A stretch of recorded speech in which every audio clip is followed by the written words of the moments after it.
He only streams exactly when he means to.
Gamers, hello, how are we doing today? I hope you're all having a good day and you are ready for some Europa Universalis 5. Not 4, not 3, not 2, not 1, but 5. All right, today we have very graciously been sponsored by Paradox to have a stream where I get to show you some gameplay. We're going to be playing for about 8 hours today, which is why short yap, because, you know, we are on a bit of a timer here. And I do enjoy yapping, but I will restrict the yapping to specifically in EU5 today, okay? Stand up. Oh, you want to see my Europa Universalis sweatshirt that I got? It's not, you know, it's not an EU5 one, but it is Europa Universalis 5, so that's pretty good. Hello, everybody. I hope you're all doing well today. I suppose I should say hello to everybody.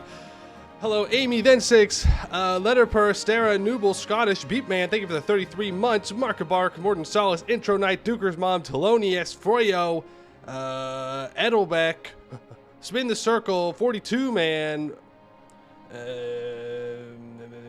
I don't want to miss anybody. I feel bad. I feel bad if I miss people.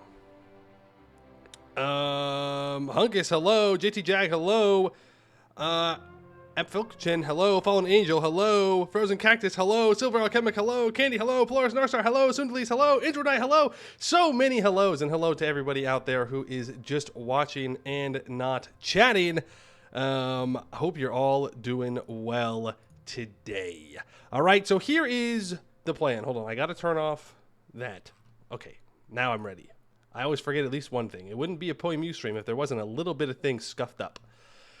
Okay, so here's the plan for today, folks. All right, we're playing as Hungary in EU5. We're going to go through the start of Hungary, and I'm going to kind of explain how I would go about the start and how there are kind of multiple ways that you could approach Hungary long term and how it's going to develop. Today is not really going to be like a tutorial thing. Like, if you have questions, don't hesitate to ask, and I will do my best to answer them.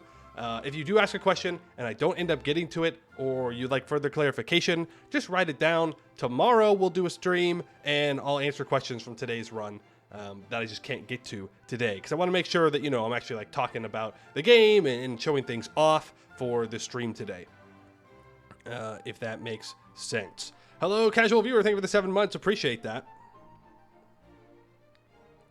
6 a.m. there? You couldn't miss this? Well, I appreciate that. Good morning. Good morning. EU5 YouTube channel posts a video tutorial vid about Hungary 2. Coincidence? You think so? It would, in fact, be a coincidence. Yeah, it would. Do not claim Bohemia or face the hunger of Henry of Glaslit. Well, good thing Bohemia is very scary, and we won't be fighting them for a while, hopefully. But there is, you know, the chance that if they decide to become heretics, well, all I'm saying is we got to make sure the heretics don't get too uppity. And maybe we'll have to get involved in Bohemian or the Hussite Wars eventually. We'll see, though. We'll see. All right. Bohemia starts as emperor? No, I believe it is Lower Bavaria. It starts as emperor. Maybe upper. It's one of the Bavarias. Edelbeck, thank you for the 5 gifted. Appreciate that. Very kind of you. Is it tutorial country? Yes. So just kind of like going through the thought process of why did I choose Hungary for today's stream. Number one, no one else, to my knowledge, was playing Hungary. So that's pretty good. That's pretty good. Number two, I do enjoy playing Hungary. It is probably the nation that I have the most amount of time in playing. I've done a couple of different approaches in testing them out. Number three, they're decently strong, so we can kind of just like play around in the sandbox a little bit and try out different things. They have a pretty good spread of resources, which is nice to have. It's also not a super trade-focused country, and I think that's interesting because it will allow us to kind of work through the economy more based on domestic supply and building that up instead of trying to create large trade chains early on in order to make the money. So it's like a different approach to economic development in the early game. Really, it's more reflective of playing in Asia than playing in Europe. Like the large nations in Europe, we're talking Castile, France, England, Bohemia, Hungary, pretty much. They are the only ones that can really get away with just investing in the land they already have. I don't have large expansion plans for us. I really just want to develop up Hungary proper. That doesn't mean that we won't expand and we won't be going into wars. But I think our main focus is going to be kind of developing an economy with what we start with. So that's kind of the plan here. Oh, yeah? The 400-year plan. Step 1, remove nobles. See, I don't think that's a good idea. You know, nobles, they cause problems. But you know what nobles do? They buy things. We love people who buy things, okay? The number one problem we're going to run into early on is there's not enough people buying goods, and nobles buy lots of goods. So, yeah, nobles have more power, but nobles also buy things we make, making our economy larger. So you have to kind of balance it out a little bit.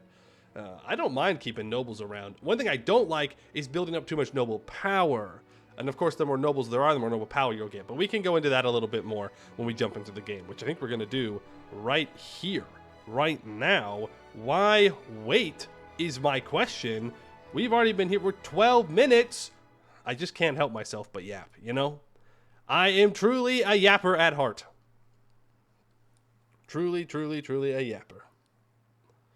Nothing bad ever happens to empires conquering the Balkans. Yeah, see, well, we don't need to do that. And we'll figure it out. All right, let me get the music turned on here. Turn this down. We're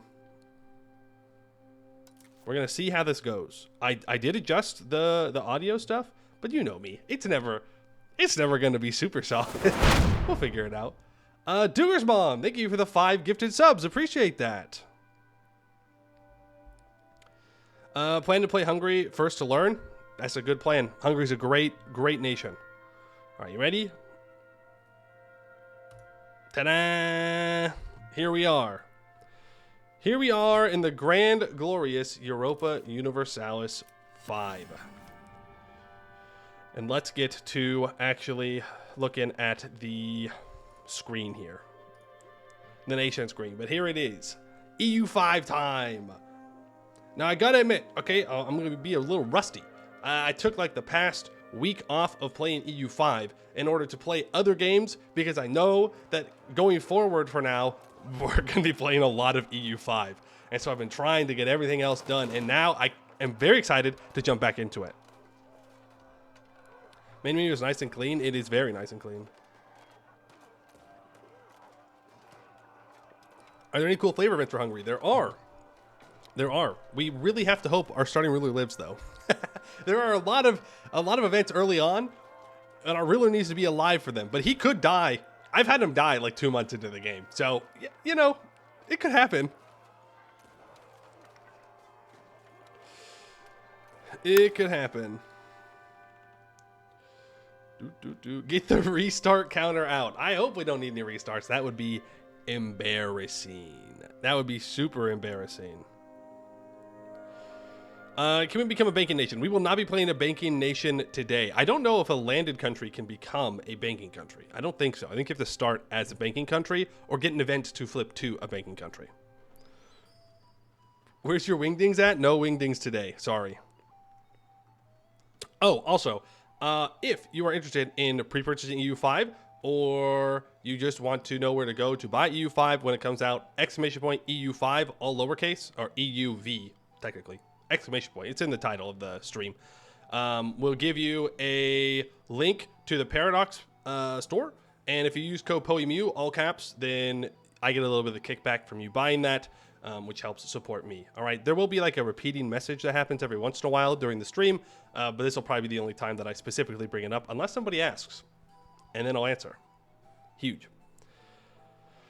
Okay. So, world map, obviously, very big. Lots of things. We're going to be playing over here, but there are, of course, lots of nations from the great Yuan to the very, very tiny and pathetic Jarldom of Greenland.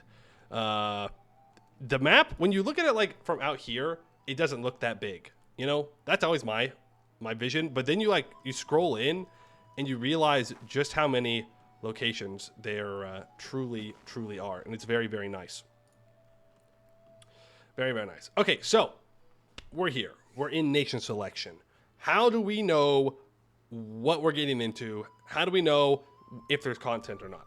The first thing you can look at is right here on the nation selection screen. There are 51 dynamic historical events. So those are just like your regular events that pop up during EU4 that are nation specific. And then there are 17 country bonuses. You could go and highlight over all of these and look at them. But the easiest way to do that is to go to the content tab here. and you can just go to country bonuses. So starting in Age 1, Age of Traditions, so this means that as Hungary, we're probably going to start with these. We can composite light cavalry, so we start off with 20% cav power and 33% levy recruitment speed. Now, this is pretty good because different types of levies have different units, and noble levies specifically can give you cavalry levies. And so having 20% cav power is very, very good. Unlike EU4, it's kind of difficult to find base like power, like infantry combat ability, cav combat ability in EU5. So the fact that we start off with 20% is pretty massive and gives like the first 4 ages of our military a huge buff. It is super, super nice. Then we can see that in Age 2, which is in the Renaissance, we'll get access to minus 10% add accepted culture cost, plus 2 culture capacity. That's going to be really important because we're going to start the game over our cultural capacity, which in the short term isn't a huge deal, but in the long term will start to hurt us. So it's definitely good that we're going to be able to address that. We also have a Renaissance Prince, which gives plus 2.5% peasant satisfaction equilibrium, which is very good, and minus 20% artist salary, which is fine. Age 3, which we probably won't make it to today. We'll see. Found the Black Army, which allows a unique infantry unit. And we could go into that more when we actually get there. But an easy way to know what the difference is between your unique units and regular units is if you look for these little arrows here. So the Hungarian Black Army takes 10% less strength damage compared to regular infantry of the age. So it's just an easy way to find and identify what's special about them. We also will have reformed coinage for minus 0.1% monthly inflation, which is nice because we do have a lot of gold and silver in good old Hungary. Age 4, you can see we get a bunch of stuff. We get Bulwark of Christianity for 10% manpower, Hungarian Hussars, which unlocks a unique cav unit with more initiative, which is really nice. There is Hungarian Reformation for minus 20% cost of church power actions and plus 1 tolerance to the true faith. And the Catholic Shield for 0.1 monthly religious influence plus 1 tolerance to the true faith.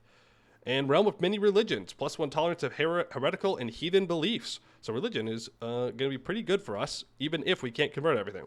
But we do want to convert everything, just so we're clear. We do. In Age 5, we get 10% max tax for the peasant's estate, 20% maximum RGO size. That's pretty huge. That is super, super good as time goes on. Because what will happen is, in the early game, not all the RGOs are filled out. Over time, you'll start to fill them out. You'll get technologies that increase them, but eventually you will hit a cap. And that's when you really get pushed for like conquering and taking other people's territory and, you know, trying to set up trade networks and whatnot. So the fact that in Age 5, you can just increase by 20% all your RGOs is pretty massive. And also revolutionize military tactics, 10% possible frontage. In Age 6, we get plus 500 possible burghers in towns and cities and minus 50% noble power. So this is super, super nice because it just nerfs your nobles, but it doesn't get rid of your nobles. So they can still purchase things. And Hungarian Unity for 10% army morale. Super, super nice. There is some crown. Okay, so there's a government reform here. Powerful magnets for plus 5% noble satisfaction equilibrium, but plus 200% noble power and 10% food production. Also the golden bowl of 1222 for minus 100% maximum tax from noble estate, minus 15% noble levy size, which is obviously not very good and something that we would be wanting to get rid of when we can. But that's kind of all the country bonuses. We can't go through like each and every event. We'll just have to encounter them when we get to them. You can also look through and see all the special Catholic things, all the Christianity things, monarchy things, settle country things, but we don't need to go through each and every one of those today. But looking at these country bonuses can kind of give you an idea of how to approach a country that you're choosing. And ours is very much that we can, in fact, get some decent military going on early, even though I don't know if I personally necessarily want to use that. I still think Hungary's a good choice either way. Do these bonuses take the role of national ideas? Yes. You just get them automatically? No. You don't get them automatically. You have to research them still. So all those bonuses show up in the tech tree somewhere, and you have to go and research them. And then you can have them.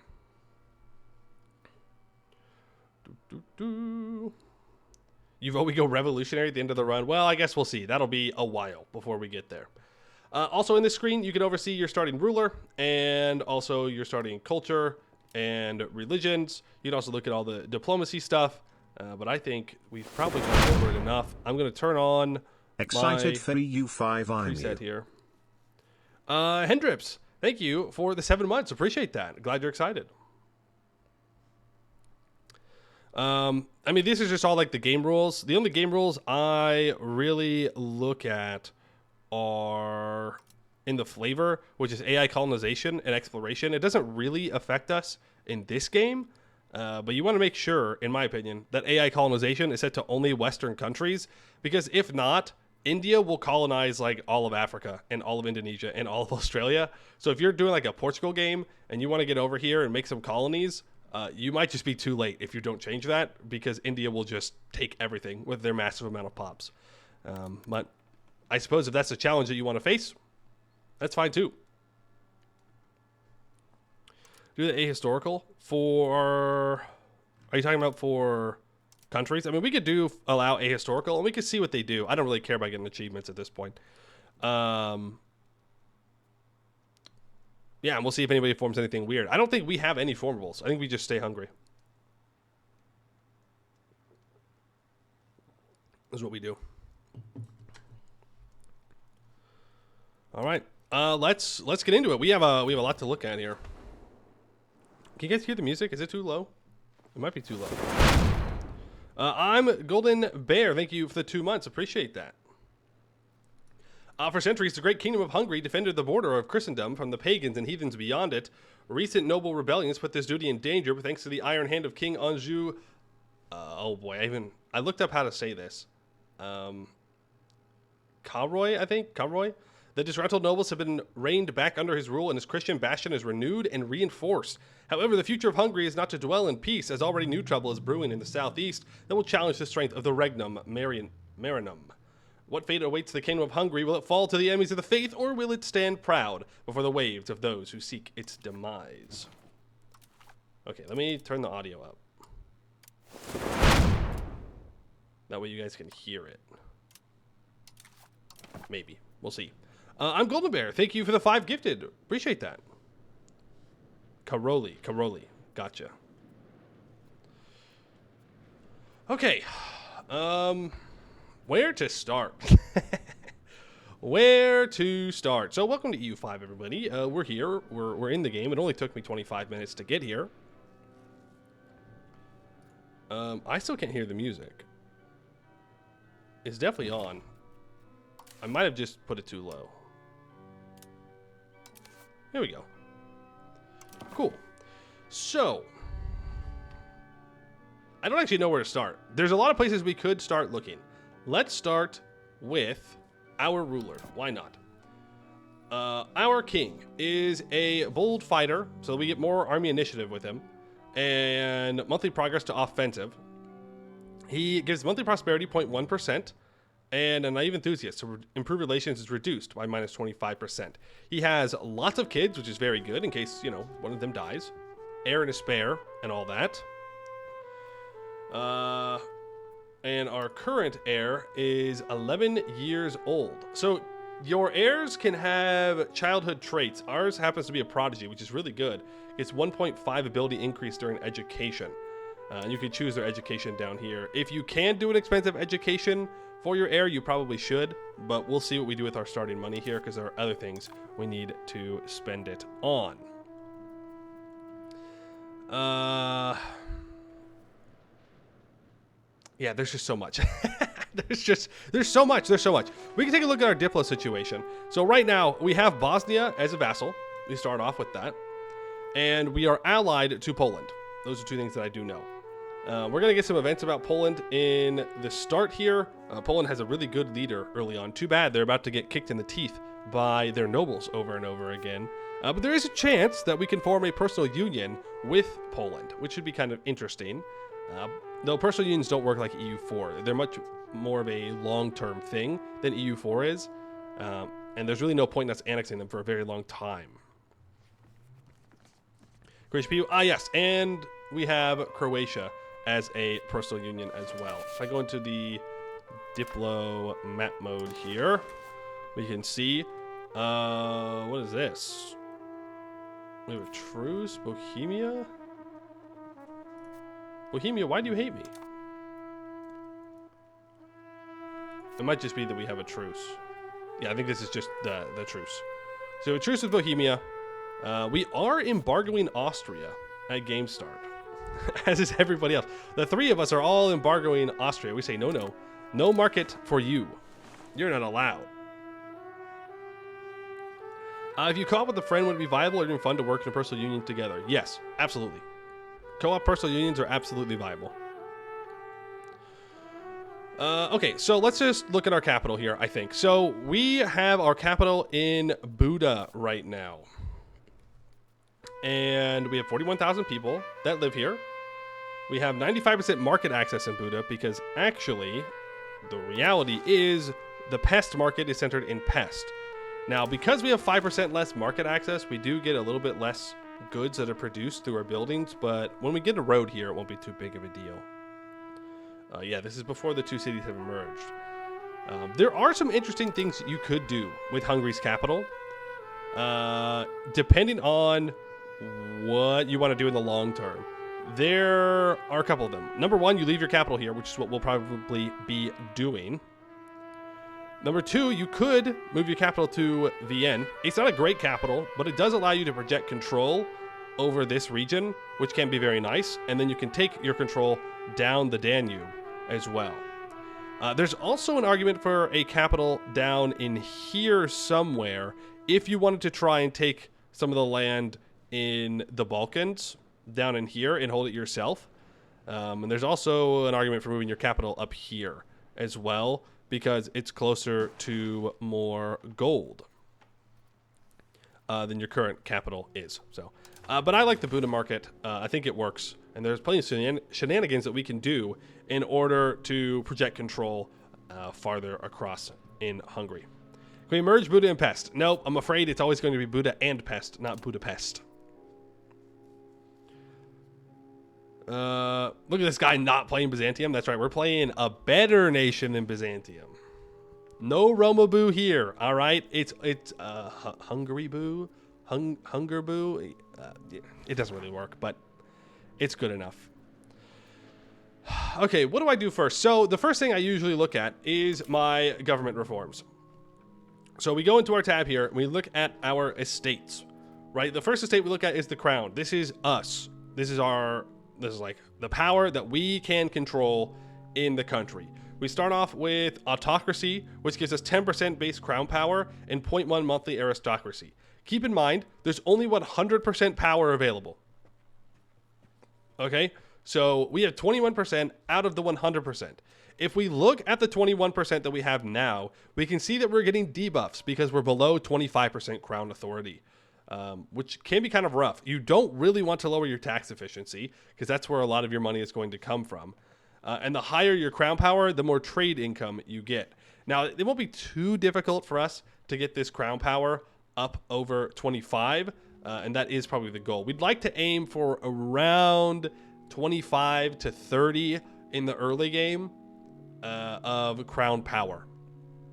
You could try to get more, but long term, it's not really worth the investment, I've found, to try and maximize it too quickly, as most tags. And besides, we're very big, and we're going to have a lot of control issues for a while, which is going to lower our crown power. Now, we are only at one of two government reforms, so we do want to look to grab another one. And there are a couple of options that we have available.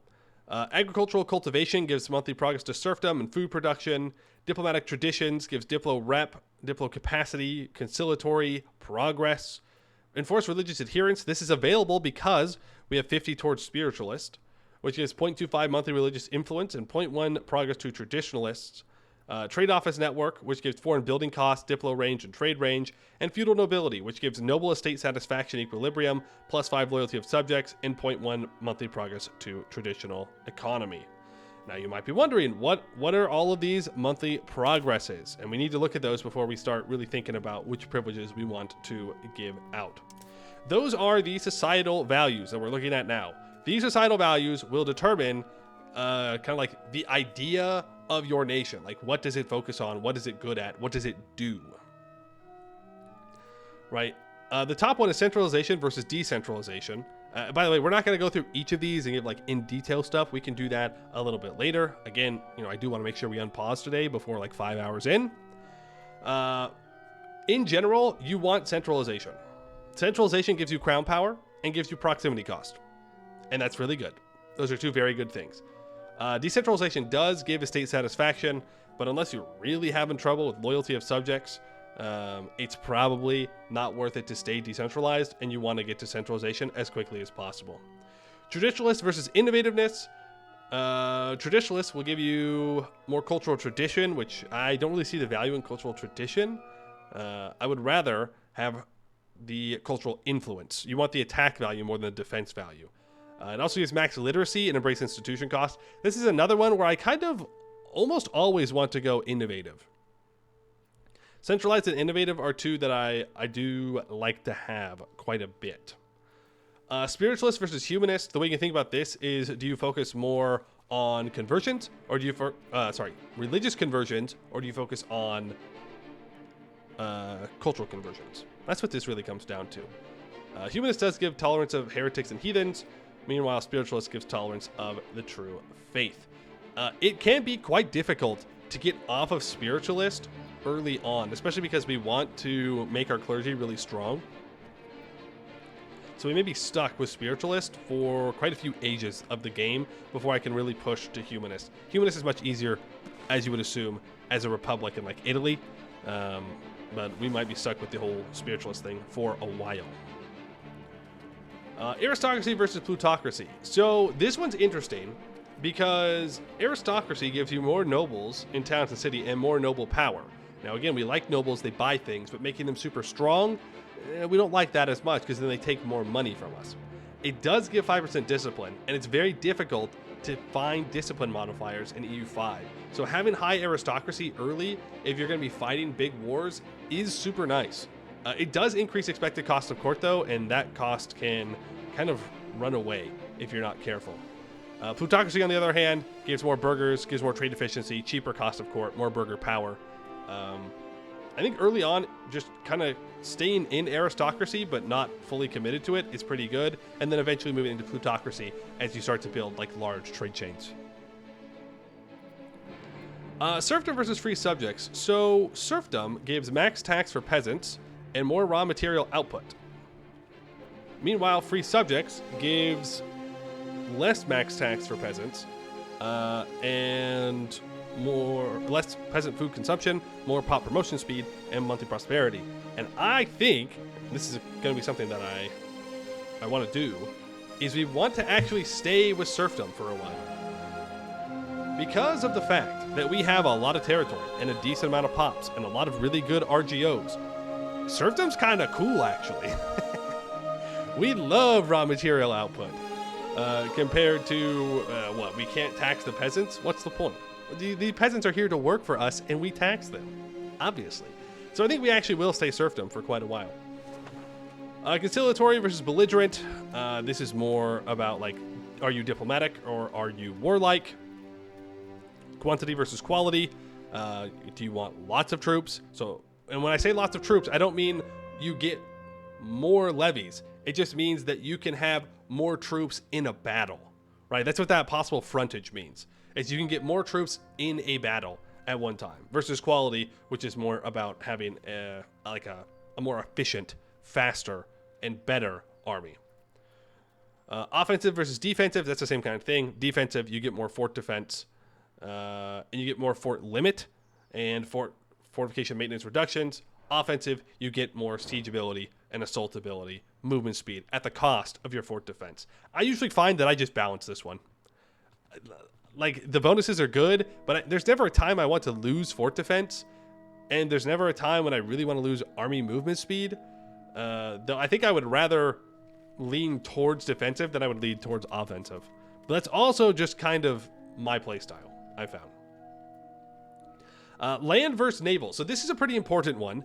This one is determining how do you use your proximity for your control. If you're going to be a land-based nation, you go full land. If you're going to be a naval-based nation, you want to go full naval, right? If you're in Italy, you probably want full naval and use the control into certain ports to spread your control.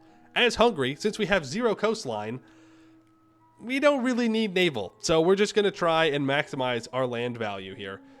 And it also, you know, other than just the proximity cost through land, it does give more maximum RGO size, which is kind of nice and stacks with serfdom.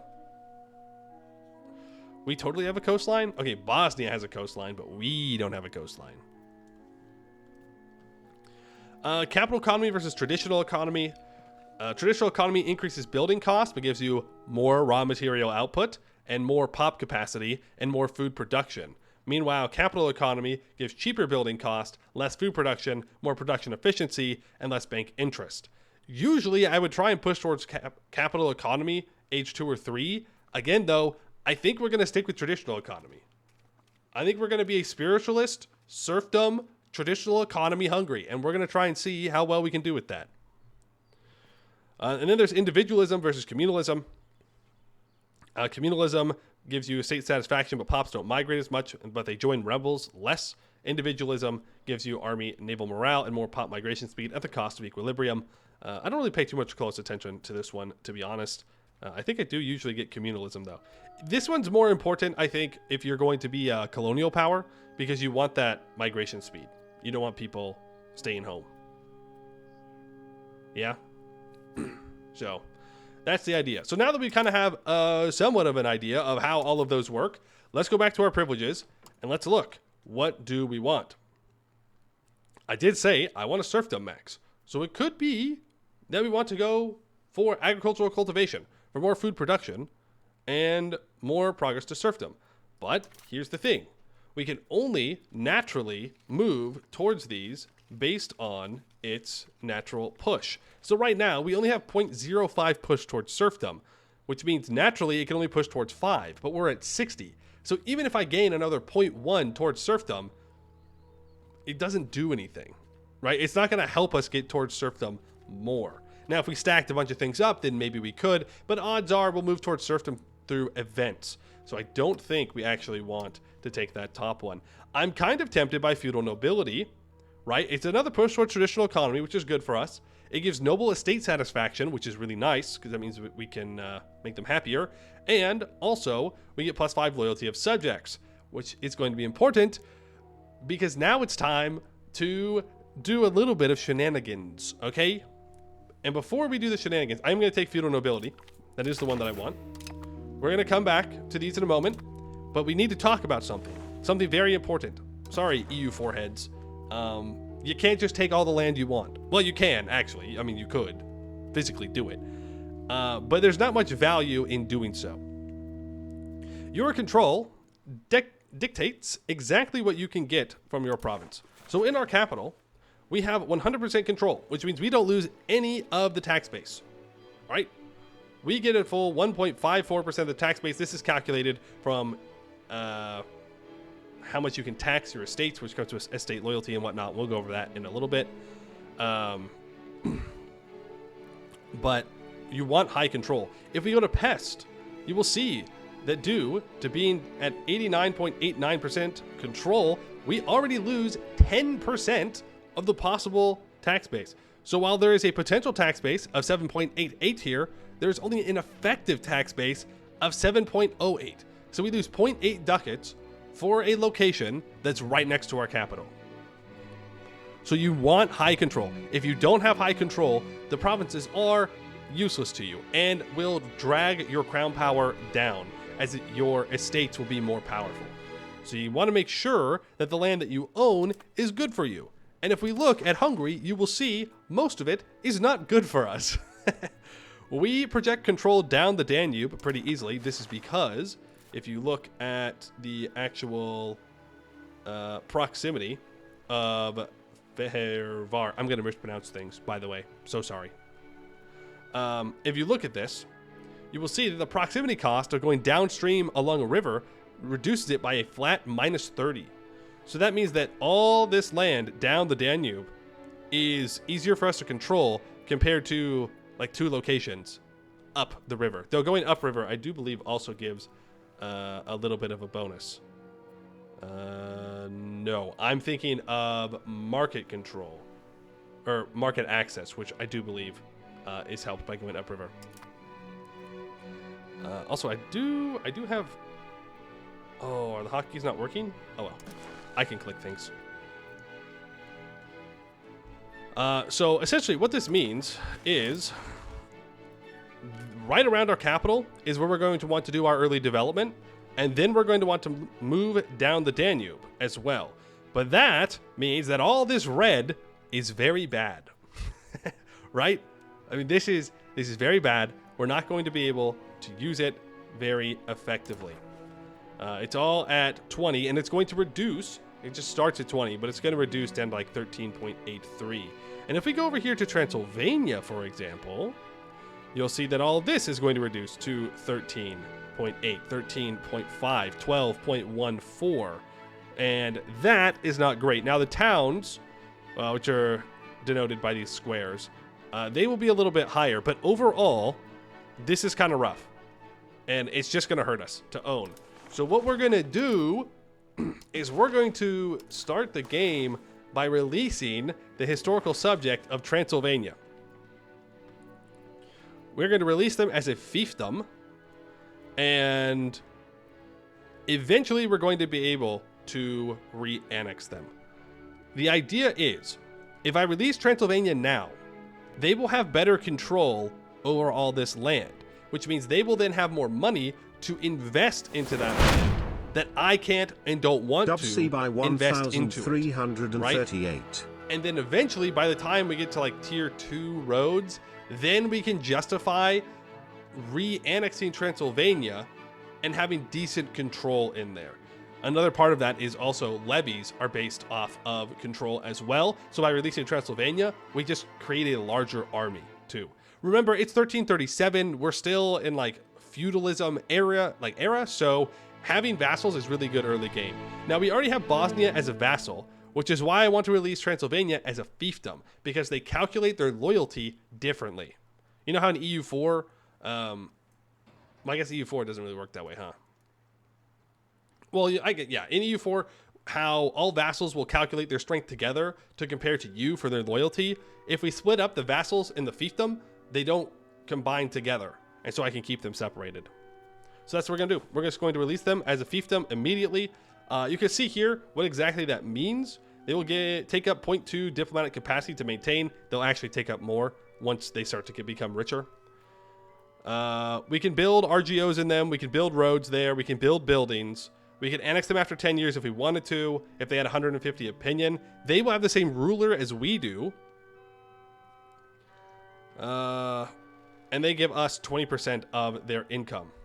They also gain 5% cabinet efficiency. So we're going to do this in the hopes that Transylvania is a little bit more efficient with this land than I will be. Yeah? Yes, we're releasing them because of control issues. Smelly Shoe, thank you for 34 months. World Conquest by 1338. Easy. So easy. So easy. But that is why we have taken feudal nobility. You kind of already see how one decision requires, like, it doesn't force you, but it incentivizes you to think about how you want to form your country and what decisions you want to make in order to help justify and, I guess, use efficiently something like releasing Transylvania. You know, it's something that requires a plan compared to just doing it. Now, it will take a little bit of time for the feudal nobility reform to actually kick in. It'll be done in a year, I think. Is it a year? No, it'll be about a year and a half-ish, which isn't too bad. Then we need to take a look at the nobility. So the nobility have land rights, which gives 5% tax efficiency, progress towards aristocracy, fortification licenses for more fort limit, and monthly progress to decentralization, royal marriage rights for efficiency of cabinet, 5%, And monetary fiefs for minus 10% maximum tax for noble estates, minus 10% noble levy size, 0.05 monthly progress to centralization. So you can see their loyalty is denoted by the green happy face. The power they gain from it is represented by the kind of triangle thing here. It tells you what it does. And then at the bottom, if we wanted to revoke it right now, it would cost 150 stability, which is insane. But that is because they're so strong, right? Because they have 44% power in the country, we can't really do anything to them realistically. So what we need to do is either shift that power away from the nobles and into the crown, or away from the nobles and into the other estates. Really, the burghers are probably going to be the easiest way to do that. As you urbanize, as you develop your country into more of a modern idea of a nation, the nobles will naturally start to lose power. Max stab is 100.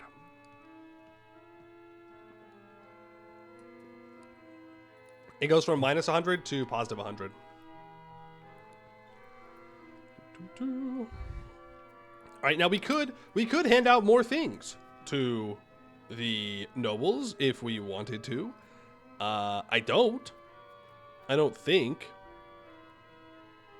Well, arguably noble patronage of the arts is kind of cool because it gives you progress to innovativeness, which can be hard to find. There is primacy of the nobility, which again, if you're going to be fighting difficult wars early on, is pretty much an always must take for the 5% discipline. It gives them 100% power though. So you have to really be committed to needing that 5% discipline if you take it. But there's always a trade-off, right? Trade-offs are good. Let's take a look at our clergy. So the clergy have religious literacy rights for 5% max literacy for clergy and 0.1 monthly progress to traditionalist, and enforce religious unity for 10% pop conversion speed and 0.1 monthly progress to communalism. Now, I like making the clergy strong because they affect our research speed, which is a natural way for us to talk about research. Yippee! So, let's open up this tech tree, shall we? This is the age of traditions. In Europe, we have pretty much all of it already researched. We're not going to go through every single tech. Obviously, that'd be crazy. There is a search bar here if you want to look for specific things. We do have one branch that is not done, and that is over here underneath organized religion. So right now, let's just choose our text, and then we'll talk a little bit about how tech is actually calculated. There are, well, I guess there's technically two trees here under this tree. There's the default one over on this left side, and then there's the Christian one over on the right side. I usually ignore this Christian one because not too long in the future, we're going to unlock the age of Renaissance, and that has its own like kind of default tech tree. And I don't value these as much, though the universal Christianity for 0.05 monthly diplomats can be nice. And the stab investment is also good. I usually, what I like to do is go for organized religion into guilds. And then depending on how fast I think I'm going to get the institution, if I think I'm going to get it quickly, I'll go for the institution growth of scholastic scholasticism. And if I don't think I'm going to get it quickly, then I move on to the Age of Renaissance. Now, I know that as Hungary, one of our priorities is going to be setting up the conditions for institutions to spread to us. Otherwise, it's going to take an extremely long time for institutions to make it into Hungary. So we're going to click on guilds, and that's going to automatically put in organized religion. Now, organized religion is going to give us 50 clergies in towns and cities, and 5% max literacy for clergies. Guilds will give 100 possible burghers in towns and cities, 5% max literacy for them. And we can look at where our monthly research is coming from on this tab. So we get a base of +1 from a settled country, so that's where the majority of our research comes from the early game. The power of our liturgical language gives us 0.05, which I believe is Latin. The average literacy of all of our pops, I believe... No. Is this average literacy of our clerics? I don't remember which one it is. I think this is of all of our pops. Gives an additional 10.29%. The more institutions you embrace, the more percentage you get. And clergy estate satisfaction also gives a big boost. You'll see that we get 9.97% clergy estate satisfaction contribution to the research from only a clergy satisfaction of 69.92. So you do want to make sure that you have super high clergy estate satisfaction. And that is why it's so important to have your clergy super happy with you through your estates. Now, we'll talk about this a little bit more in a little bit, but it's very important that we maximize the literacy of our clergy because they are the easiest people for us to max out their literacy early on, which will allow us to inflate our literacy of all of our pops.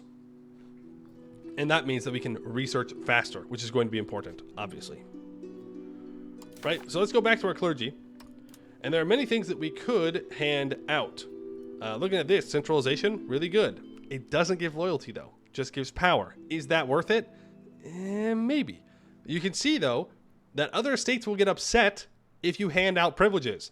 And the stronger those estates are, the more loyalty they lose. So if I gave this to the clergy, the nobles would lose 7.3% of their satisfaction. You also lose legitimacy for handing out these privileges. So you want to be careful early on of handing out too many privileges too quickly. I always like to go for a powerful diocese, 5% loyalty, only 10% power. People aren't really mad about it. And on top of that, it gives you plus 100 possible clerics in towns and cities. Again, more clerics we have, the higher literacy we can give them, the more research we can get, and the more institution spread that we can also get. So I'm going to go ahead and I'm going to hand this out to them. That brings our legitimacy down to 71. We do want to be careful. We don't want it to drop. The higher your legitimacy, the higher your crown power. And remember, crown power, very important.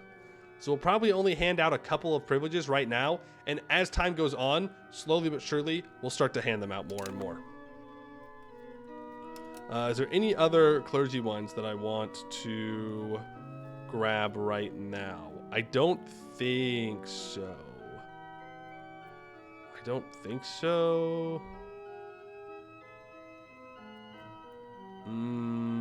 No. Trying to think.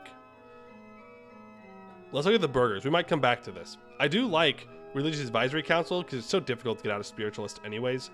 Getting the efficiency of cabinets, super nice.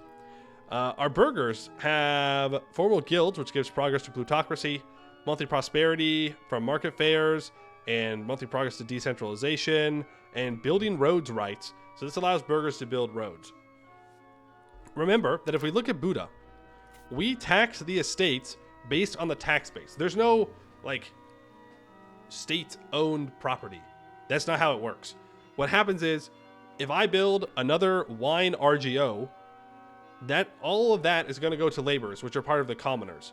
So that would increase the tax base share of the commoners. No, sorry. It would increase the tax base share of the location, and then based off of the political power of the pop group, of the estates in the location, they take a higher part of that share.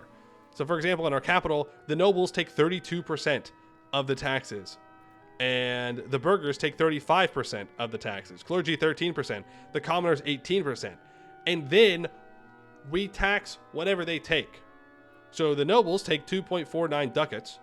We tax them a 5.49% on that 2.49 ducats, and we take 0.13, right?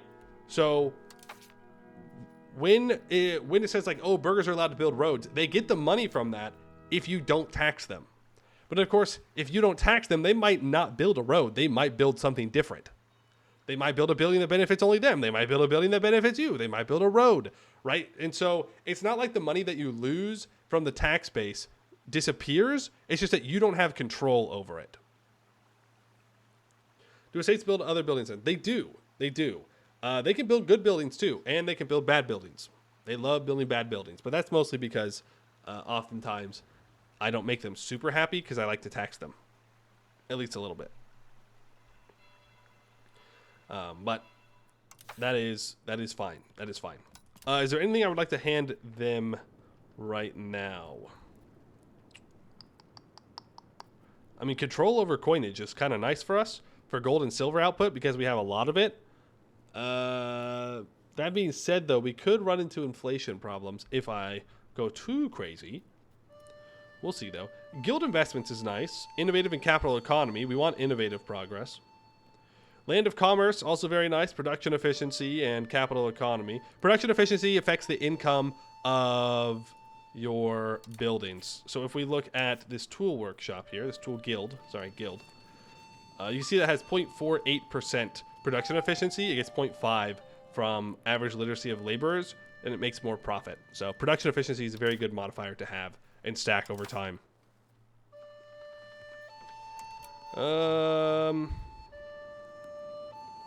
Let's see. I mean, there is treasury rights here, which gives cheaper bank interest, which is cheaper loans. It gives tax efficiency and also gives monthly progress to innovative at the cost of max tax for burger estates. I suppose we should probably talk about the tax then and how this works. So the way I do taxes, I automate them and I don't worry about it ever again. I mean, that's just kind of how it goes. What happens when you automate the tax rate is it will try and keep estate loyalty at 50 and it will tax them as much as they can. You can look over here to see what the max tax is. So right now, the max tax for burgers is 38.97, but the current tax rate is 29.97.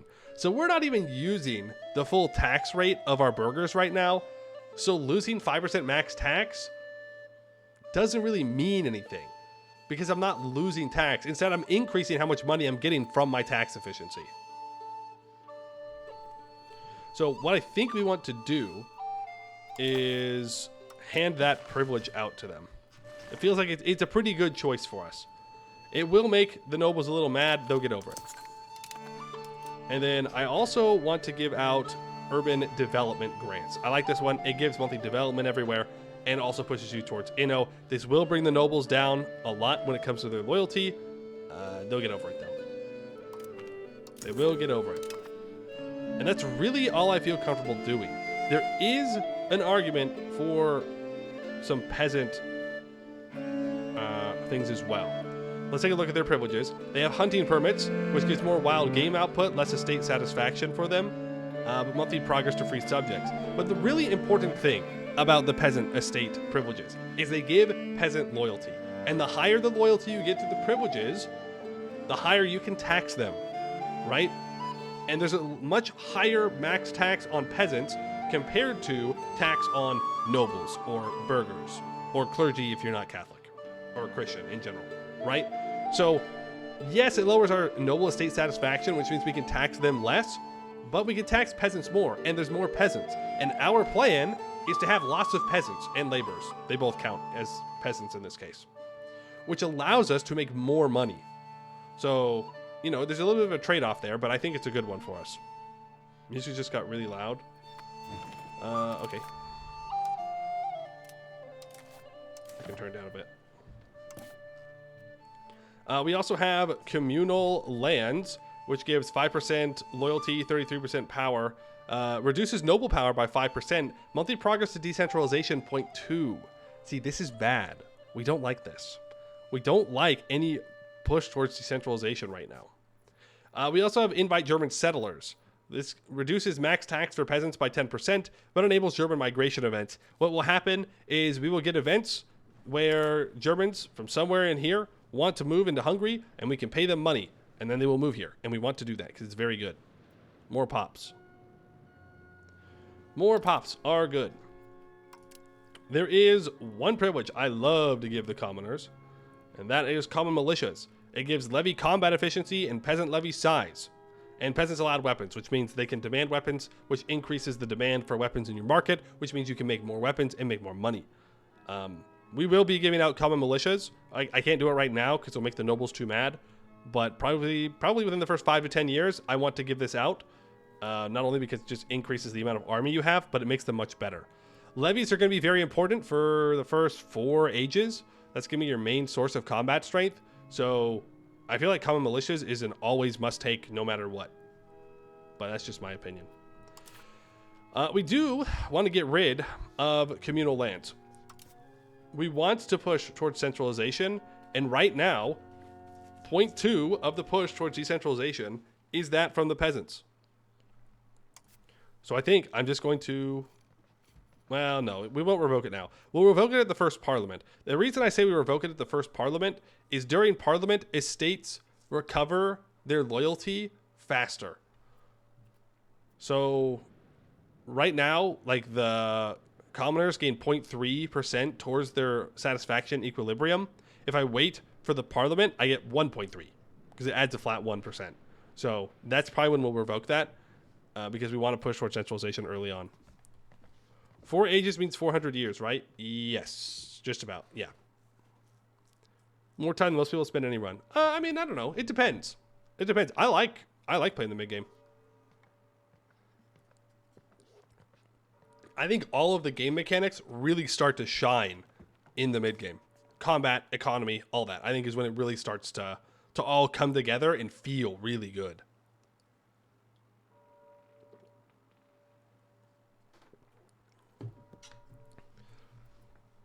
All right.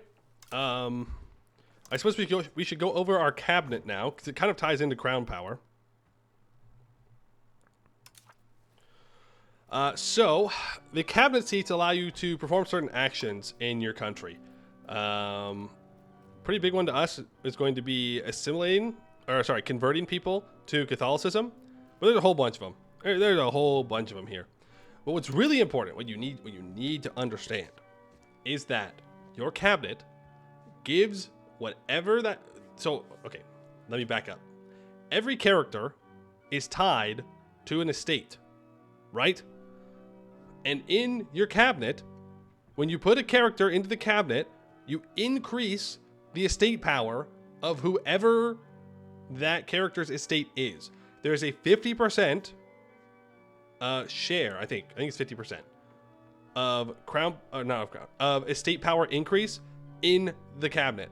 So because we only start with 2 cabinet seats, that means there's 25% increase to estate power based on these characters. So it's very important that you don't necessarily only pick the best people, which seems a little counterintuitive, you'd think. But it's really good to put your crown characters into your cabinet. This means you want to make sure that you are educating your kids. It also means that nations and religions that have like multiple spouses, so more kids, is super, super good. It's one of the reasons why Sunni is just so strong, is you can just have a bunch of people from the crown in your cabinet. Right now, we have one person, Anju Kalman, who's 20 years old. He is a part of the Hungarian crown, so we are going to go ahead and put him into our cabinet. Now we do have a second slot. Who do we want to put here? We have 3 burghers and a noble. Now we know that we don't really want to put that noble in, right? Even though stats-wise, he's probably the best guy. I'm looking at Lakotos Morik here.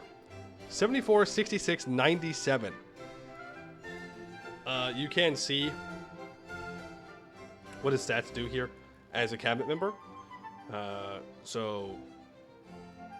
Yeah, and really it's just the top one, I think, that matters. It just makes them better at those actions. Looks like it's about half of the actual stat number. So I think we're going to go with Lakatos Morik. Now there is another way to increase even more, or to increase how much crown power we can get out of this guy. And that is promoting to head of cabinet. It costs a little bit of money. We'll lose legitimacy, but they will gain head of cabinet, which means you cannot remove them from the cabinet. They gain 25% efficiency at their job. They cannot lead armies or navies. And we get crown of head of cabinet as well, which gives an additional 25% crown power. More legitimacy and more monthly legitimacy. So we're going to do that. We're going to immediately upgrade him. We're now at 56. You really don't want to go below 50 legitimacy. Below 50 legitimacy, things start to go bad. It's best to avoid that. But that's going to help increase our crown power. It's not going to update yet, but hopefully it'll update soon. And now we need to decide what we actually want to do with them. I did pick this guy because he has a really good mill stat, and mill stats help convert provinces. So we can start to convert land. Now, I'm not going to worry about converting Buddha. And the reason I'm not going to worry about converting Buddha is because it has our capital, which means people are going to keep migrating in here. And, you know, it'll never complete the task. Instead, I think we're going to focus on converting on provinces right next to them is the play. So why convert, right? Like, why does it matter? Valid question you've asked, hypothetical chatter. The reason is estate, not estate, pop satisfaction, right? If we go into our average satisfaction here, there's an average satisfaction of 63.42. Now, some of that's just going to be because pop demands aren't met. Some of that's going to be because their estates aren't totally loyal, which, you know, there's only so much you can do about that. It's something you look at long term. If you look here, average satisfaction being low reduces your max control, which is very bad. You want control everywhere, so you want your pops to be happy if you can. Lower the volume? Which volume? Which volume? Jack Tang, thank you for the follow. Right? So what we would want to do is we go in here and we look and we see, oh, these 151 peasants, they have minus 11% satisfaction, which is not good, but it's only 151. So does it really matter? Do we really care about the 151 peasants that are in this location? Probably not. But then again, it won't take very long to convert them, so why would I not? You know? So I'm going to. You see here we're at 99.85. There's only 151 people here that need to be converted, and they will be converted.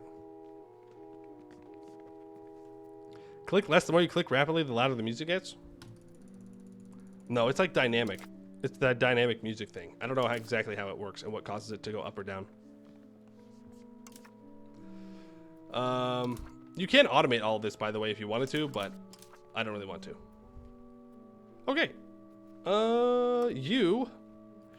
are two options. We can either develop the province. Well, I guess there's three. We could develop our capital. We could have him also convert, or we can have them increase province control. And if we look, my hotkeys aren't working, so I have to actually click things. At provinces, the province of whatever this is, of Haunt, has gold and silver. So obviously, we want the control in our gold and silver locations, to be higher. So I think what we'll do is we'll increase province control in Haunt. Now, if we look at the province of Haunt, location of Haunt, you will see that max control has increased to 83.48% because we gain an additional 18.25% from the cabinet action. This is where we're going to make a lot of money early game. We're going to want to build a road up to this gold mine pretty early because it's going to be very, very good for us. If new to the game, what's the best way to learn it? To just jump in. You just jump in and, you know, you just learn. Like, that's just, I mean, that's how I did it, obviously, because there was really nowhere else for me to learn it. But just like going in and clicking buttons and seeing what they do, and then restarting and learning more on the next run through and the next run through and the next run through, and you just do it. That's my recommendation, is you literally just jump into it. Okay, what else can we do? Because I think we're actually pretty close to unpausing, believe it or not. Okay, let's go over the economy tab here a little bit. There is minting. Now, because we're hungry, we have lots of gold and silver, which means our minting is going to be pretty good. We'll have to keep an eye out on our inflation, though, because that could cause some issues when we really expand our gold and silver. Right now, we can make 5.3 ducats for minting, which is very nice. We do have Navy, fort maintenance, army maintenance, all on automatic. I'm going to drop the fort maintenance down to half. That's the minimum that you can do, is half maintenance, because I don't plan on going to war anytime soon. The automatic is when we go to war, it will automatically raise the fort maintenance. But I do want to save a little bit of money right now. Diplomatic spending. So this is a pretty big change. That and cost of court. There are two things that you really need to pay attention to. Diplomatic spending affects how much your diplomats come back. And it also affects your subject loyalty. Right now, if I lower it to nothing, it will not affect loyalty. But as Transylvania gets stronger, since I've just released them, we will have to do diplomatic spending. And this is kind of the natural way to stop you from having too many vassals, right? Is eventually you'll be spending more on diplomatic spending than you make from the vassals. Like, sure, I could go through and vassalize Wallachia, split up Bulgaria, make vassals, Serbia, make vassals, and there's really nothing anyone could do to stop me. There is the possibility that if like Halleck, Serbia, Bulgaria, and Wallachia all team up, I could have a struggle and a war. But if I vassalize everybody, I'm going to be paying more money in this than it's probably worth. Cost of court, on the other hand, which I'm going to max out, is how you regain your legitimacy. It's more expensive when you're not at max legitimacy, but it will always cost you money. This is like the main money sink that you'll run into, is your cost of court. So just keep that in mind. There are texts that make it cheaper, but there are society things like aristocracy that make it more expensive.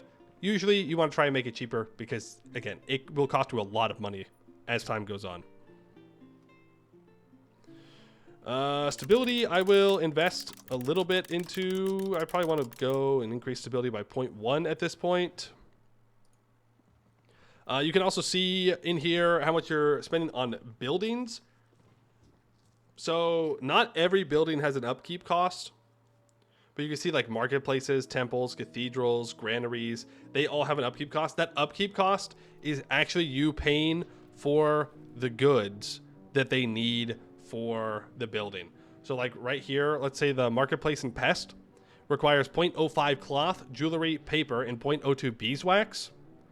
And then you add up the cost of all those goods in the market, and then we pay 20% to upkeep that. That's taken out of our money, and we have to upkeep it. You don't have a choice. Unless you could close the building, to be fair. You close the building, and then you don't have to pay upkeep anymore. You just don't get any of the benefits. So just keep that in mind as you're building some buildings, is you will have to pay for them. There's also selling food. This is a long topic that we're not going to get too much into today. But essentially, if your provinces are at a food deficit, it will buy food from the market at the market food price. And if it makes a surplus of food, it will sell it to the market at market food price. Right now, it's at 0.04. It's going to go down because we have enough food in the market. It needs a month tick to update, and the food price will drop to 0.01. Food is somewhat complicated. I mean, it's not like really bad, but it's one of those things that it will probably kill one of your runs. It might not kill your first run, but when you go and you play as smaller nations, especially if you're a Holland enjoyer, if you're not ready for it, it may cause you some issues. But we can talk about that at a later time. Not today, though.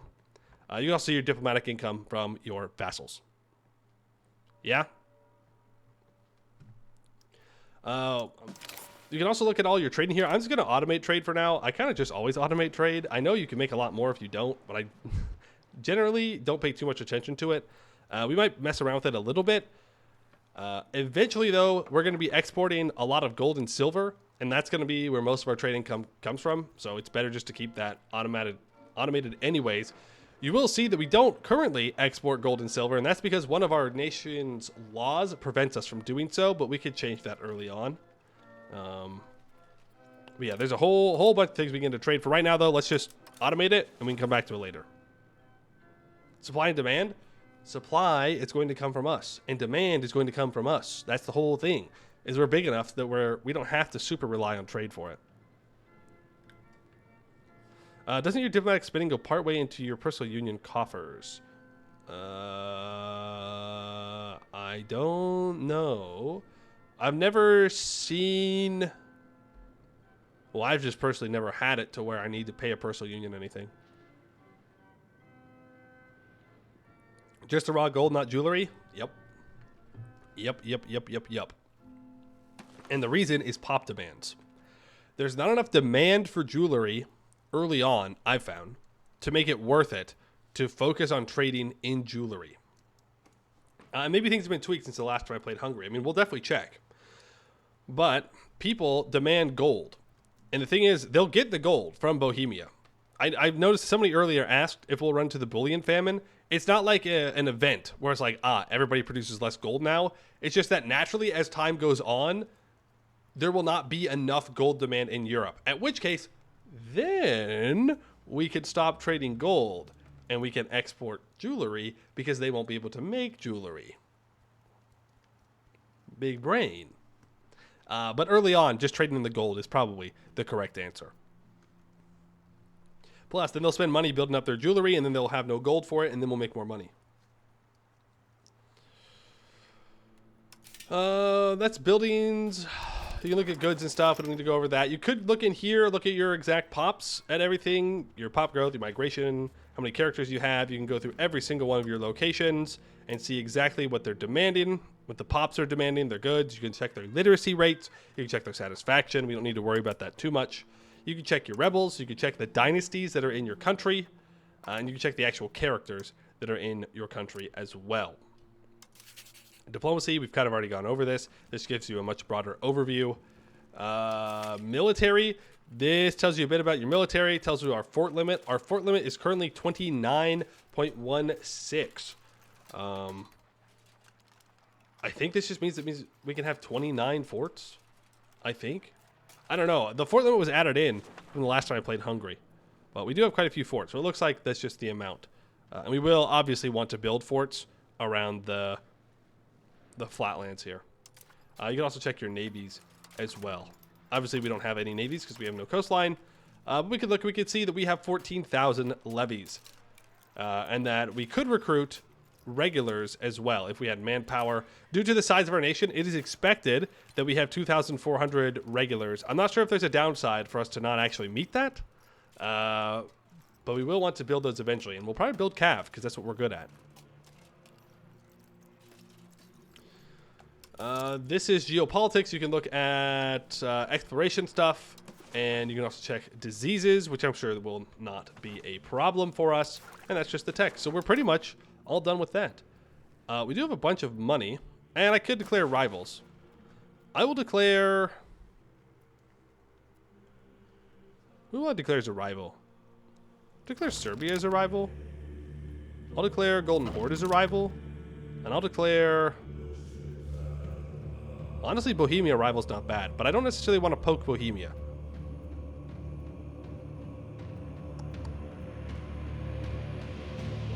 I'll go, Hellish. Okay, is the music too loud now? It's gonna be hard for me to hit the mark on the whole music thing. Because it's like dynamic. Sometimes the music's quieter and sometimes the music's louder. I don't know why. I wish there was a way for me to turn it off. There might be, and I just don't know.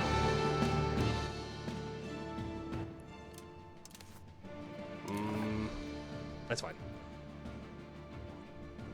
Not loud enough. Respect. Respect.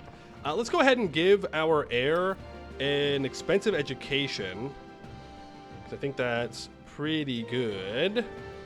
Because it gives 0.75 ability increase to all stats. Which means that there's just a higher chance that these will increase as time goes on. There's only 4 years left.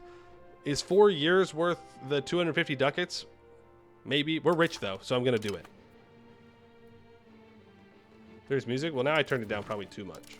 It's hard. It's hard because it's dynamic. So sometimes it's louder than other times.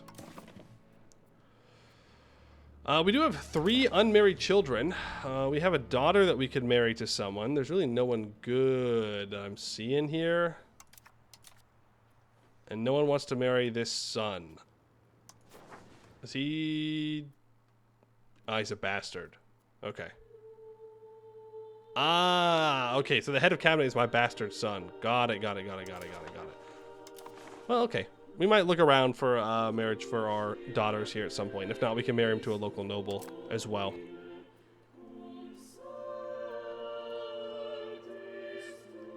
Music density? I mean, music density makes it to how often music plays, not how much it adjusts. Like, there's different, like levels that it plays at.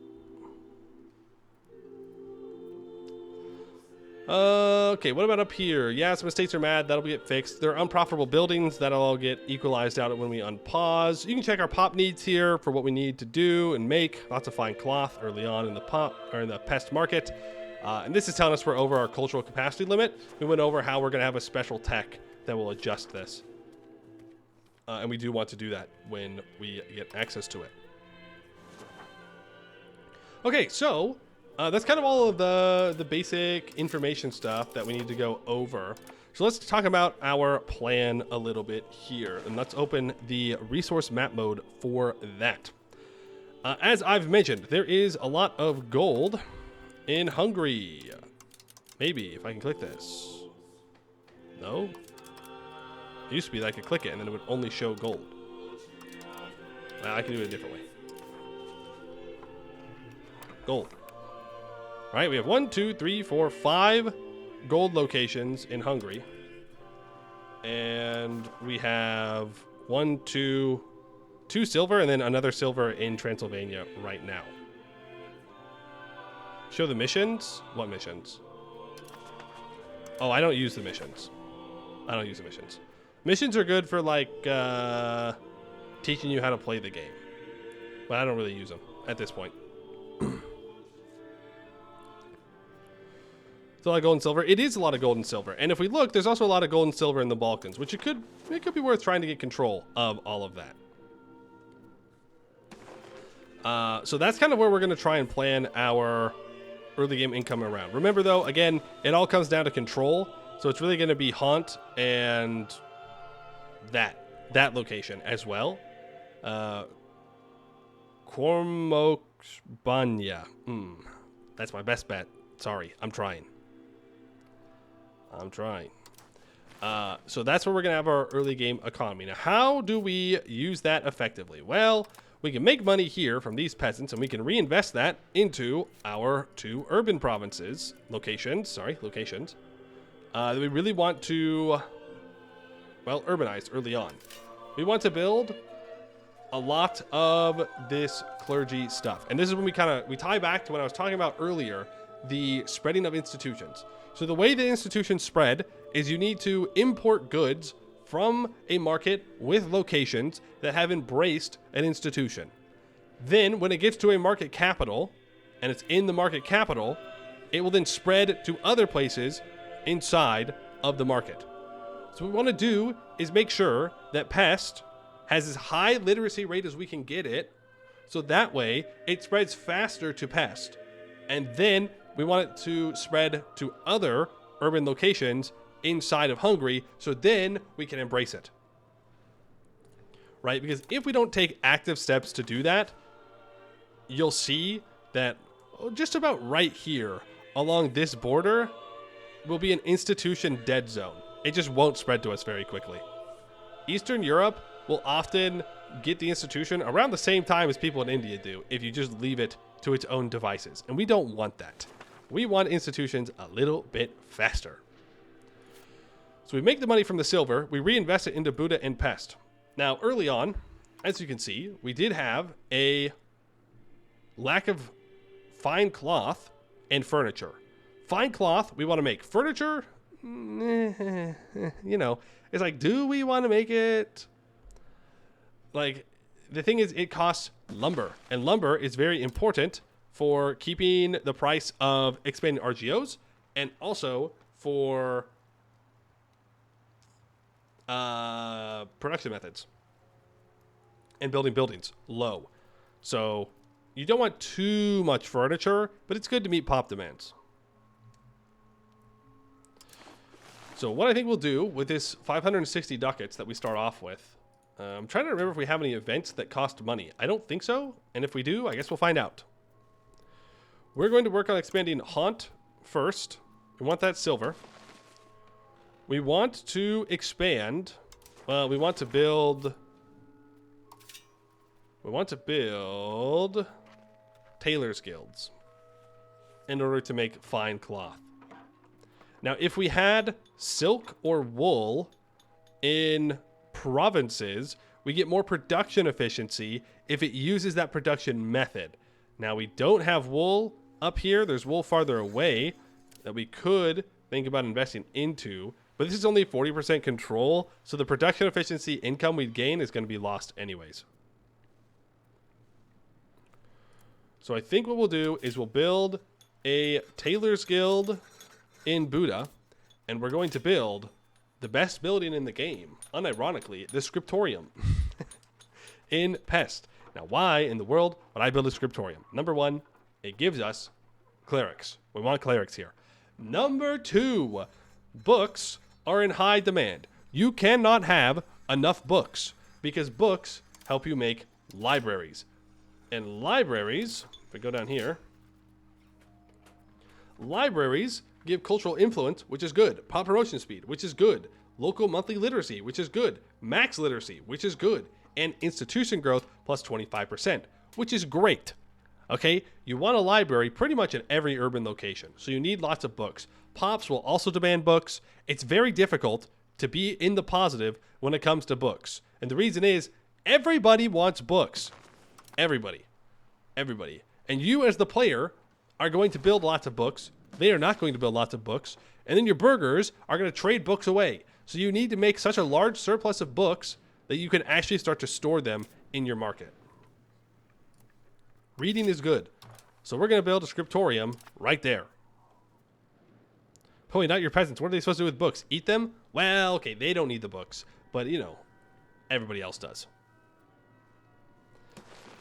So that'll be that. I'm also going to increase this gold. Even though the control won't be too great, I think it's still worth it since gold is worth so much. We do have another urban location here, which is different from the last time I played. And here, which is kind of interesting.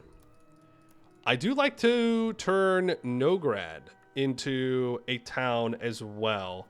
That mostly comes down to building granaries in order to get more food stored in a province, which gives more pop growth speed. But that's not like a immediate thing that I need to do. What we could do instead is try and expand the food in Buda, because it's about to go negative, and then we have to start buying food, and I'd rather not. So we could improve Tata in order to expand this livestock, and that will give us more food.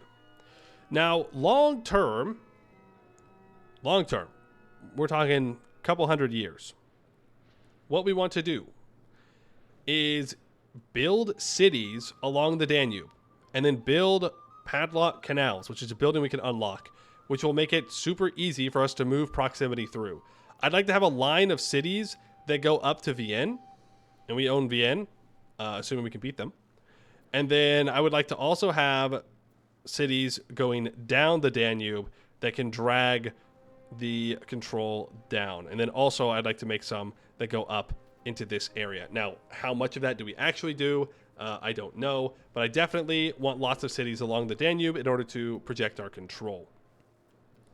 If we look at our control map mode, you can see just a little bit that we have a little bit better of control around this lake, and that's because we can make control go across the lake, which can be faster than going across land for right now. So we also want to consider developing in this area.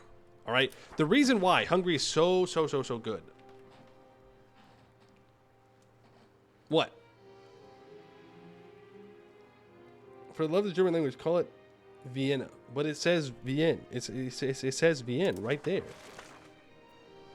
Don't it say V, or actually W-I-E-N? What are you saying? I'm saying it wrong or something? Or say Wien? Wien? Okay, we'll say Wien. The reason why Hungary is so good is we have a lot of resources that we're going to need to build up our economy. Things like iron, things like lumber, things like stone, which we have a little bit of. Actually, a decent amount of. And also clay, though clay is like a worse version of stone. We also have one of the only saltpeter locations in Europe, which is good long term. We also have lead, which will be very good in a later age when we can upgrade our books. We have gems for jewelry if we need it. We have alum if we need that. We have some dyes here naturally, We have some medicaments. We have beeswax. We have wheat. Like, we have so many resources available to us. And long term, we're actually one of the best iron producers in the world. Because not only do we have just raw iron, 1, 2, 3, 4, 5, 6, 7, 8, 9 iron that we'll have access to, but there is a rural building that we can build in wetlands. Right? And we have less wetlands than there used to be, I'm noticing, it seems. But we have lots of wetlands. And there is a rural building that we can build here, which is the bog iron smelter, where we can turn 0.4 coal into 0.3 iron. Now, we'd have to use charcoal kilns in order to make a lot of coal, because there's only one coal, I think, in our country directly. That's down here in the south. There is one right here, though, that Poland owns, if we want to betray Poland at some point, that we could take. But there's a lot of economic potential here, which is pretty good. Pretty good. What do I want to spend this money on? I mean, I'm going to want to build a second one of both of those buildings. And then, I mean, we could try and expand something here. I could also build a monastery. Remember, we want more literacy for clergy. If we look at this province and we go to our demography tab, we can go to our clerics and we'll see that right now they're at 45% average literacy with a max of 70. So if I build a monastery here, not only will it give us 100 more clerics, but it will also give local max literacy plus 10%. So I'm going to build a monastery there. And then we could probably expand this marble. Nobles demand marble, and there's a chance that we could export it. So I think I'm going to expand the marble. I'm going to expand the fruit here because I think we'll need it. And we'll unpause, I think. I think it's time. I think it's finally time to unpause, guys. We've done it. We're only like an hour and a half in. That's pretty good. That's pretty good. And we'll see if our ruler dies. Let's hope not. Let's hope he lives.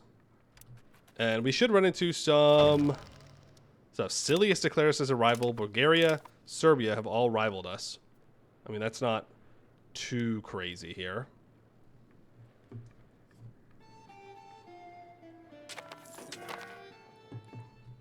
How much FPS taking? What do you mean?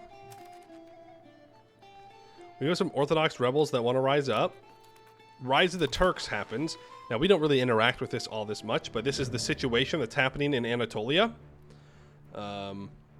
We'll see how it goes. I mean, the Ottomans could pop off and become strong. We might have to deal with them, or they could not, and they could just stagnate. It's kind of different every game. You're assuming attacking the Empire works similarly in EU4. Yes. It would call in the Emperor. The Emperor doesn't like Austria, so they wouldn't join right now. But they do. It would be kind of funny to go after Austria immediately. Like, could we take them out right now? Yeah, probably, but I don't think it's worth it. Okay, Halich has declared us as a rival, and the absolute rule of King Anjou Karoy has happened. King Anjou is firmly committed to the principles of absolute rule, refusing to convene diets, centralizing administration, and consolidating his authority over the kingdom. While the nobility's loyalty wanes as the crown's authority grows, the state's efficiency and power are markedly enhanced under his unwavering command. Loud music. Okay. I can fix that. I'll have to figure out a solution at a different time. I will figure out a solution another time. It's probably a skill issue on my part. Okay. There we go. We will have music. No, I'll put on Fa La La. Relax, relax, relax, relax, relax. I'll put on Fa La La La Lin, all right? There you go. Fear not, Fa La La enjoyers. I'm not cutting the music entirely. That'd be crazy. While the nobility's loyalty wanes as the crown's authority grows, the state's efficiency and power are markedly enhanced under his unwavering command.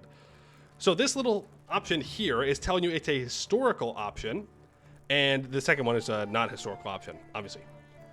And we definitely want to take the historical option here, because we gain the absolute rule until his death, which gives us +1 cabinet seats, 10% legislative efficiency. It does lower nobility estate satisfaction by 10%, but what this means is we're going to get an option, I believe, to automatically pass parliaments, unless it's changed. It could have changed.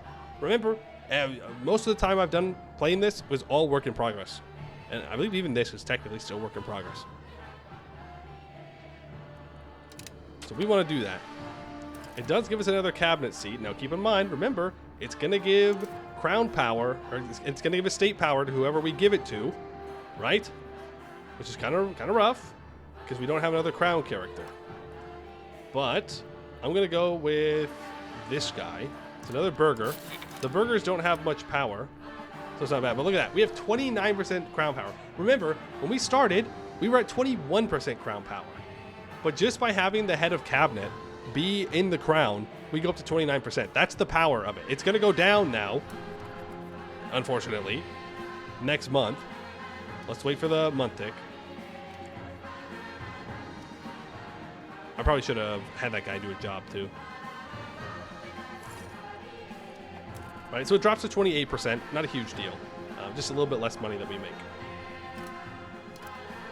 So this guy is at 95. Now, I can't also have him do the same job as our other advisor, right? The increasing control. I couldn't do that on another province. But I think what I want to do is start to develop in our capital. Development gives it a couple of different bonuses. Actually, it gives a lot of them. They're right there. I'm not going to read them all, but they're all right there. But really, the lower proximity cost is really good. More pop capacity, really good. And more institution growth, obviously, really good.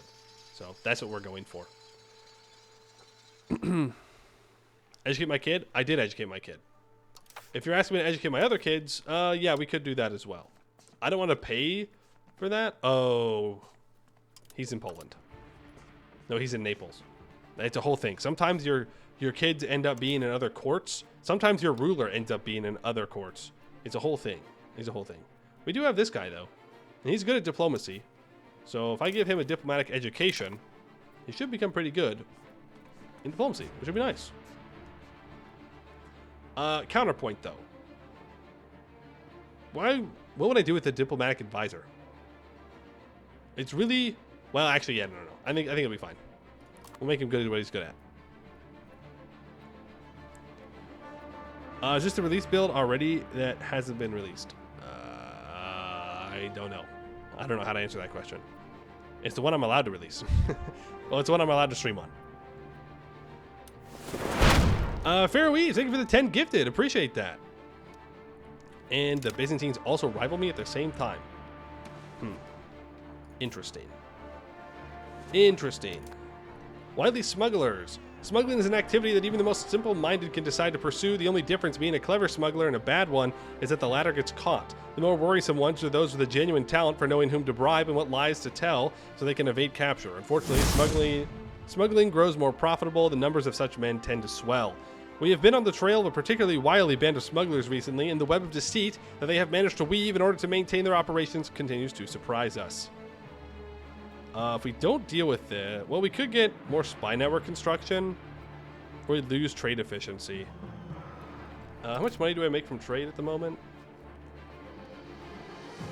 I make 7.34 ducats in trade. Looks like we're mostly selling marble, iron, dyes, and fur right now. Interesting. I think we just ignore them. I don't think it's worth 58 ducats. That's like 5 months of income. You don't think I actually did educate the prodigy kid? I did. It's expensive. If you're talking about this pop-up here, that's just telling you that your heir is underage. That's what that is. Take Constantinople. Maybe eventually. It'll be a couple hundred years before I see any value in taking Constantinople. The Congress of Visegrad of 1337. In the 14th century, Hungary and Poland maintained a complex and occasionally tumultuous relationship. The Congress of Visegrad in 1335 aimed to solidify diplomatic ties between the two nations.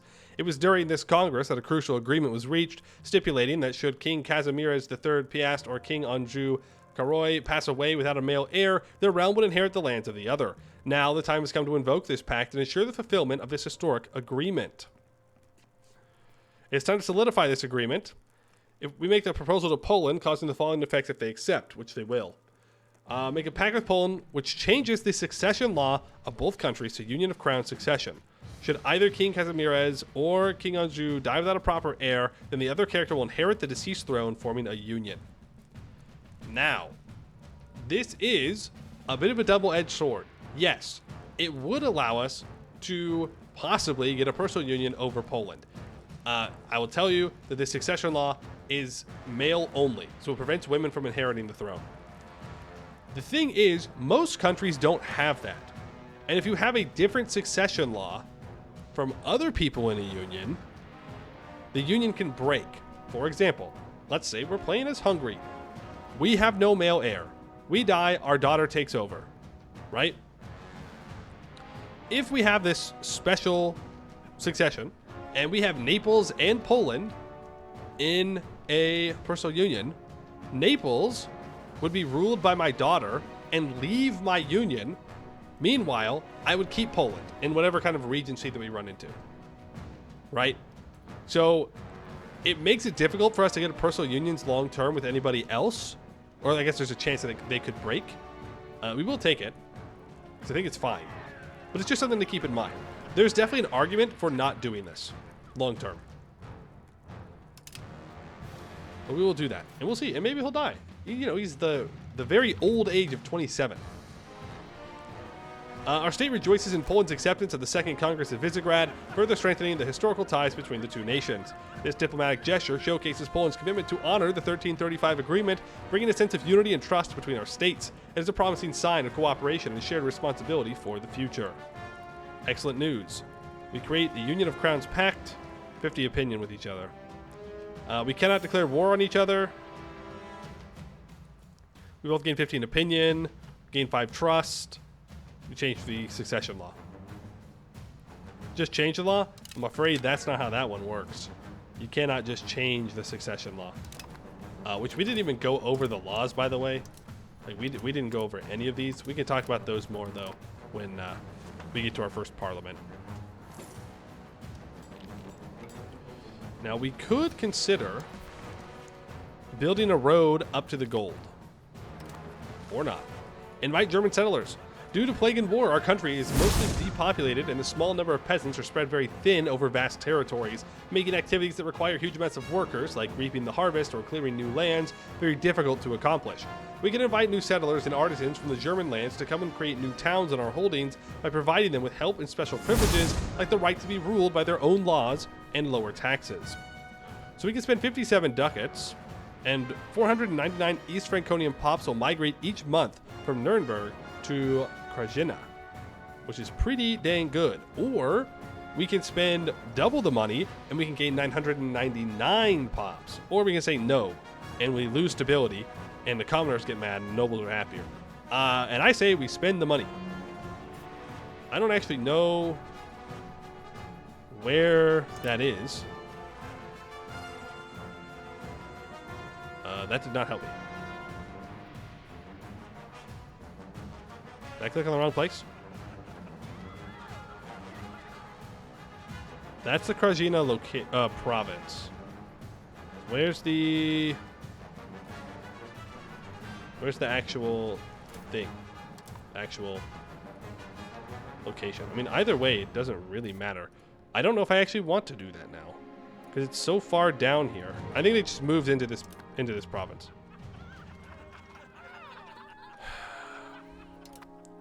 More pops are better. More pops are better. Even though we're not going to use those pops for a super long time, there's a chance they'll migrate to our capital anyways. And highlight it. Yeah, it's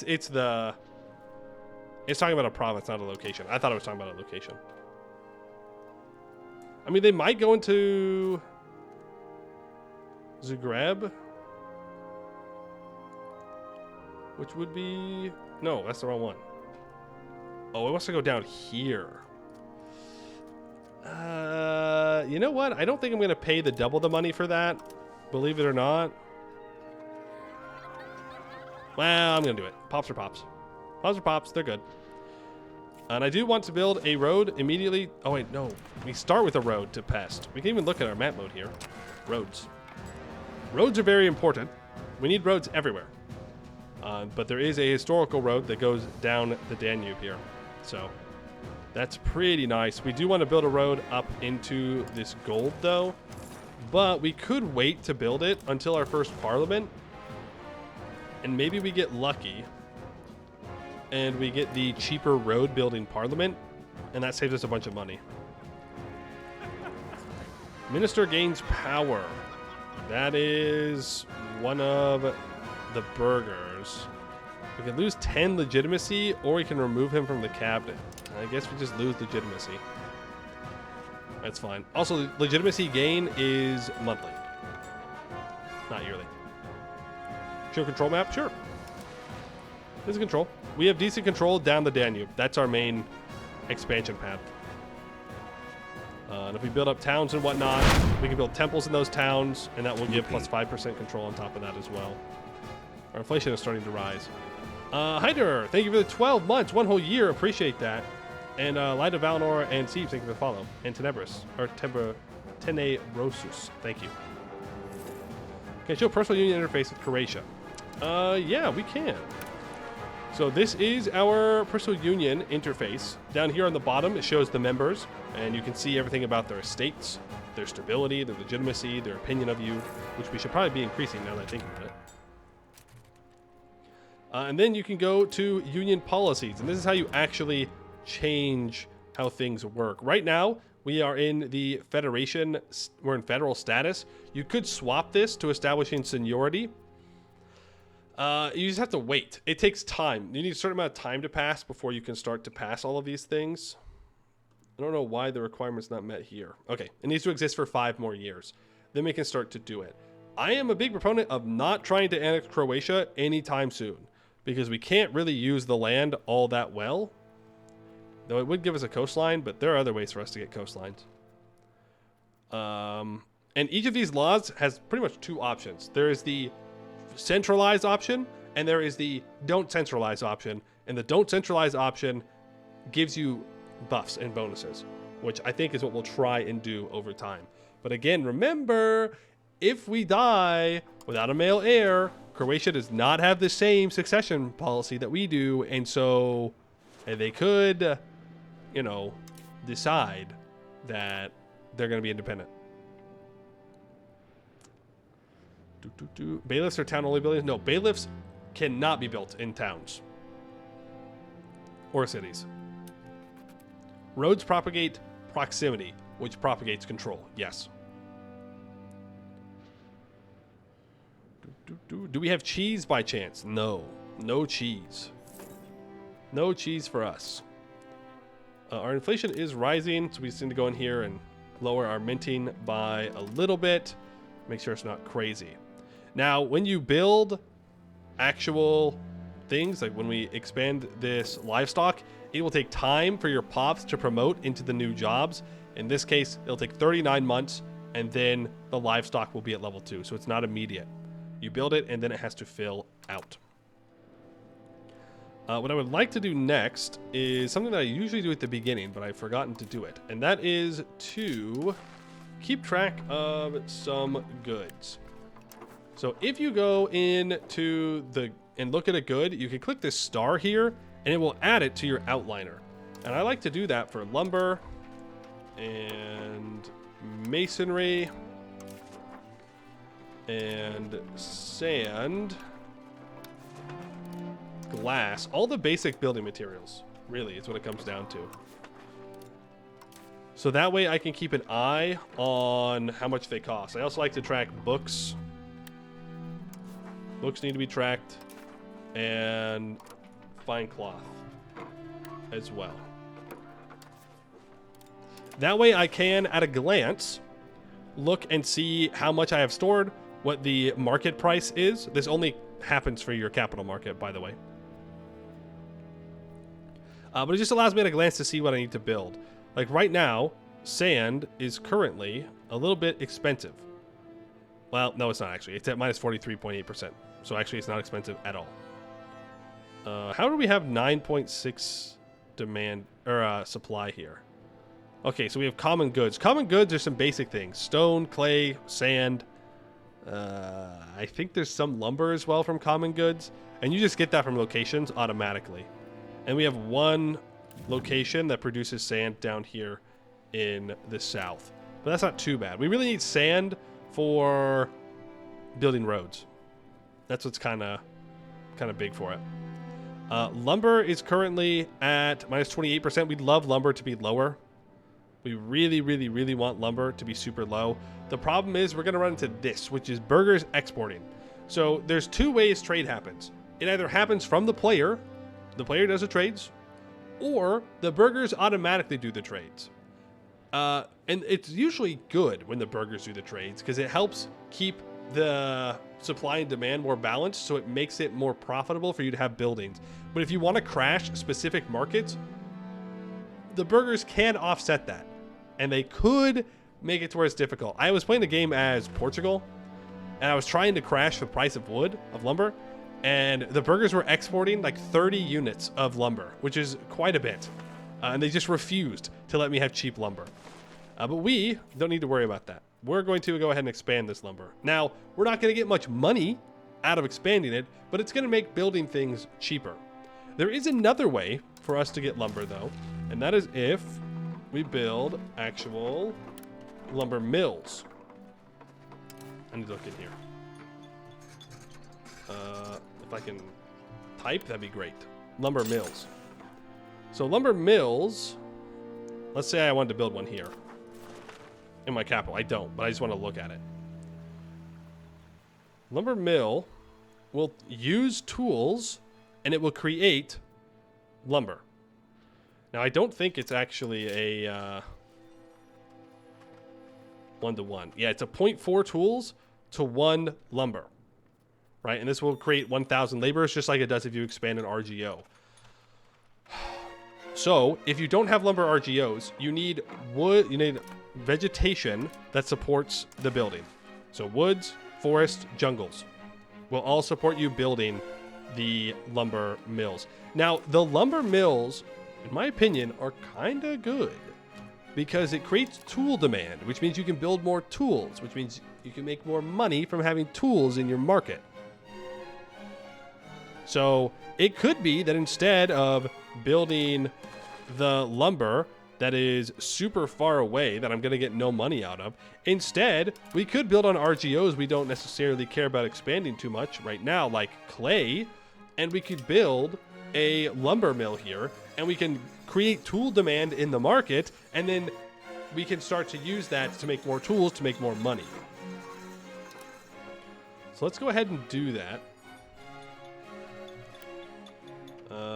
Lumber mills. I would like to build them. Why are you not letting me build them? Oh, because I'm still looking at this specific location. There we go. So I think down here around the lake is a pretty good place to build some lumber mills. I mean, I'm looking at the pops as well. So these peasants can be promoted to work laborer jobs. We're going to want to max out that stone at some point in order to provide for our masonry. But for now, I think that's fine. Reestablishing the wood economy? Yes. We do, in fact, be establishing the wood economy. We do want our wood prices to be low. We want our masonry prices to be low. Those are the two most important ones early on for us to make sure that they are cheap. Because you build buildings with masonry and lumber, and you build RGOs with lumber. So you want to keep them low. Maybe not necessarily totally crashed, because it's kind of hard to do that, but at least low. Do peasants produce anything? Peasants produce food. That's it, I think. Peasants produce food. If we go to food production here, we can see that subsistence agriculture, the peasants produce 14.76 food. Now keep in mind, they consume 19.56 food. So they're consuming all the food they're actually making, and then they have to buy some. Or they don't have to buy some. They have to get some from like actual RGOs and whatnot. But I guess it's better than nothing. Verona wants to purchase military access. Sure. There's our first technology for possible clerics in towns and cities and max literacy for clergies. I need to improve relations with my subjects here and make sure they know that they're nice and friendly and awesome. I'm going to improve with Naples. I think Naples could be a kind of good ally for us. Though if we look at our Diplo capacity, we have enough. It's fine. I do want to make another vassal. I wouldn't mind vassalizing Wallachia. Though I think we're going to get a march out here at some point. We'll see. Where do I... Okay. Venice is pushing into our territory a little bit here.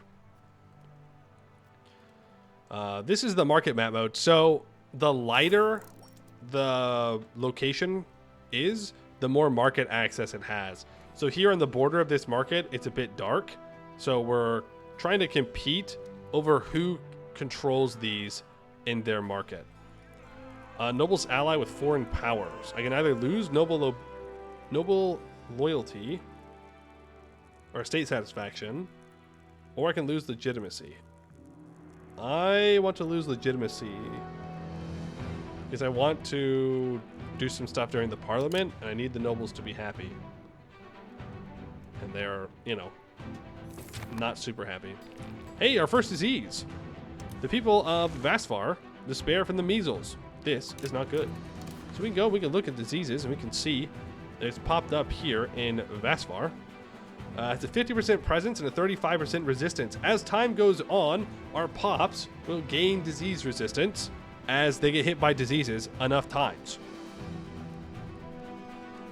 So right now, we have 100% resistance to the Great Pestilence. That's what happens in the New World when the colonizers show up. But right now we have 35% resistance to smallpox, measles, influenza, and 14% to the bubonic plague. Who knows what that is?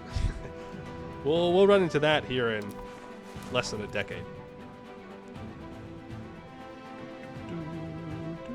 They caught ligma. I don't think that's what they got. I think it says measles. It's pretty straightforward there of what exactly is going on. I'm not so used to so many urban locations for Hungary. This is kind of nice. I could expand all of this pretty easily here. Let's get more tailors guilds built because they're super profitable, and we can still see that we're down 7.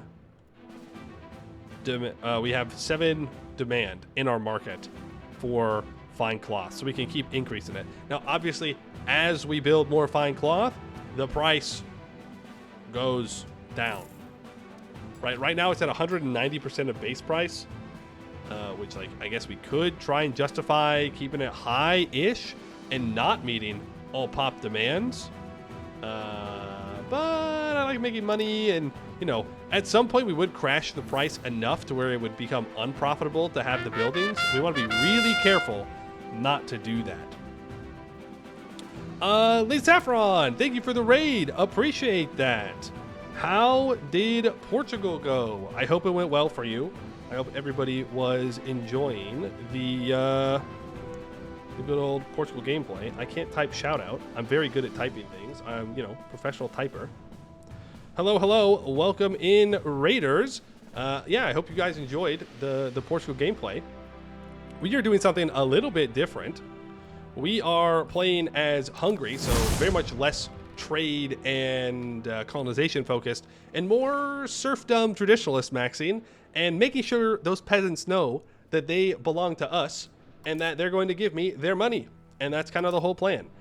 We have lots of gold that we're going to be expanding, and right now we're in our very early stages of kind of getting through our early events and trying to build up our economy before the Black Death hits and all of that.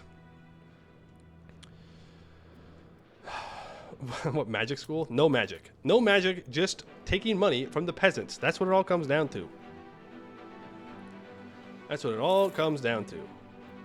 I need to keep expanding book demand. It says we only have minus 0.7 demand for books. They're lying. I don't believe them. Never believe them. Always make more books. Books, books, books. We love books. Pav, I am being raided by. Yes, thank you for the raid. Appreciate that. Hope it went well.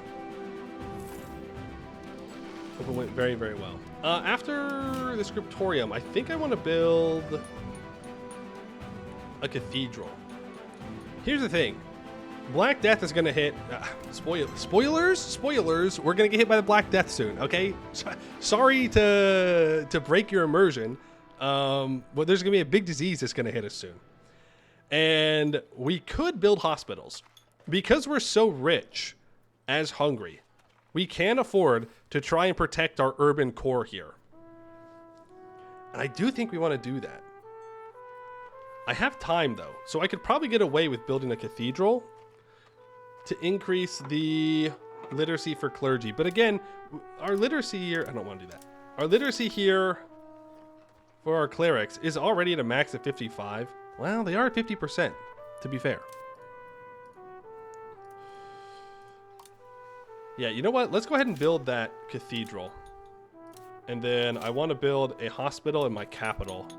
It costs 134. We can wait a couple of months and then we can build it. I mean, we have time. We have time. Usually, I think it's 1346 that Black Death hits. Something to keep in mind. We should probably save up some money, though, in case I can get the Parliament debate to build roads, because I would like to build that road out to the gold mine out here. Pretty important. Robber barons. The burghers are concerned with the great influence of the nobility. Yeah, I bet they are. I bet they are. Well, they're down to 38. That's not even that bad. That's not even that bad. I could lower burgher loyalty and increase noble satisfaction. So we're just trading it around. Now, right now, our max satisfaction equilibrium for burghers is 57. So we're already over it, and it's going down anyways. So I could bring the nobles up, and that will allow me to hand out the privilege to the commoners to increase my levy size. So I think that's what I want to do. Is we make the nobles happy. And then when the parliament happens, I'll give that privilege out. Does the game start with many of the historical marshes along the Danube? Oh yeah, it is filled. Filled with wetlands. Pretty much all the way down it. Which is good. I mean, it's a lot of iron potential. It's not so good, though, because wetlands suck. Wetlands are just bad.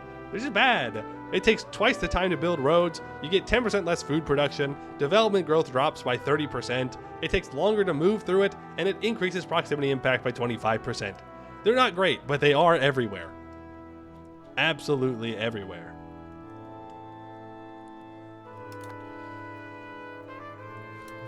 Reverse-based poor Holland.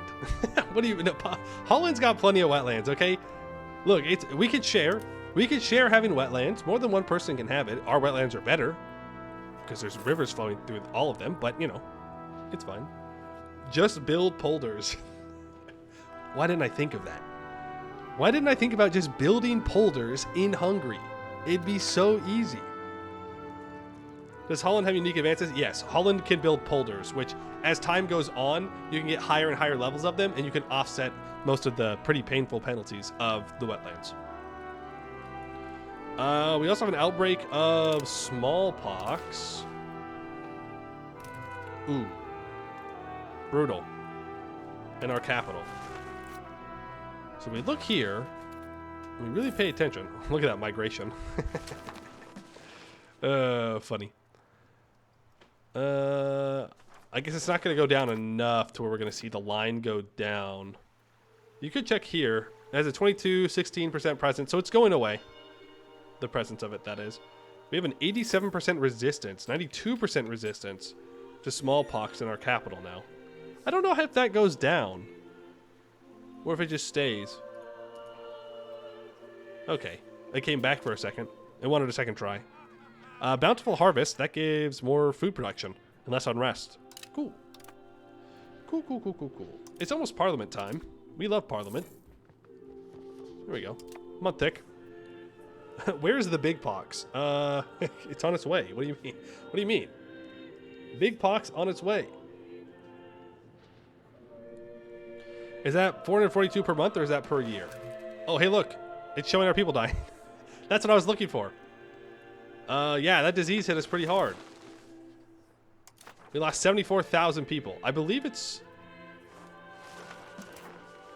per year? No, it's per month. It's per month. I think. By the way, we lost 74,000 people. Ugh. Ugh. Rippy dippy to all those people. Good thing that's the last disease that'll do that one. Jeez, yeah. Diseases will hurt. Again, I was doing a different Portugal game at one point, and I got 3 disease outbreaks for the first 3 years in the capital, and Lisbon just ran out. Like, it just destroyed the pops. It's brutal. It's brutal. But that's why you got to build hospitals. Oh, smallpox is bad? Yeah, believe it or not. All right, Parliament. I am not even going to attempt to pronounce that. If you speak Hungarian, congratulations. You know what that says. I'm not even going to try. I just got rid of the pop-up. All right, so you can call a parliament in any urban location, unless you have a specific law, which allows rural parliaments. If you host a parliament in your capital, it increases centralization. If you move it somewhere else, it's decentralization. I want centralization. I'm going to host it in our capital. We then have a couple of different options. These are randomly chosen. Right now, we don't have the road building one, which is unfortunate. That's kind of the one that I wanted. I think I just want to choose one that's most likely to get support. We could grab 5 diplomats if I do this. Let's go for host army exercises, though. When you are inside Parliament, you get a state satisfaction recovery speed plus 1% and expected cost of court increase 2.5%. So it is very expensive, but you pretty much always want to call a Parliament when you have the option to. It doesn't really make much sense to not call it because there's some really good benefits that you can get out of these. Really, really good stuff. This one, unfortunately, is not great, but it is going to be okay. Now, parliaments are not just for actually passing those. That's kind of the big lie. You can use Parliament to request additional taxes, and you get plus 25% max tax. Again, it's max tax, not actual tax. So, like right now, we'd be able to tax the nobles more, probably. And, well, actually, I think we'd be able to tax everybody more, which would be kind of nice. You can fabricate a CB. So if I want to go to war with Serbia, I can fabricate a CB, and that will allow me to do that. You can ask for more levies, which will increase your levy size by 25%. So if you're about to declare a big war, or a big war has been declared on you, you can try and increase your levy size. And there's also ask for law changes, which is where we are going to be doing our thing. Now, we'll get back to that. We have a special one, which is force parliament issue, which I always forget about. We could have chosen any of the parliament options. It's fine, though. But because we have the... What was that event? I don't remember the name of the event. But the one where we talked about how we had brought the nobles to heel, because of that, we can force parliament issue, and we can set the support to 100%. I guess, really, I could have changed something, and then it's fine.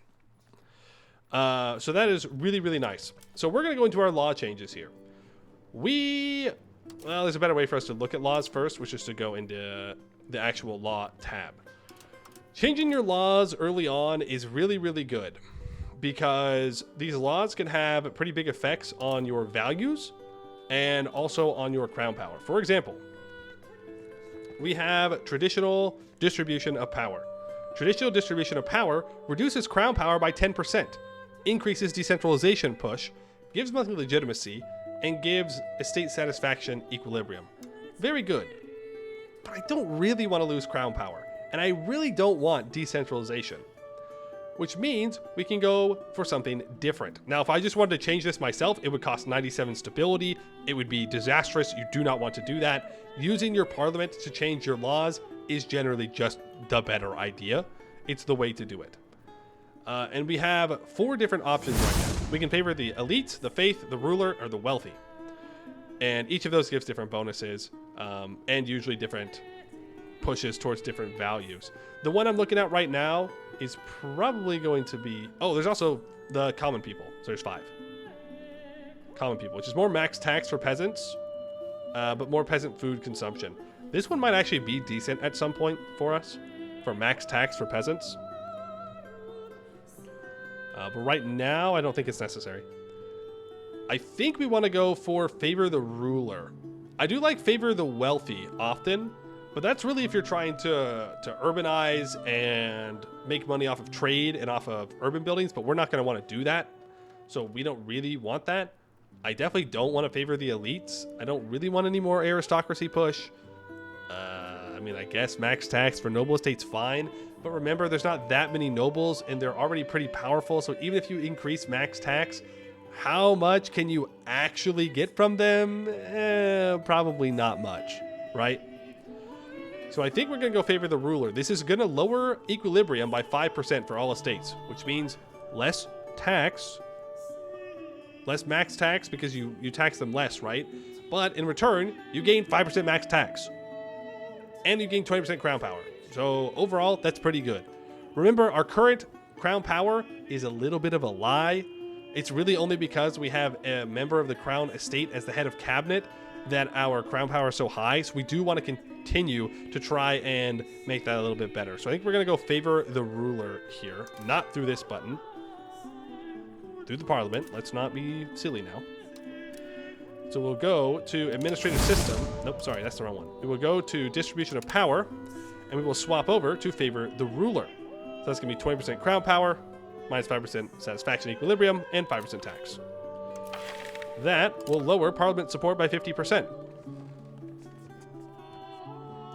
we not have 50%?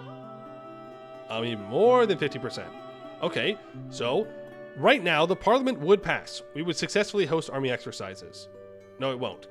Technically, it's probably like 49.9999999 or whatever, and it just gets rounded up to 50 here. So what we need to do is do an agenda. So right now, I could sacrifice 5 legitimacy. We get 2 progress towards aristocracy. Clergy and burghers are a little bit upset about it, but I would gain 21 parliament support. And so this is how you can kind of increase it. Like if you want to do a parliament debate that you don't start with over 50% of, this is how you can increase it. There are events that happen during the parliament that also do it, right? So I'm going to go ahead and pass that aristocratic support here, and that's going to get me up to 71%. And I do think I want to go for a second law change, which is a little greedy. Ooh, support for land focus. We want this. Remember, we want full land. We don't care about naval stuff. So if we can push 5 towards land, that is pretty significant. So we will give that out as well. Now, what other laws could we possibly want to change? And again, changing the laws takes time, just like implementing the estate privileges or government reforms. So right now we are feudal administration, which gives 0.05 progress decentralization and 5% food production. Food's not really an issue for us. We have plenty of food RGOs for our market to keep it all low. We could go for a central council in order to push centralization.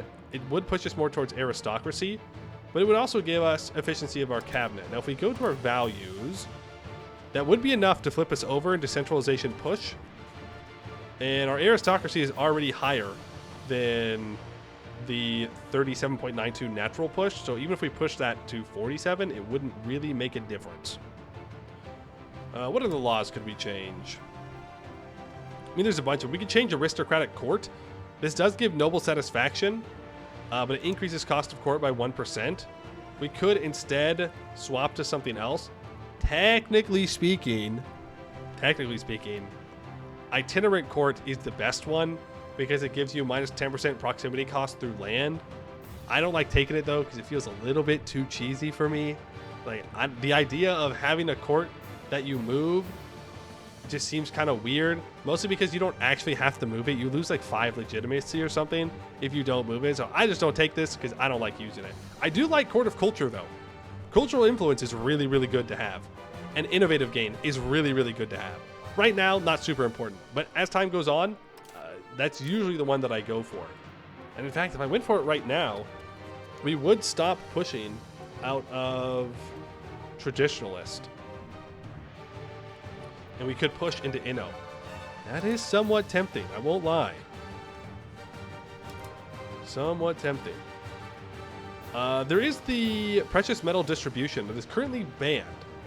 Now, I think there should be an event after our current king dies that allows us to export gold and silver. Do I think it's worth waiting for? Probably not. From a min-max perspective, we should swap to unlimited export right now and start trading. But I do want to see if we can see the event, so I'm not going to do that. Mining law is another good one to look at because you can choose who gets some satisfaction. Again, Burger, if you're going for quickly urbanizing and trying to build up trade, it's really, really good. For us, this makes it faster to expand raw materials.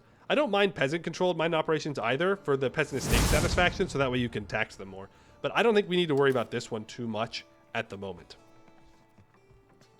There's civil law versus traditional law. Civil law is just better. It's just better. It's just better than traditional law. You don't want traditional law. Feudal de jure laws.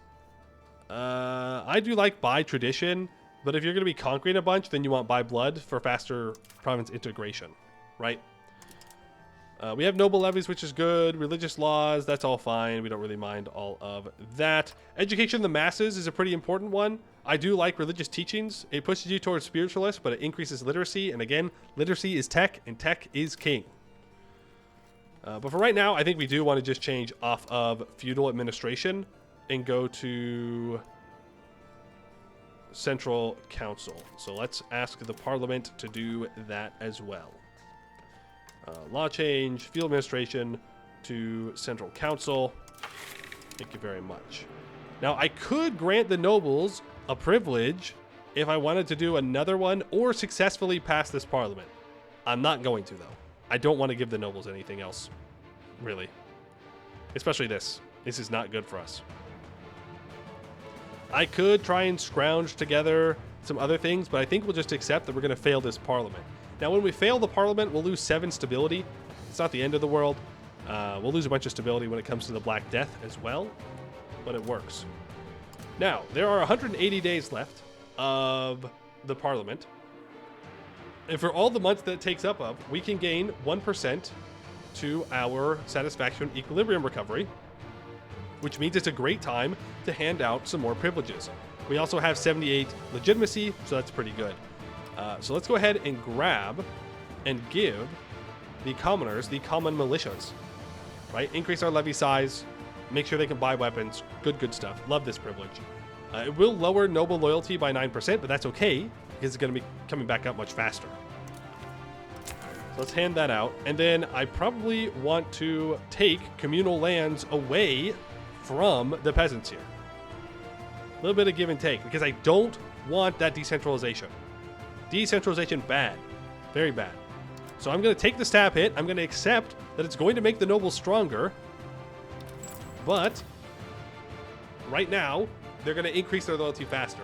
Now, it can be very dangerous to lower your peasant loyalty. Number one, it's going to be a very big hit to our economy since we tax our peasants so much. I mean, we get 25.91% tax from peasants. And that's going to tank now because their loyalty is so low. It is also going to lower the amount of levies that we have.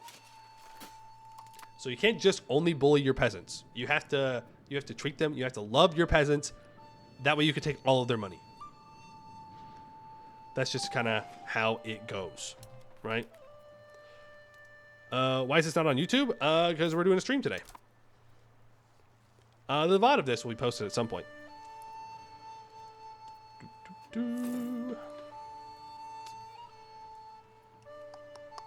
Well, yeah, I don't think it's worth it for us to try and plan a war. I wouldn't mind going to war with Serbia or Wallachia in the future. Interesting. Bulgaria has declared war on Wallachia for succession. There's another tech. Wallachia might be a decent vassal. Though looking at actual trade goods that I might be able to get a hold of at some point, all the lead down in Serbia is actually really good. But that's something that we can pay attention to long term. When does the Age of Traditions end? I think it's 42. You can store a year's worth of tech. So I do need to do another advance. I think I'm going to go for expanded archives in the preparation of me having more vassals. Or I can finally get that alliance with Naples. So I think we'll do that. So let's go ahead and do diplomatic capacity, because we're going to have time until we need that institution growth. Okay. 184 ducats. What's my income going to go down to? Hopefully not too bad. Unless this is what it dropped to. I don't think it was. Okay. No, that's fine. That's not too bad. I mean, it's a little bit less money. I mean, to be fair, like, we're making a lot of money. The fact that I can just make my peasants so upset and they don't really care means that we're pretty rich, all things considered. I do not need to save money now for building a road up here, because we don't have the road debate. Sopron changes stance in debate, though, which gives 5 prestige and also gives us 5% support in Parliament. So if we can get a bunch of events from those, there is a chance the Parliament will pass. I don't think it will, but we could. 227 ducats to build out to here. I mean, that's not bad.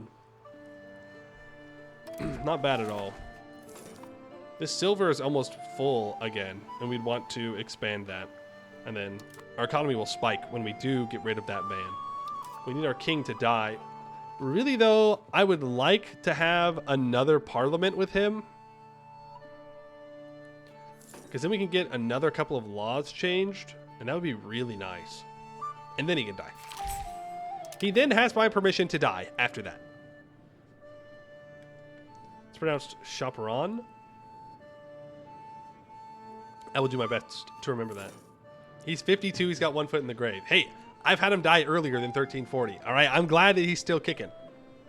I've had him die before the first parliament, in which case that event means absolutely nothing, and I might as well have just taken the satisfaction. We'll see, though. We'll see. All right, let's get that road built up to the gold. Now, why build road? Road good. That's why. Road very, very good. Is there anywhere I can look, like shows? Well, yeah, if I go into the tech, and I go into Age of Traditions, and I look up road. No. Road. Road building. Here we go. Unlocks gravel roads. So gravel roads reduce movement cost by 25%. That's fine. The real thing is market access cost by minus 10% and proximity cost by minus 20. And in locations, it also gives institution growth, monthly development growth, and construction speed. It has a very small upkeep of sand. That's really not a big deal. You can just build a couple of sand buildings and you'll have enough sand for all your roads, even if someone's super big. Will I stream for all 8 hours allowed? Yes. Yes. That's the plan. But you do want roads. You want roads everywhere. Everywhere. Minus 20. Now, keep in mind, roads do not stack that minus 20 proximity cost with the minus 30 proximity cost of going down a river. Right? It does help with the market access, but it doesn't help with the proximity. So it's not like we get minus 50 proximity cost here to Sarbogard or whatever. We just get the minus 30 benefit from going down the Danube. But there ain't no river up here, so we want to build a road. So early on, going down rivers, better than building roads, which means you should build roads in other directions. That being said, there is another building that we can build, which is a bridge. And bridges give an additional minus 5% local proximity cost. And for that, you need a road. And we want to build a bridge in Pest, so that way the proximity cost in Pest goes down. So that way we can increase the control in Pest, and we can make more money from Pest. But right now it's building a cathedral, so not really a high priority. I think saving up to build a hospital in our capital now makes a lot of sense. If you're wondering what this building is, this is an order commandery. It does give some manpower to the owner, but guess what? We're not the owner. That's not us. The owner is the Teutons. Which I suppose is fine. It doesn't really hurt us all that much. It creates some goods demand in our market. And it does create clerics here that we do employ, that we can't really tax them. But, you know, it's more literacy, which is good. Leaders are hard to find. Nobody wants to work anymore. No leaders want to work anymore. Who would have thought building a civilization off a river would be good? There's a big river in Egypt. Someone should really start a civilization there. Yeah, you know. Somebody should do that. We should just invade the Mamluks real quick. Surely it'll be easy. What's the worst that can happen? Surely I can beat the Mamluks. I've got 20% cav power. It'd be so easy. Mamluks are very scary.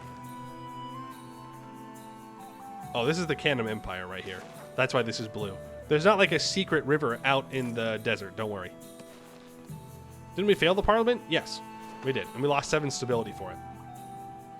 But we only failed it because I passed a bunch of laws.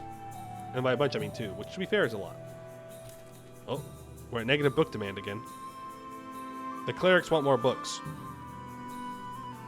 Which kind of, I don't want to get too deep into the weeds here today on this kind of stuff. But essentially, the higher the literacy, the more book demand there is. If we look at our clerics here, at their demands, you can see if you go to books, and you hover over this, you can see culture, religion, or location, minus 49.7%. What it is the lower their literacy, the less demand there is to 100%. So if they're at 0% literacy, they want minus 100% books. Same thing with paper. So the more literate they are, the more books they want, the more paper they want. And that's why we need lots of books, is because I like high literacy clergy. Cleric make book, but also want book.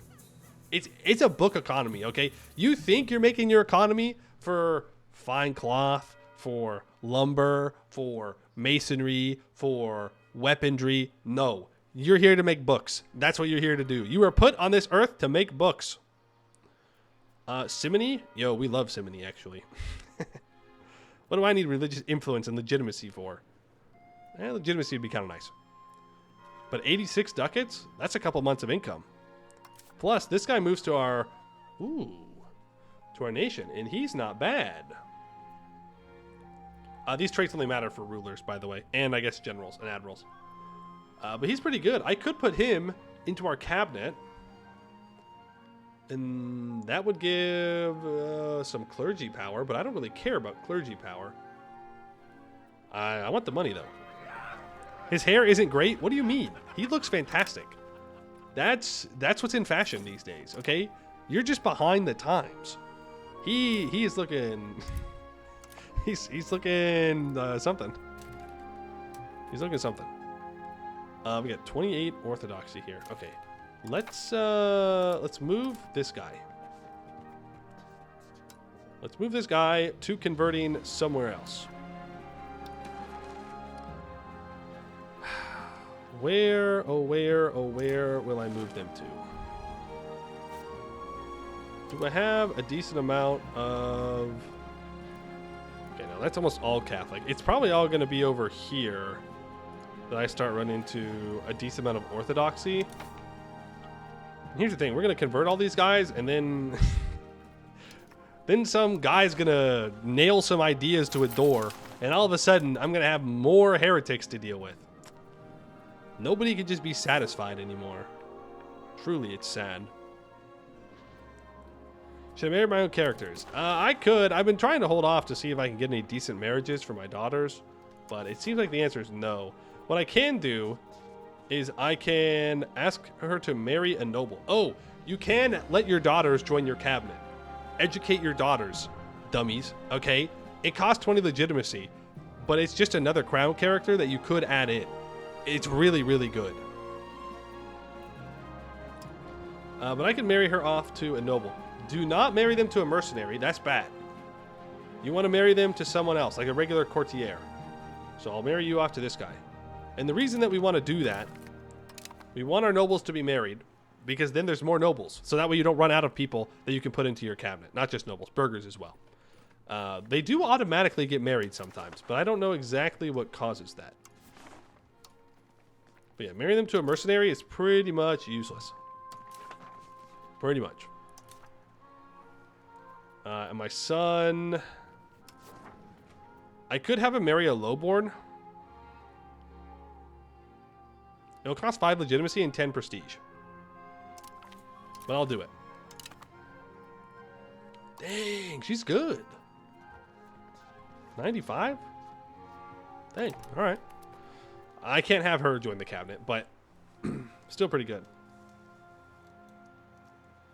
Don't you want to pull a Sforza Milan by marrying a Merc? No, I don't think I do. I don't think I do want to do that. Buddha, let's get that hospital built up.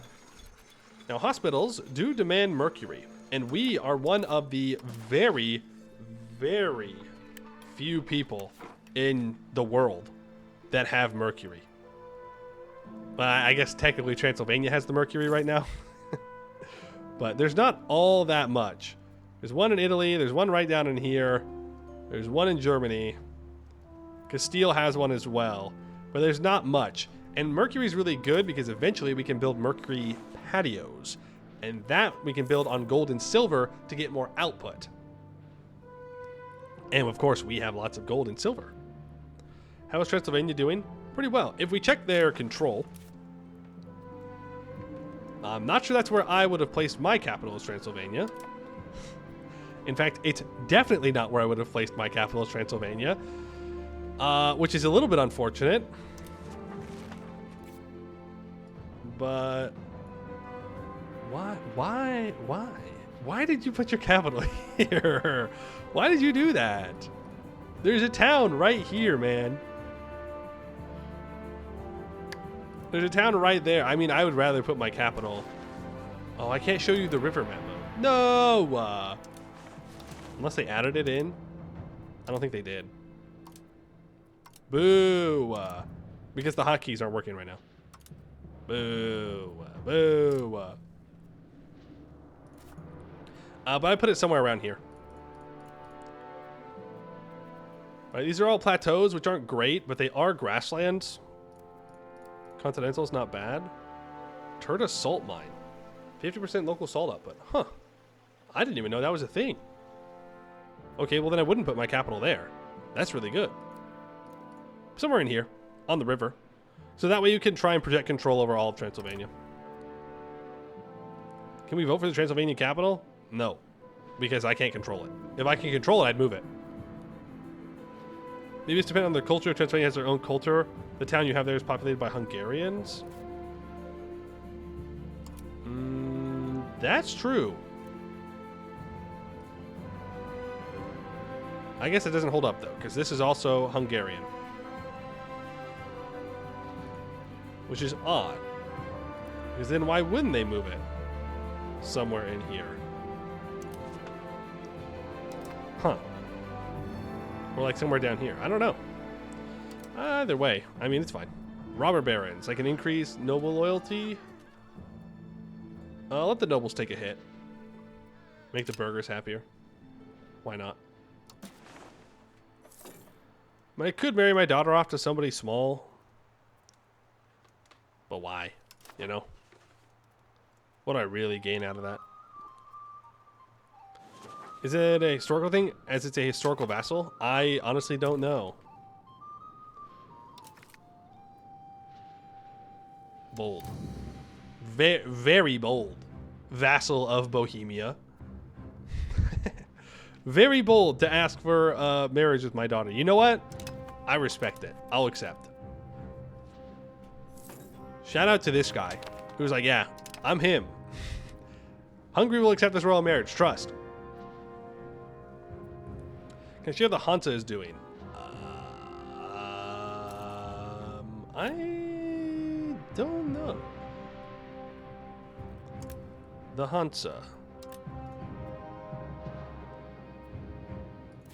How would I get access to... Oh. I need to go to... building-based countries. Building order. No. Hanseatic League. There we go. There we go. They're obviously not as good as, say, the Spiffing Brit when it comes to making the Hansa make lots of money, but they're there. And they've got buildings all over the place. I haven't played as them yet. Could be kind of fun. One day. One day.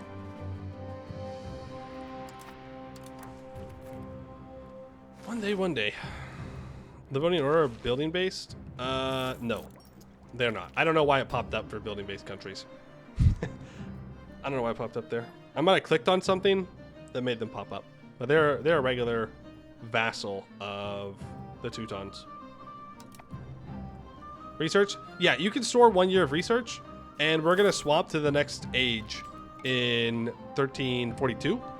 And so I want to go and I want to research on the base Renaissance tree. So I am saving it. But thank you for the heads up, because it is perhaps something I would forget about. Okay, Pest has a cathedral. It is lacking in fine cloth. I mean, we're still down fine cloth quite a bit. So I'm going to build 2 fine cloth in here. We're using wool. Okay, and how's my wool price doing? Okay, it's still pretty low. That's fine. More books. You know the answer. More books. And then I'll build a monastery here. What's my literacy right now for clerics? Ooh, yikes. Orthodox. We'll have to convert them. Max is 71. It'll take a while to increase, but all right. There's a big pause, by the way, when it goes to 1342. Do not fear. Your game is not crashing when that happens. Okay, Age of Renaissance. So, now we get to choose our focus. There are 3 focuses for every age: admin, diplo, mill. What this means is it gives you access to, I think it's 10 new technologies. You have to research them on the tech tree. You don't just get these for free. And whatever the ones you don't choose, you do not get access to those technologies. Now, Hungary, I think, is an interesting choice. Most of the time, I would almost always go admin, because it has minus 2.5% proximity cost, and that's worth taking it for. There's also more max literacy and cheaper expected cost of core. The admin is very good. For Hungary specifically, though, there is an argument for going mill, because there's an additional 10% cav power on the mill side, and we start with 20%, so we could get 30% cav power, which makes our cavalry go burr, right? Which is pretty good. The question is 10% cav power really worth giving up all of those other admin things? Probably not. Is going mill worth it when I don't really have lots of expansionist plans? Probably not. But tolerance of heretic and heathen beliefs, kind of good for us. Even though I'm converting right now, right? We know that eventually we're going to get a special tech that's going to give us an additional +1 tolerance of heretics and heathens, which is really good. So we could just keep it around, right? We could take this, take the tolerance ideas, either now or later, and then, you know, just tolerate everybody. And we don't have to worry about converting things. Levy combat efficiency, again, for the first 4 ages, very good. Non-culture levy size, I believe this is specifically referring to non-accepted cultures. So there's your primary culture here, which is Hungarian, and then we have the rest of your cultures. This is tolerated, not accepted. There is a difference. There is, in fact, a difference. So I think that means that the increased levies would help and would affect this, which is really good. You can see right here that if we did increase Slovak to accepted culture, it would cost 1.34 of our currently 2 accepted culture slots. So we definitely don't want to do that. We have a lot of tolerated cultures, just not a lot of accepted cultures. Am I going to declare war this stream? Yeah, we'll do a war, for sure. Would I do a war if this wasn't the first EU5 stream I was doing? Probably not. but we'll do a war. We'll fight like Serbia or something. Yeah, we'll just do one short war in the Balkans. In and out, 20-second adventure. No problems, okay? No problems. There's also naval glory, which doesn't really matter for us. Boarding parties, which doesn't really matter for us. Marine regiments, which doesn't really matter for us.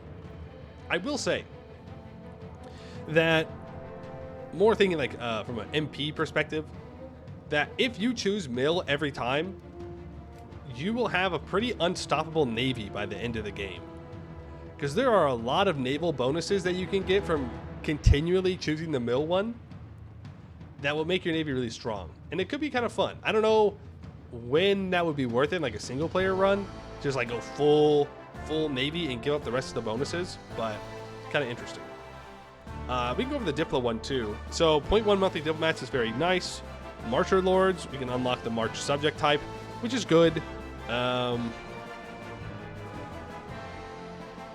guess. I don't know. I haven't really played around with it too much, to be honest. Claim fabrication speed is just kind of nice to have. Shrewd commerce or market attraction is fine. Trade maritime advantage can be really nice. Privateers, I've never really played around with. Experienced diplomats for more Diplo rep, which I believe also reduces aggressive expansion. Sorry. Antagonism. It's different, okay? It's different. Improved relations is good. Tribute system for more subject income, 2.5%. And pressuring diplomacy for cheaper war score cost. I don't often find myself gravitating towards the Diplo in this age. It really is towards admin. Max literacy, more legislative efficiency, cheaper cost of court, less interest from loans. You don't really want to be taking loans, but if you do get pushed into taking a loan, it's kind of nice. Cheaper merc maintenance, cheaper merc hiring cost. The proximity cost is very good. Church attendance day for stab cost or stab investment. Deus Volt for the religious war CB, and anti-piracy for anti-piracy modifiers. So, I don't know. I do like the admin one quite a bit, but it's kind of funny if I do go for the Cav combat ability of the mill one. It's just the question is like, who am I fighting that's going to be worth it for? Bohemia? Like, yeah, eventually. Eventually, we're going to have to fight Bohemia. Someone's going to have to do it. And you know what? I'll be that guy. There's a lot of good stuff in here I could take. And of course, there's always the specter of the Ottomans if they decide to pop off this game. And then after that, there's the specter, the real specter of the Mamluks. Because I would not be surprised if I see the Mamluks take Constantinople this game. It's not exactly an uncommon thing that happens. And if that happens, well, I mean, we can't be having, like, I might be able to suffer the Ottomans holding Constantinople, but the Mamluks, that's just embarrassing. In which case, it would be kind of nice if I did have all the Cav stuff. But I think we're going to go admin. We're doing more of an eco-focused game than a conquest-focused game, and so I think we'll really double down on that and specialize into it. The war one sounds fun for this nation. Huge levies. I mean, yeah, I mean, it's always nice, but I think we're going to go with the eco one for now. I don't know. I'd have to play around with this more. Because here's why, right? It's difficult to conquer out of Hungary. That's the real problem. If we look at the terrain, topography, obviously, you know, we've got mountains and hills all in pretty much all directions around us, except into Bohemia. But even then, there's some hills and plateaus out here. So it's really, really difficult to push control out of Hungary. And on top of the topography, then we go and we look at vegetation, and this is all like forest, which reduces the proximity impact or increases proximity impact even more, right? So like there's a very small stretch down here in the Danube that you can like kind of get through, but it's so far away from your capital that it's going to be like tier 3 roads maybe before it's really worth it to hold anything down here yourself. So like trying to go full into war, really, I think the only reason you would do that is if you're trying to push into Bohemia and Austria. If your goal is to take out Austria and Bohemia and fight them early on, I think you go for the mill. Otherwise, who knows how worth it is. Of course, if you are going to try and contest the Ottomans down in here somehow, some way, that could work. What is happening in Bulgaria? Hello? Bulgaria? Why are you losing? Are you okay?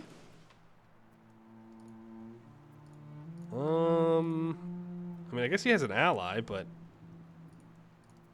feels a little odd.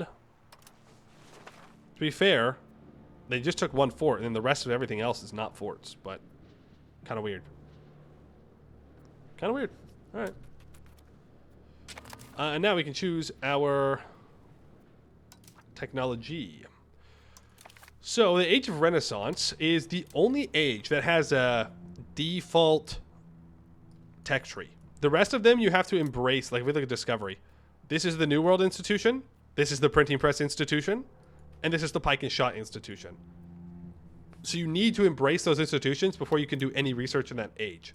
The Renaissance, on the other hand, has a very basic one. So, and that's really because the Age of Renaissance pretty much starts immediately, right? It's less than 10 years into the game, so I think it's so that way you can actually have research to do. It has 2 different branches that we can go down, and there's some good stuff in here. Some really, really good stuff. Like there's a bunch of military over here that you can get a hold of, Navy stuff, eventually into construction speed, and into more fort limit, which we don't really need. We do see our special technology down here for +2 culture capacity. Pretty good, right? Pretty good. And you can also spot some literacy for clergy, for burghers, and for nobles. Also, very good. Because we're Catholic, there's also a -1% expected cost of court in here as well. You can make it cheaper to found cities in towns. You can get your Inquisition law up and going too, which is kind of nice. For pop conversion speed, if you want to get that. There's lots of good stuff in here. As for us, I think we want to focus on going for our special technology to grab that culture capacity so we can start building up cultural influence. Lang, thank you for the raid. Appreciate that. Welcome in, raiders. Hope you're doing well. We are playing some EU5 today. We are playing as Hungary and trying to decide our current tech path right now. Now, we'll probably stop doing this tech path and go back and grab the institution spread or institution growth here at some point. But for now, I think making our way down to our culture capacity is super, super important. We do also hit the max literacy for nobles, which isn't too bad. Subject opinion is fine. Loyalty of subject is great. But I think we'll grab that. Then maybe we'll go for this proximity cost since we'll be so close to it. And then we can go over and go for the max literacy. It is kind of sad that I'm not going for the literacy first, but it is what it is. This is a little interesting button. So in EU5, when your rivals declare wars, you can intervene in them. In EU4, if you are a great power, you could intervene against other great powers, but in EU5, it's just rivals. So right now, Serbia and Halleck are at war. The Serbian Byzantine Empire. Serbia has called in their ally. So if I wanted to get involved in this, let's say, oh, I don't want Byzantium to be attacked by Serbia. I could decide, hey, I'm going to join the Byzantines, and I'm going to stop you from doing that war. Now, I'm not going to do that because I don't want to fight for Byzantium. For I think pretty good reason. For a pretty good reason. Instead, I can just build a spy network eventually, get cleanse heresy, and then I can take land myself. The CH in Halych is pronounced like the word in channel. Got it, Halych. Heathens? Whoa, they're heretics. Okay, it's okay. They're just heretics. Which is worse. How dare they disagree with us? How dare they? Oh boy. Yeah, we really should try and meet some of these demands. Wheat. Okay, banking has appeared in Genova. So that's the first institution. They should all spawn here pretty quickly. I don't know if I actually have a chance to spawn any of them. I doubt it. We could check.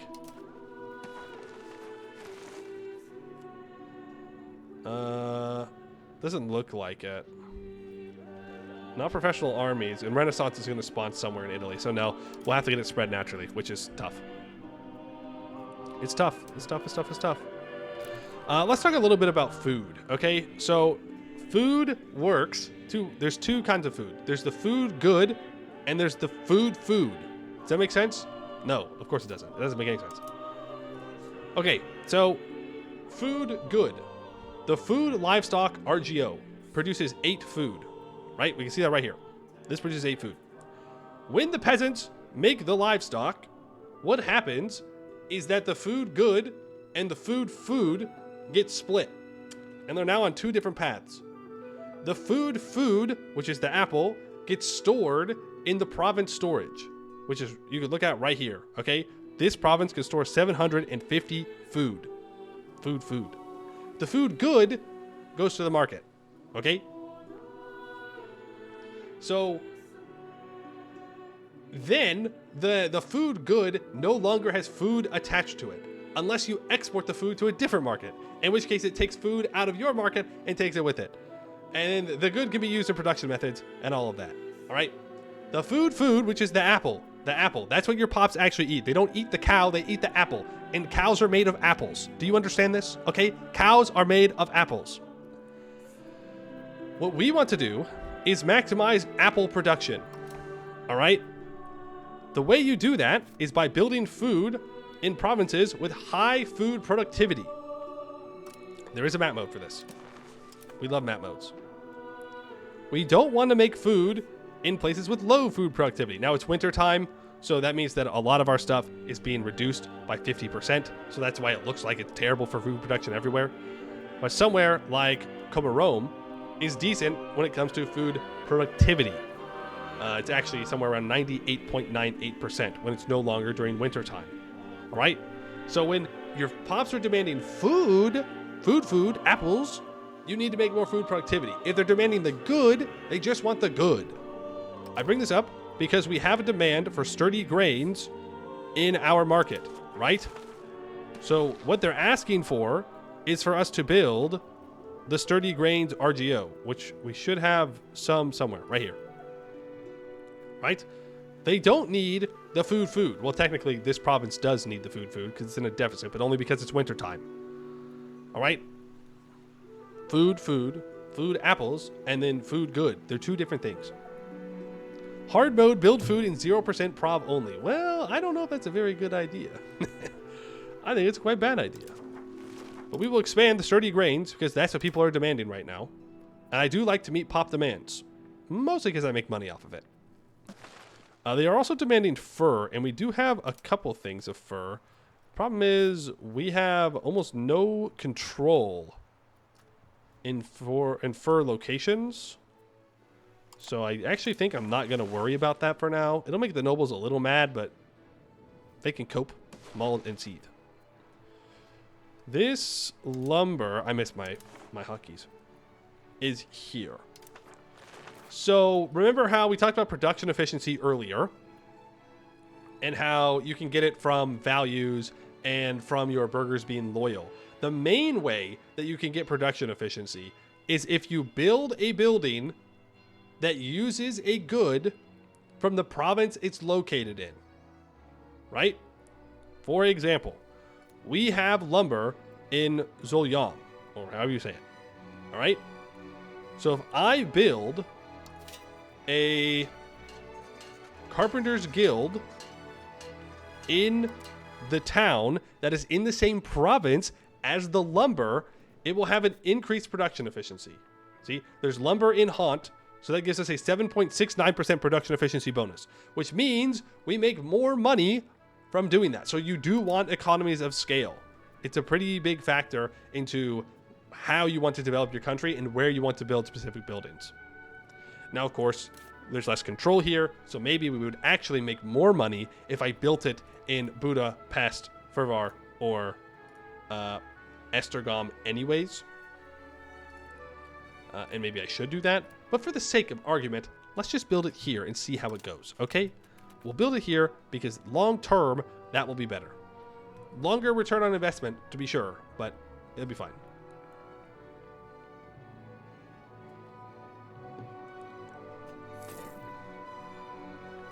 It'll be fine. Crown Prince has reached the age of 16. Did he end up pretty good? He did end up pretty good. He could use a marriage, so let's arrange a royal marriage with him. We can marry Poland. Perfect. Perfect, perfect, perfect.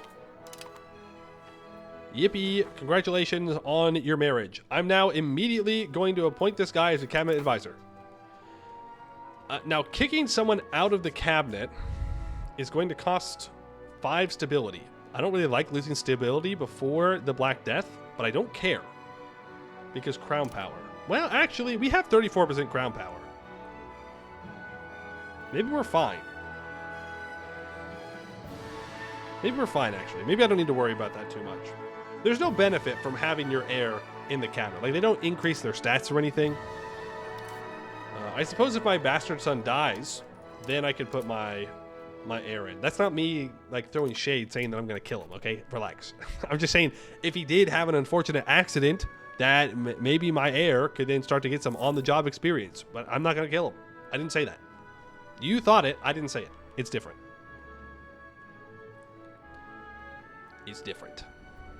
What else do the people demand? Sturdy cloth, fine, or sturdy grain, fine cloth. They do want a little bit of wheat. I'm so sad. This didn't used to be a town. I used to like to build a town here and not have a town here, because this is a pretty good wheat place. But I'm more concerned about the wheat RGO than the food production here, so I'm going to build the wheat good. Now keep in mind, this is an urban province, so do I really want to be using POPs, investing into rural RGOs compared to just building more urban buildings here? The answer is, sure, why not? But long term, it might be better just to build urban stuff.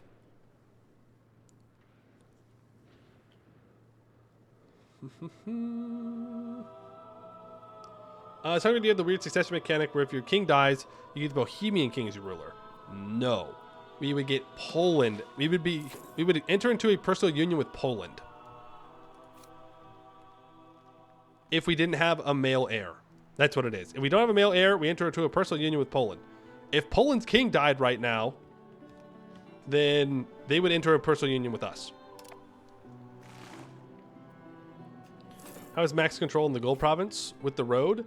It is now 72.57. Keep in mind, that is also an additional 20% because we have an advisor, cabinet seat, increasing it. So really, it's right around 52%. But right now, it'll go up to 72%, which is very good. Haunt can be expanded, and honestly, this gold mine can be expanded as well. There is fruit demand in the market. Now, this is fruit, but I do want to turn this into a town at some point. So I don't know how much I want to invest into this, because it's not super high on its pops. Only 10,600 peasants available right now. So I think instead I'm going to expand the fruit here. I get a little bit less money, yes, but long term, there's more food productivity here, and it's going to remain urban, or it's going to remain rural much longer, maybe forever, probably forever. So I think it's a better investment there. Okay, I can build something in Buda. Okay, the Tailor's Guild has dropped in its value because it's pretty even when it comes to its demand. Target price of 7.8. Yeah, it's dropping pretty quickly. So we want to stabilize that. We don't want to build any more Tailor's Guilds. We just want to remain stable. It'll lose money, and it'll lose even more money when the Black Death hits. But it meets the demands for most of our pops and our buildings, and so I think it's fine. Probably level 4 would have been better. It would have been more efficient, but let's get some jewelers built up in our capital. Again, it's the debate of, do I build a jeweler here, which has the gold and silver, or do I build a jeweler here in my capital, where I'll make more money from it? It's tough. It's tough. What if instead I don't do either, and I build a bridge in these 3 locations? I build a bridge in Pest and Buda to make sure that their market access and control are better, and then I build it in Haunt for the control up into the gold mine and the silver mine. I love building roads and I love building bridges. Love it all. Transylvania is building that, which is kind of unfortunate. Okay, that's an interesting place for that to show up. Not terrible, though, since it's in the market next to me. I don't know what I would import from them, though, to get that. Wool, I guess. Appease the states for more satisfaction for 5 years, or diplomacy for diplomat. I'll grab the satisfaction. That works. Did I build hospitals? Not that I'll need them or anything, of course. We won't need them. I have a hospital in my capital, and I should build one in Pest. The thing about the Black Death is, you can't avoid it, right? Like, it's gonna hit you no matter what you do.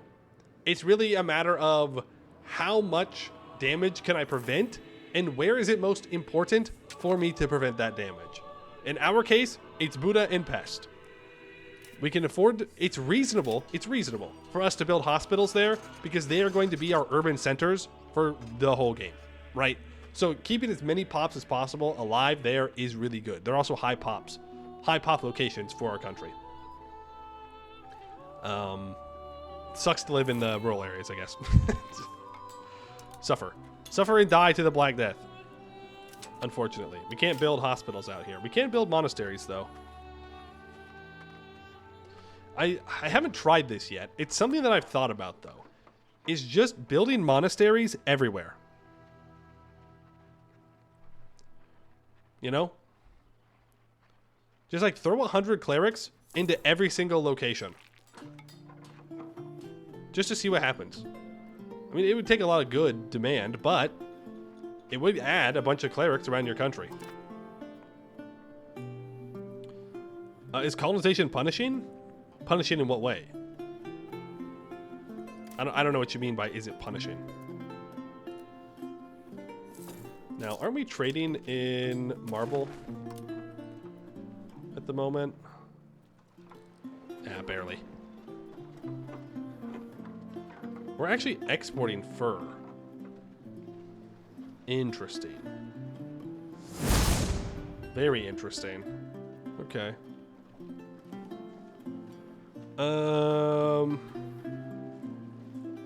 We could actually expand the fur if we want to keep exporting. Again, though, like, we're going to export gold and silver.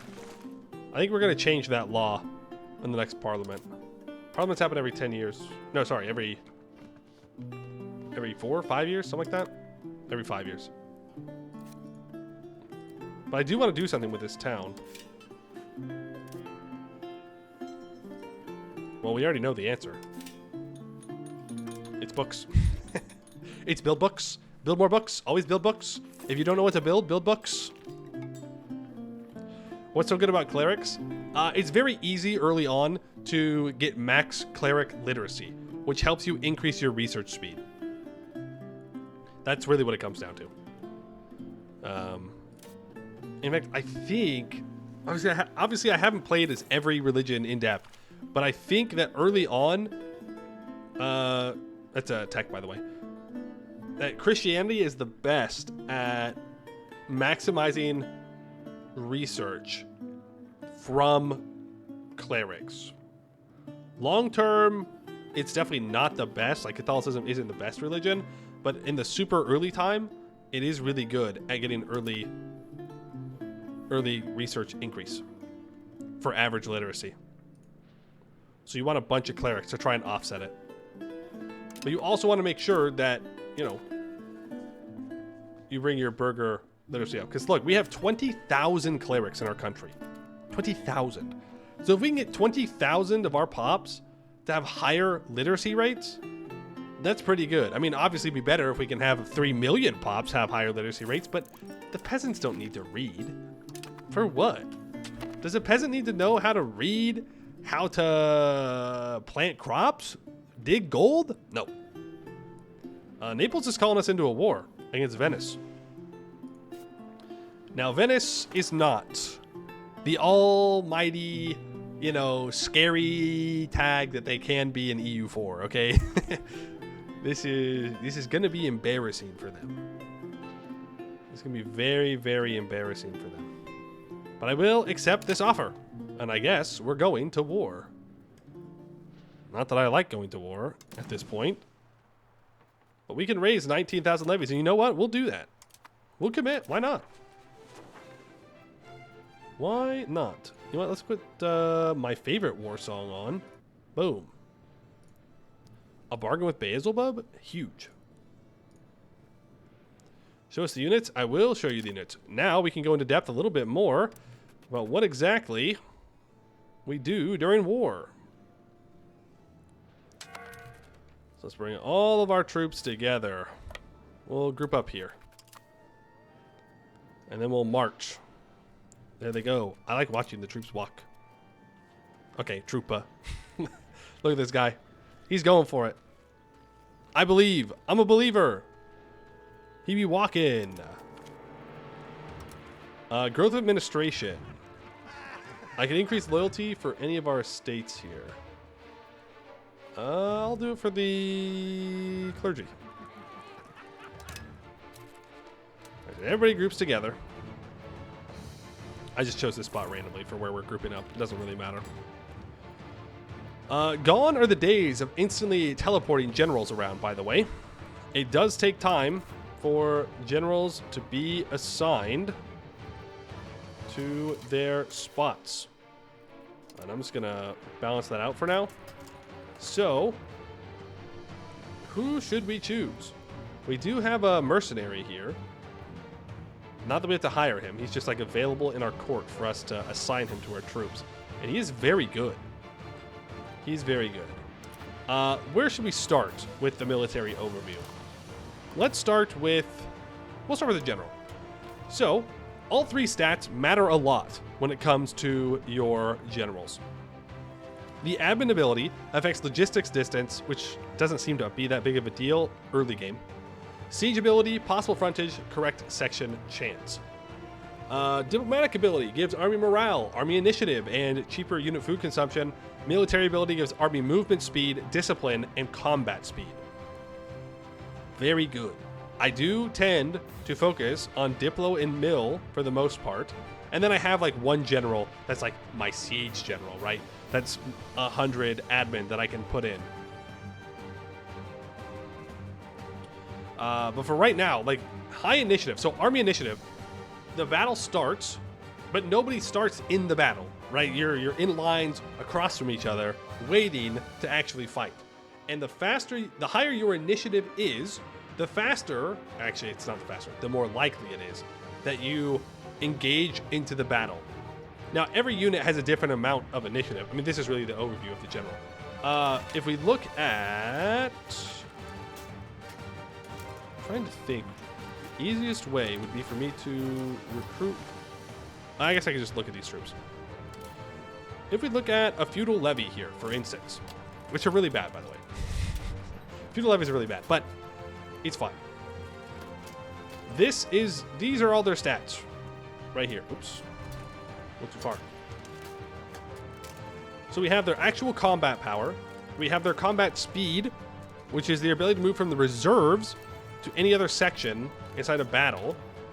That's not the same thing as initiative of engaging. That's saying from if they're not in one of the three parts. Like if we look at the actual right here. So we're talking about from the reserve. So from back here into one of these sections. Left flank, center, right flank. That's so they can move up into them. And then after that, they have to actually engage into the battle. These guys have flanking ability 100%. That's just kind of the default. Cav have better flanking ability. This is how much of the frontage they take up. Remember that if you go for quantity, each troop is going to take up less frontage so you can get more troops into the battle. Something to keep in mind. The initiative is the chance that they will actually engage during the combat phase. Every hour, assuming there's enough frontage available, all the regiments are currently engaged will attempt to join the fray. It calculates it from initiative times 0.02 plus all that math. All that math, okay?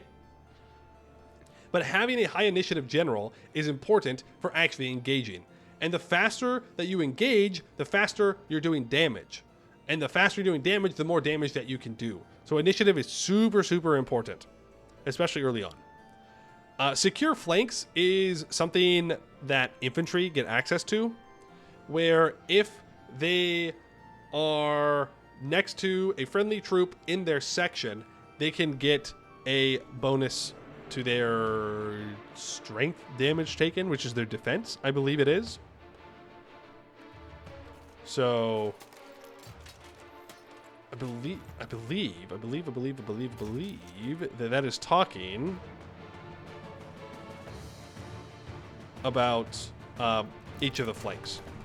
So if you have an infantry here and infantry here, I think they get secured flanks. I don't think it's the same one.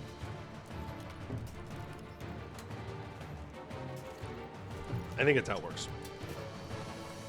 Again, combat is definitely not my forte. I know a lot about food in this game, but combat's definitely not my forte. This is just logistics, how fast the army moves. Different units do have different move speeds, so if you have a pure cav army, it will move faster than an army with levies, or with infantry and cannons and whatnot. It tells you how much food that they can store, how much food they consume, and what their unit weight is when it comes to attrition.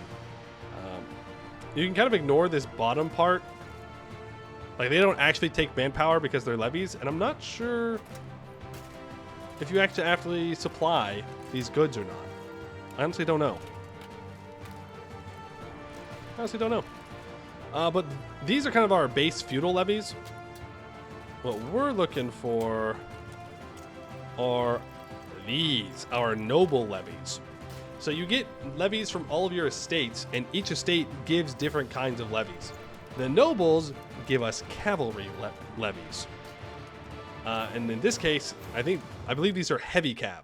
So they have 4 combat power, 4 times as much as a feudal levy. 5 combat speed, 200% flanking ability, 2 initiative. They take 25% less morale damage and 25% less strength damage. And on top of that, they have 20% combat ability because of our national content ideas. But there's less of them, right? These guys only have 167 of 500 possibility.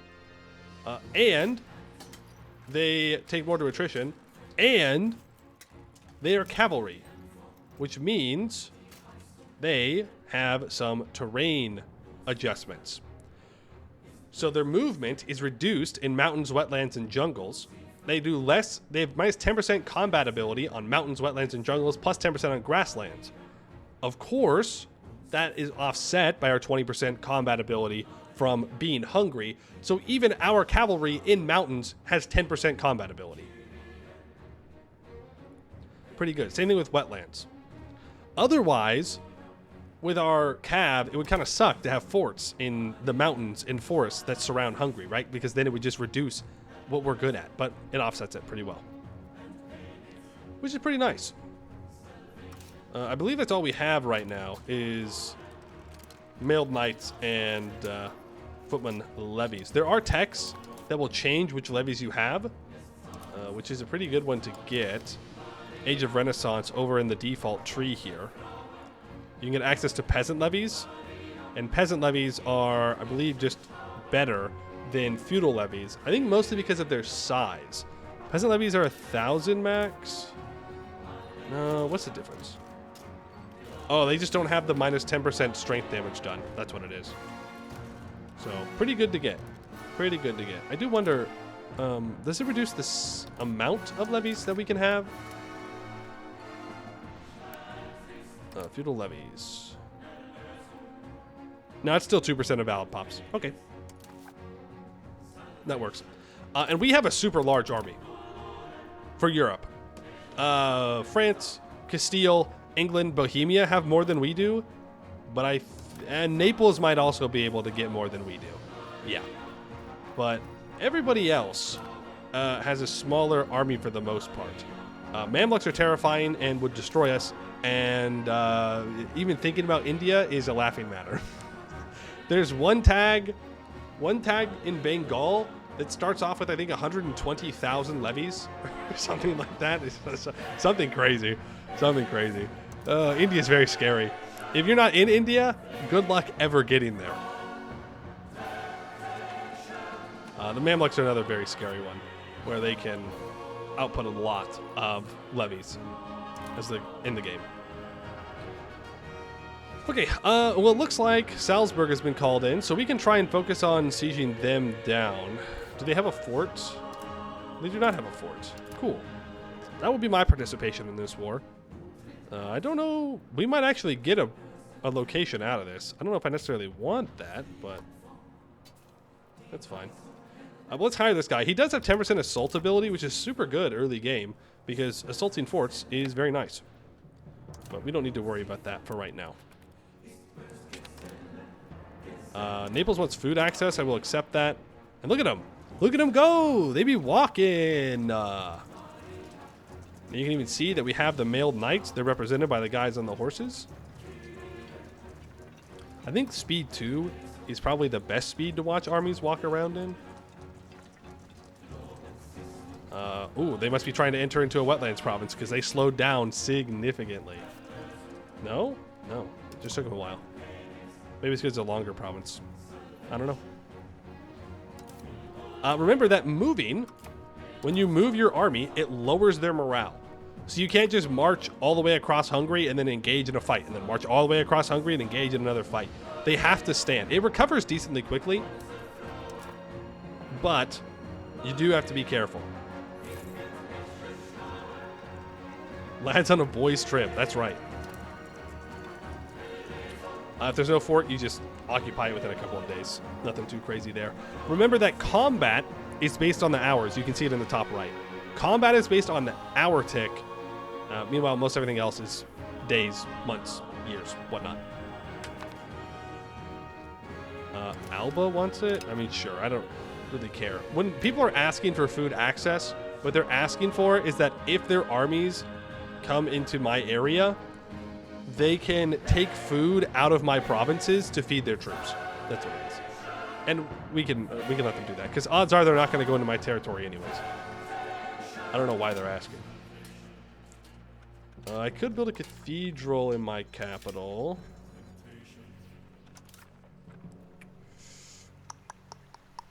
I need to look at literacy. Now, you might be wondering, why am I not building more urban buildings to make money? What's going on? Why not build spinners guilds and whatnot? And the answer is because I don't know what pop demand is going to look like after the Black Death. That's what it really comes down to. Is Black Death is going to hit, and it's going to lower the pop demands for everything, because, you know, a couple of people are going to die or something. And that's going to make it to where some of these buildings aren't going to be super profitable. So by investing into literacy, something that I know that I need and know that I can get benefits out of, I think it's probably worth. We've increased our research by 0.05. Pretty neat. Pretty neat. It's weird how it skips from 20 to 8. Oh, what? Do soldiers not deserve some time off? Huh? Can they not take a little nap every once in a while? Well, come on. What's a soldier supposed to do? Just stay awake for the whole war? But I do understand what you mean. Oh. Well, apparently we just fought somebody. Why don't you have an admin education? I even see him. Wait, come back. How many troops are we actually fighting? Not many. I feel pretty comfortable in, I think, splitting my troops up. So I'll send you over to Salzburg's capital, and then I'll split you guys up even more, and you can occupy these locations. They don't even need generals. I feel pretty good about the safety of our troops. I'm not sure where Naples is going. Oh, they're going down to Ragusa.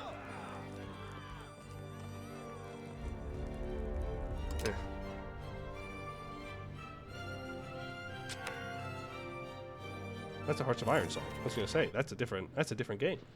We're here to listen to EU5 music. Okay. I mean, we are taking attrition here because it's winter time. Are we stuck in the mountains? Frick. Yeah, we are stuck in the mountains. So, it's winter time, so we can't leave some mountains. Yeah, these guys are stuck. These guys are also stuck. So they're just going to sit here in attrition throughout the entirety of winter. Oh no, they got out. Okay, never mind. Can you leave? No, you are stuck. Well, that's unfortunate. You can make your way back. Actually, you can make your way down to Trieste. No. Okay. Yeah, and I can't march these guys into the mountains either. I can march them to these flatlands, though. We can try and get that occupied. Now, we can't actually get to Venice proper, because boats. I mean, if Naples brought their navy up, we might be able to. 3 galleys. No. That won't work. Markets with low food supply. The pest market. Really? Okay. So, during the winter time, we actually don't have enough food. Makes me nervous. Makes me nervous to not have enough food during the winter time. Please, let me move into the mountains. It's March. Winter's over. It's Jover. Let me in. Let me in. Our guys are starving. I need to ask Naples for food access. Thank you. Please don't let my troops starve for supporting you in a war. That would be very sad. Isn't the food shortage because peasants are in the army? I mean, that does contribute to it, yes. We get, I think it's minus 20% food production when we raise our peasant levies. Oh, it's April. It's April. What are you talking about?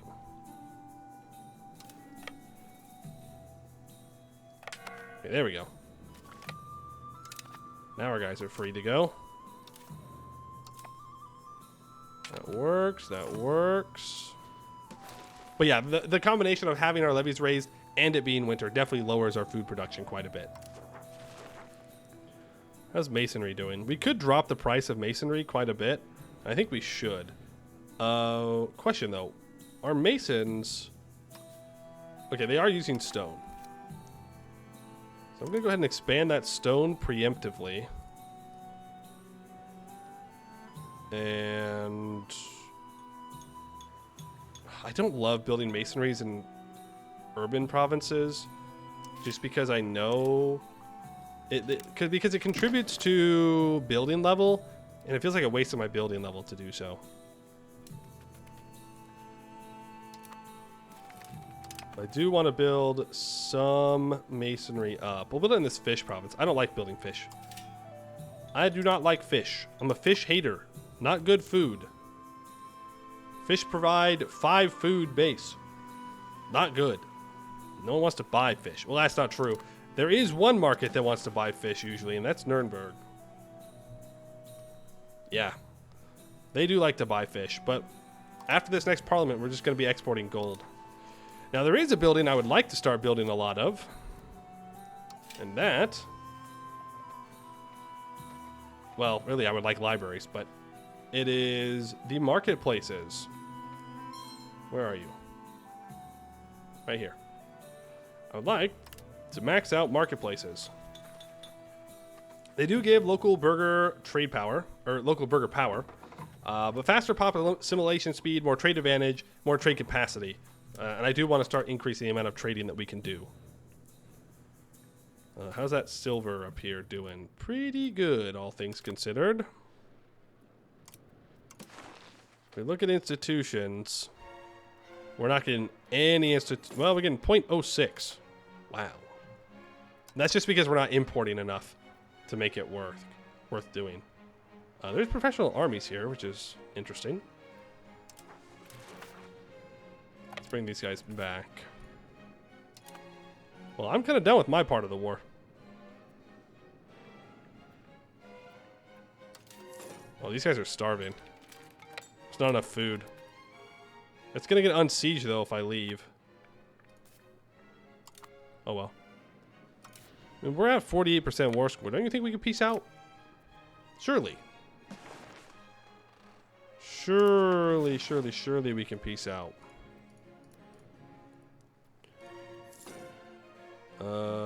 Yeah, let's go ahead and expand there. We want to be careful about expanding too many rural things at this point, because Black Death is just around the corner, and that's going to reduce the amount of people that we can actually have. Well, it's not that it reduces the amount of people that can work the jobs, even though it does, because it kills people. It lowers the amount of people employed, and then you have to re-employ them over time. Right? Which makes sense. We do not get any land from Salzburg. I mean, that's fine. I didn't really want it, so I'm not all too concerned. This unfortunately isn't a very good war to show off actual fights, just because Venice doesn't have many troops, and they just retreat all the time. Shouldn't Catholic countries want to buy fish, especially this time of the year? I don't think that's represented. I don't think... Well, it says plus 25%. Maybe it is. Let me find... Maybe there is just a base plus 25% fish demand for Catholics. What about here? You want more fish? Do you want more fish? No. What about Orthodox pops? Do you want more fish? No. Okay, it looks like Catholics might have a plus 25% fish demand in general. But there never is like a huge demand for fish anywhere that's coastal, because they just have it. It's only the landlocked markets that need it, which, you know, makes sense. It's a neat detail. Oh yeah, there's all kinds of things that adjust pop demands. It's quite the rabbit hole to go down, but very interesting if you're interested in that sort of thing. I think I'm just going to disband most of my troops. I just don't need them up. I'll keep 5,000 of them up, just in case. In case Venice tries to walk in here, but I kind of want the production back. It's time for another parliament. Remember, we could choose whatever one we want and get to 100%. Or I can choose one that's most likely to be completed, have it get to 50%, pass a law, and then auto-complete parliament for another 100%. Big brain. There are some cool ones in here, like expand mining operations. This would automatically expand the gold mine, stone mine, and copper mine by 1 level. It does not add 1 permanent level like I originally thought it did. That's pretty good. But if you look, there's actually 2 things that happen. This is what happens if you pass the debate. But during the debate, you also get things adjusted. So during the debate for expanding mining operations, you get minus 33% expand mining cost, minus 20% expand raw material time. So even if I don't necessarily care about expanding these 3 mines in particular, if I wanted to do a lot of expansion of mines, I could just click it and then get a bunch of mines expanded. A really good way to do this with is farming, which is the one we'll probably choose. But I don't particularly care about the horses and livestock and wine being expanded. But what it will do is allow me to expand this livestock, wheat, livestock, sturdy grains, fruit. Actually, fruit might be gathering. No, it is farming. I can expand all of this that's close to my capital for much cheaper. Right? So I think that's what we're going to do. Yeah. Oh, nice. It's already at 50%. So let's check our laws again. I wanted to swap off of the precious metal distribution. And I want to swap over to unlimited export. Income from minting is nowhere near as important to me. It's just being able to export more gold. So ask for a law change. Let's go for unlimited export. This will give us 10% trade advantage, which we don't really need, and 5% gold and silver output, but minus 33% income from minting. So swap over to that, and then I can click Force Parliament Issue, because we have our guy still alive here, which brings that up to 100%, which means I can pass another law if I want to, and I do. I might want to go for peasant-controlled mining operations.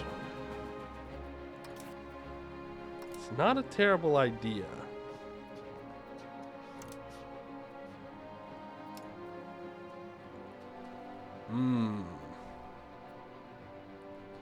Or I could lower noble estate. It'd be a little bit less tax. But I could start to push towards innovativeness, which I would like to do. So I think that's what we'll do. We'll go for Royal Court Customs. So Parliament, law change, Royal Court Customs, Royal Court Customs. And I'm gonna go for Court of Culture. Again, itinerant court is technically better, but I don't like taking it. We'll go Court of Culture. So we'll go for that, which drops us by 50%. It will not currently pass fund the farming estates. Now I could try and get something else passed. I don't know if there's another law that I really need to work on at the moment. Language of pleading. We use the court language, just gives more influence. That's fine for now. We do like us some serfdom. Noble controlled mining, I mean, that's fine. I don't think there's any other laws that I absolutely need to address at the moment. I think I'd rather succeed in the parliament. I definitely don't like that. We might go for conciliatory support. Or, yeah, conciliatory support. We'll see. We have 180 days. We might get an event where someone wants to join. Something we need to do. We need to push centralization. Right now, it's only going at 0.31 towards centralization. That's going to take forever. So I want to grab my cabinet. This guy's technically the best at his job. I don't particularly super care about the conversion.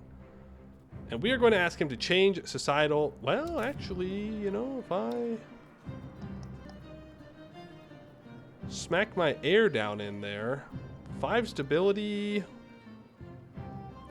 Let's do it. And then I'll tell my heir, okay, you go ahead and change societal value. And this will help us push centralization faster. So we go from what? 0.31 to 0.5. So 0.5 a month. And that way we can push here. And because it has a natural drift at the moment of 0.5, it will get us to 50 centralization, which is super, super good. Super, super good. That unlocks some privileges, I believe, and is also just nice to have for crown power. We have 34% crown power. Looking pretty solid. I want to give the clergy something. Let's go for religious advisory council.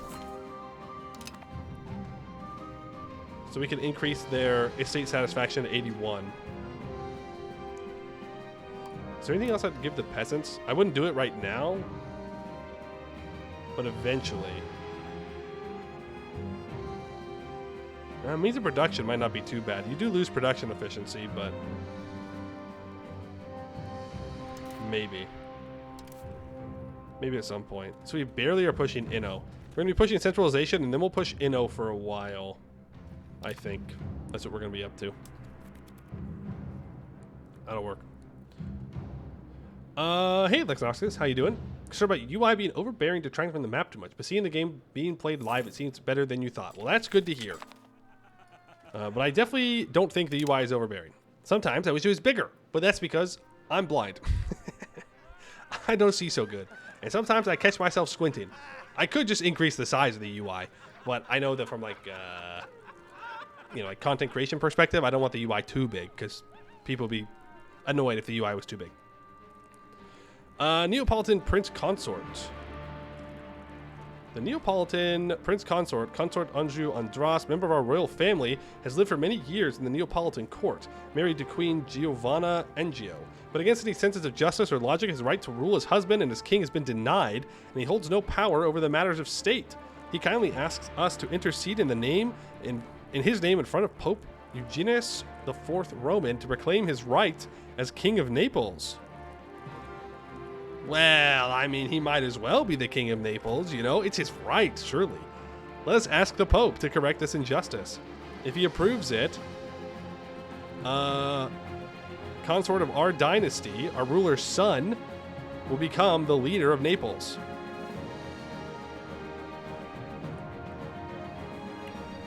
Nice. Well, actually, I don't know about nice. Pope man, please? Rats. I don't think he said yes. Rats. It doesn't look like it worked. What's the point? What am I paying the Pope for then, huh? I thought bribery was I pay him the money and then he gives me what I want. Have I missed something? Has bribery changed? Oh. Disease in our country, the measles. Out here. Okay. Something to keep an eye on. Unpressed CB against Naples. Well, I don't really need that because I'm not gonna go to war with them. Man, I almost got involved in that fight. Venice, can you please just give up? Please?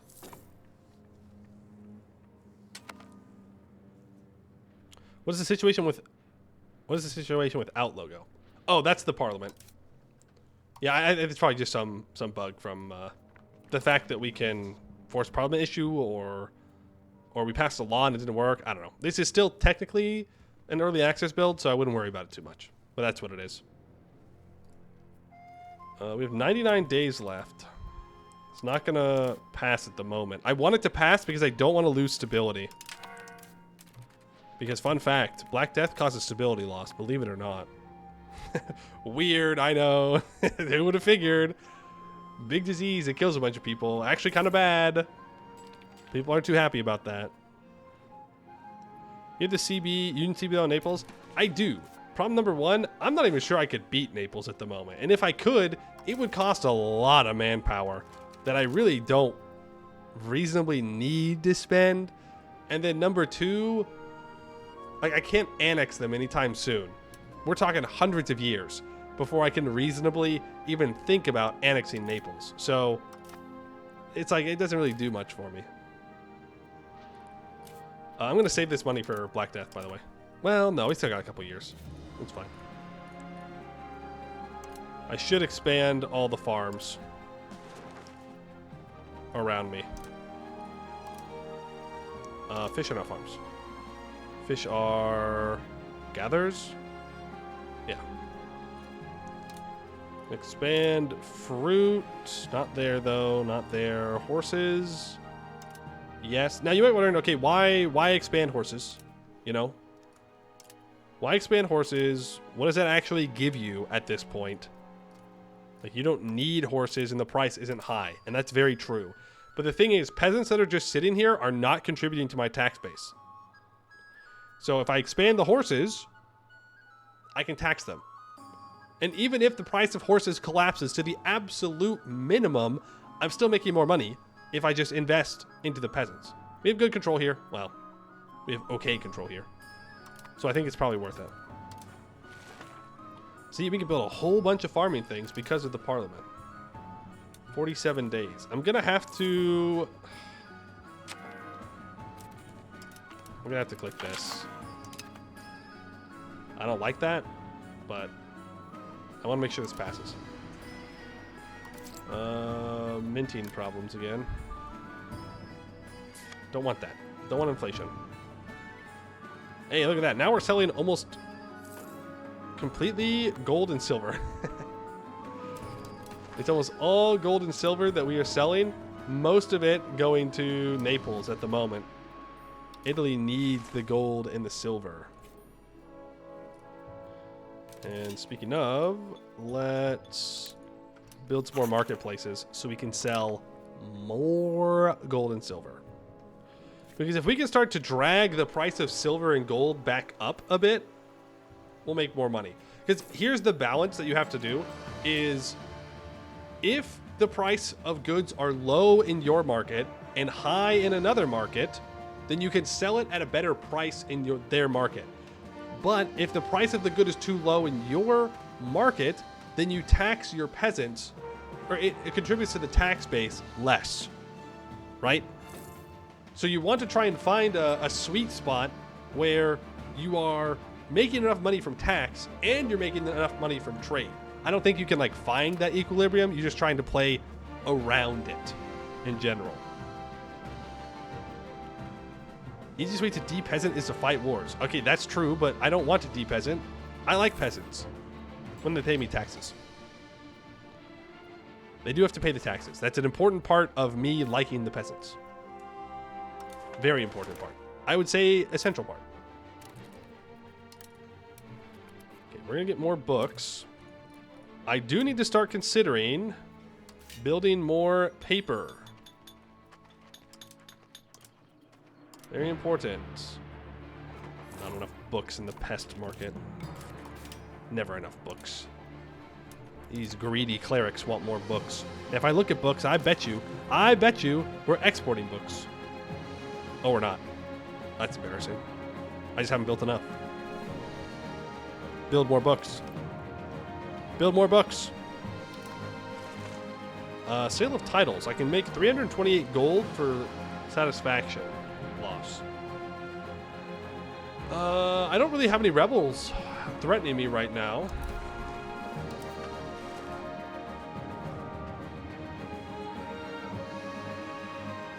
How much am I going to lose from this?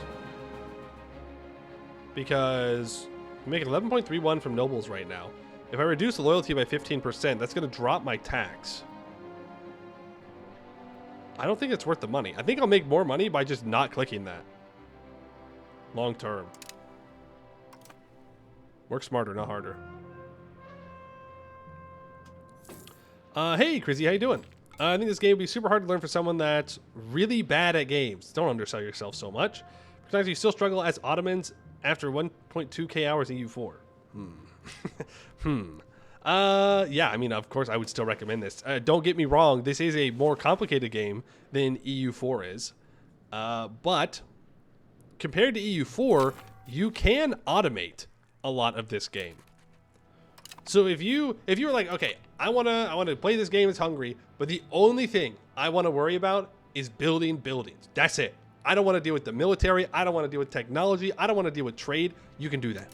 You can just automate it all, and the AI will play that part of the game for you as if it was just an AI country. And then you can focus on learning or just interacting with the parts of the game that you enjoy, which I think is pretty good considering the game is so complicated. Not every part of it is necessarily going to appeal to every player. Obviously, I can't answer that for you. You know, I don't know what parts of the game you enjoy or don't enjoy, or what parts you find yourself struggling with in EU4, but the option is available.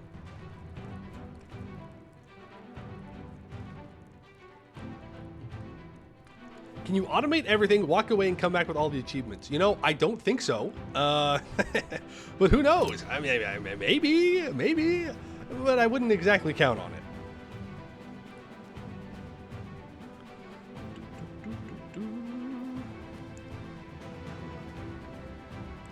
But yeah, I mean, if you're asking like, would I recommend the game? Yes. But you do have to really like strategy games. But if you've got, 1.2k hours in EU4, I would say, you'll find something to enjoy in EU5. This game is addicting. It really is. It really, really, really is. Dangerously addicting, I would say. Very dangerous. Hard to put down. You're going to make more books. I would like lots of books, please. More books, more books, more books. Expand silver, expand gold.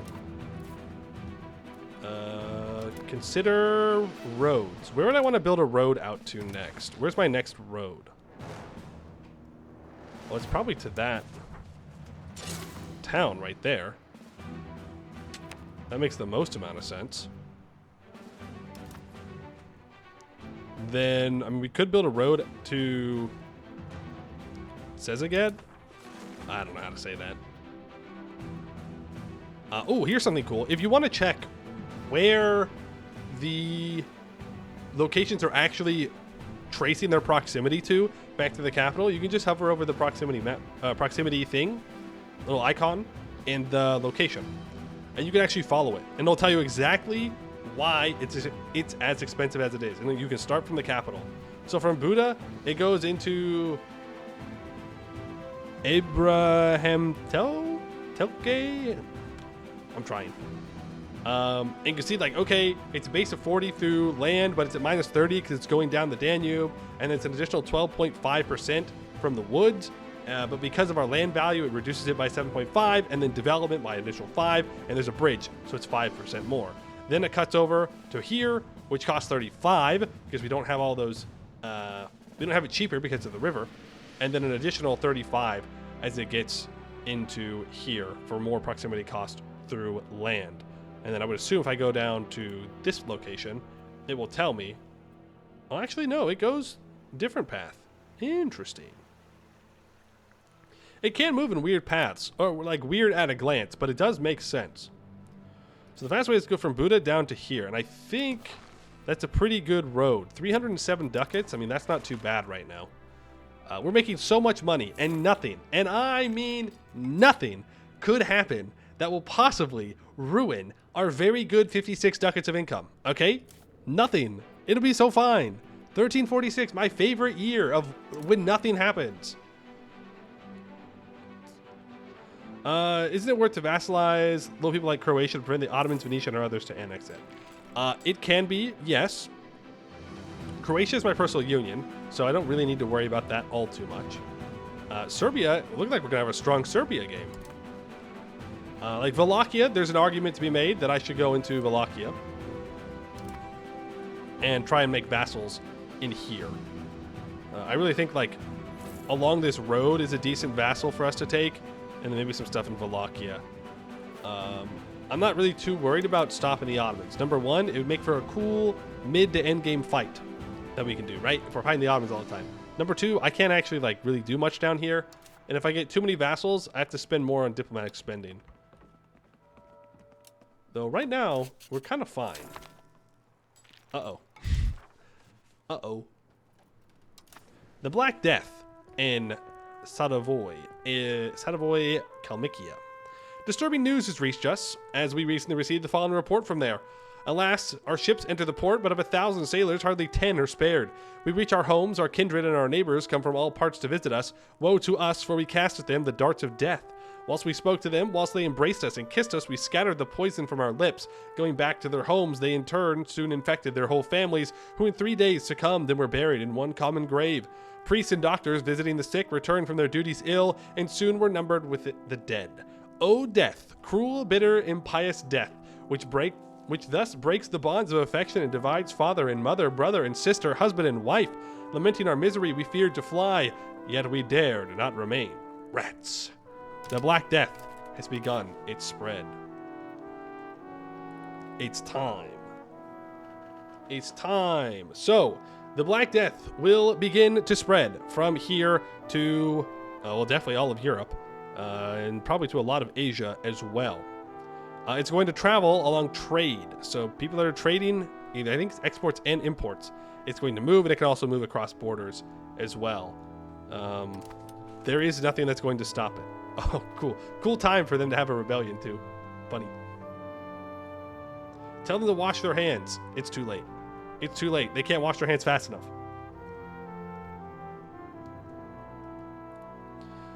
They can't wash their hands fast enough. 70 ducats gonna go bye-bye. It's another research done. Loyalty of subjects plus 10. I could probably afford to get another vassal.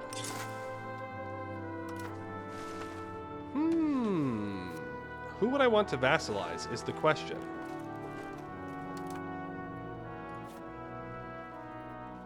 Like, Serbia's allied to this guy, so it's kind of an investment of a fight, believe it or not. It says we're pretty strong, though, but I'd have to split my troops. Meanwhile, Wallachia is free. That's free, man. That's free. Croatia to secure sea access. They're my personal union. We're like, think of us as allies. Defensive pact allies. Really, I'd like to go after this guy. But is it worth me fighting Upper Bavaria? Maybe. Is there any like decent natural harbor? I mean, it's okay. It's not like great, but it's okay. But I could possibly do that.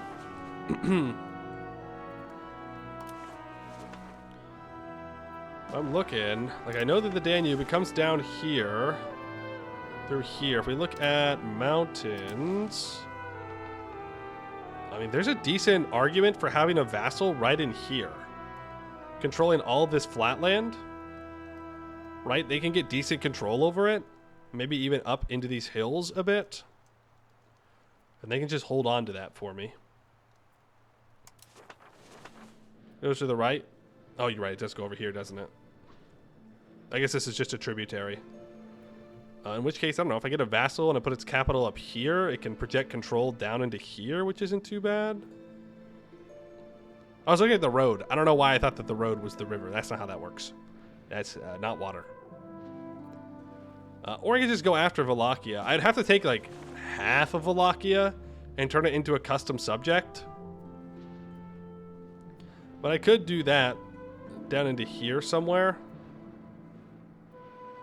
And that would then give me a border with Bulgaria. Which would be kind of interesting. Bulgaria doesn't have any allies at the moment. If I leave Bulgaria alone for too long, they could become kind of strong. River map mode's still laggy. I can't get to the river map mode right now because the hotkeys aren't working.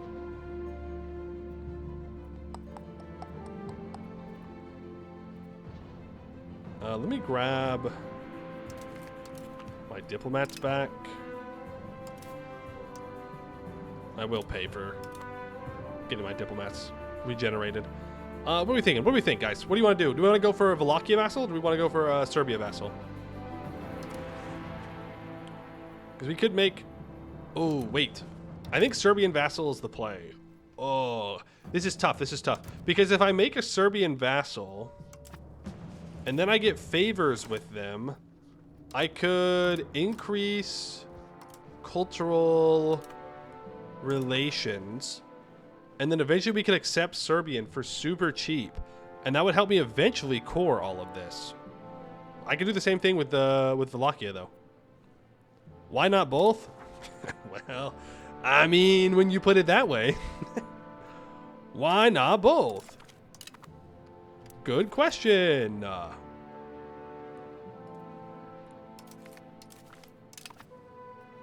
Okay, counterpoint. I could wait on the Serbia war. Serbia for coastline. Yeah, if I wait for Serbia, they might take... well, Naples might take Ragusa, which would suck. Can't really stop them, though. Naples, can we please leave this war?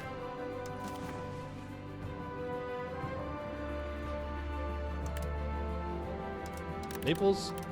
not to be a hater or anything, but I'd really like to leave this war.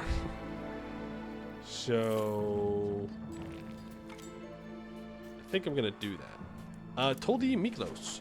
Promising soldier whose potential on future battlefields is yet to be exploited. He swears loyalty to the king and to the state of Hungary and will fight alongside our troops.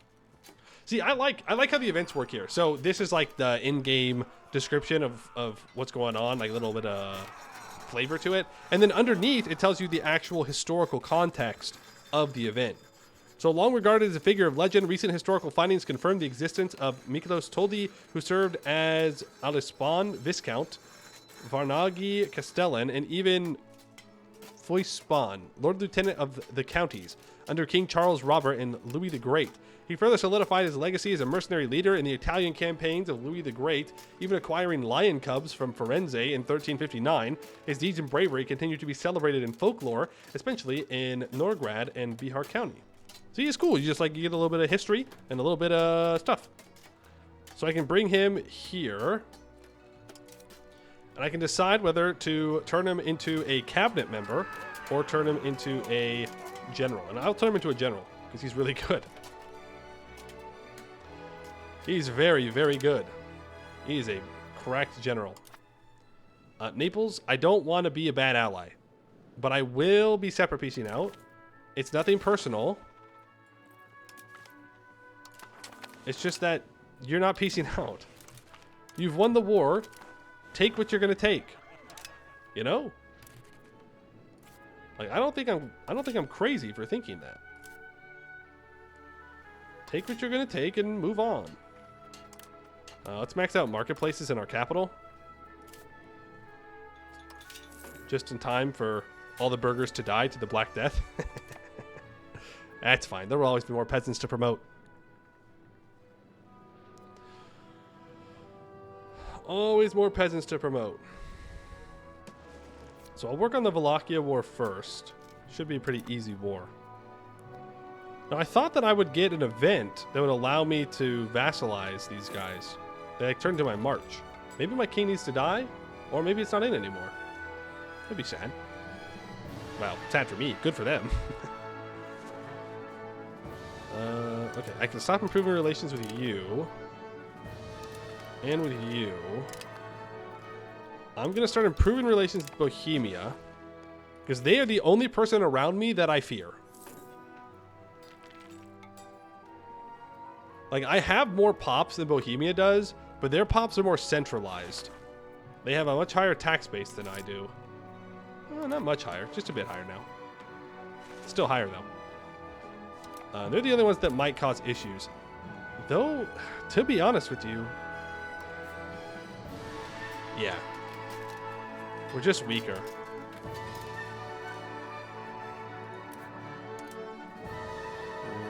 Why do I not have an alliance with Poland anymore?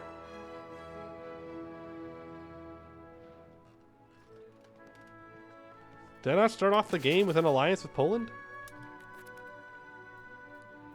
Huh? Huh?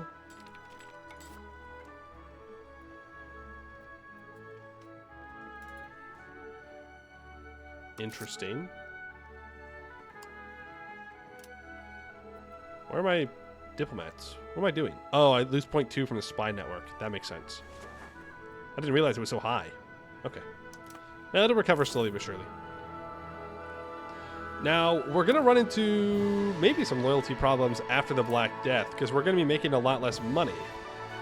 Which means my vassals are going to feel a bit more uppity.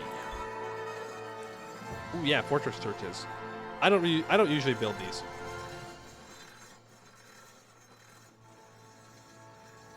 Allows zone of control. No. Fort defense 10%. You could build these on border forts in border towns and whatnot if you really wanted to, but I don't usually build these. You can get to the max clergy literacy without them, but it is another option. I think that's a Christian specific technology. If you were wondering. How is... Oh. Library? How many books do I have? Almost none. Okay, well we know that the library in Pest is the most important one. So let's start building it. Yippee. Now, if we don't have a book surplus, it's going to build super slowly. Uh-oh. Black Death spreads. We lose 7 stability. It's here. It's here. Where? It went to Zagreb first. Interesting. I guess it came up through Italy. Okay, well, how do we want to approach this? We want to move our court into hiding. We don't really want our king or our heir to die to the Black Death. This will cost 10 stability. Ouch. Then you have some disease control actions. There's procuring remedies, where you can buy medicaments, I believe is what it is. There is segregate the infected and expel the sick. If you expel the sick, you can build pest houses. Pest houses will give you 30% disease resistance wherever they're built. However, it requires you to have incense. We don't have incense. The closest incense is in Egypt, and they're going to use it all during the Black Death. So it will only make this 50% as strong. So it'll give a 15% disease resistance. If we look at segregate the infected, it gives a flat 15% disease resistance everywhere.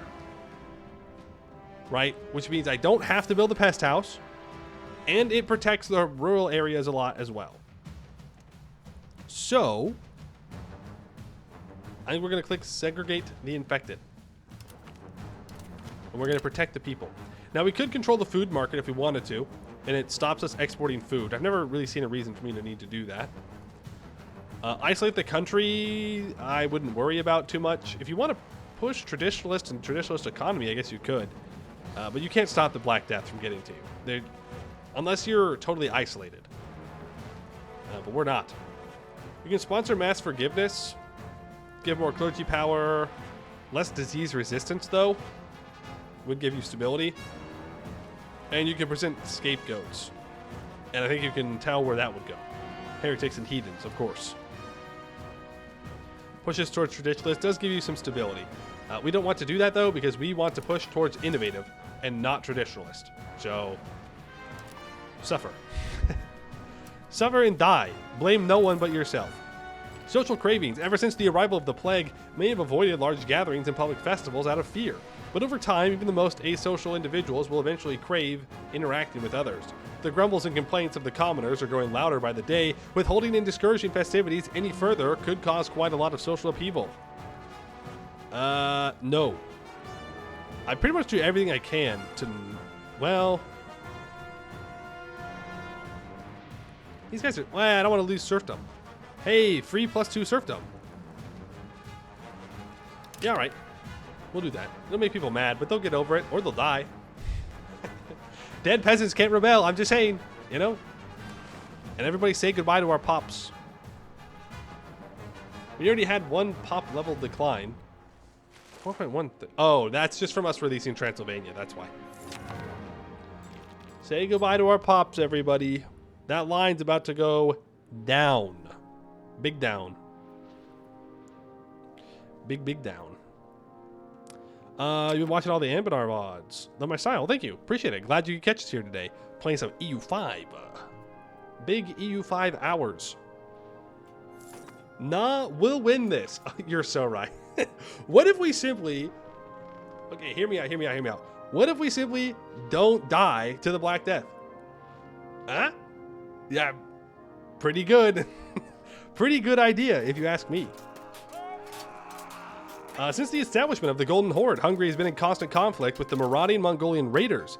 Dragomir of Hust intends to unite Moldavia under his and our banners. Dragomir has sworn loyalty towards King Anjou Karoy and promised us to settle the borderlands and serve the kingdom as a loyal march. Dragos Voda, also known as Dragos the Founder, was the first voivode of Moldavia and vassal of the Hungarian crown. After a resounding victory against the Golden Horde in 1345, Dragos and other men from Maramuresh made their way to the Moldova River to settle the land. Though the dismounting on the banks of said river is shrouded in myth, and as such the founding of Moldavia itself is a debated topic. Well, I don't care, because let him found the march. Might cause conflict with the Golden Horde. They're more than welcome to try and fight me. Because if he wins, he'll become my march. And we'll get all of this. Boom. It's that easy.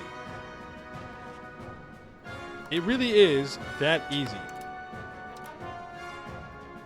Huge. Okay. So we now have a march in Moldavia. Moldavia, however you say it. We need to improve relations with them. That will increase the diplomatic capacity usage, but we're doing all right for now. Doing all right for now. Hey, how's that disease going? Oof. Oof. Oh, it's only 980,000. That's like nothing. It's still 51,000 of our people, though.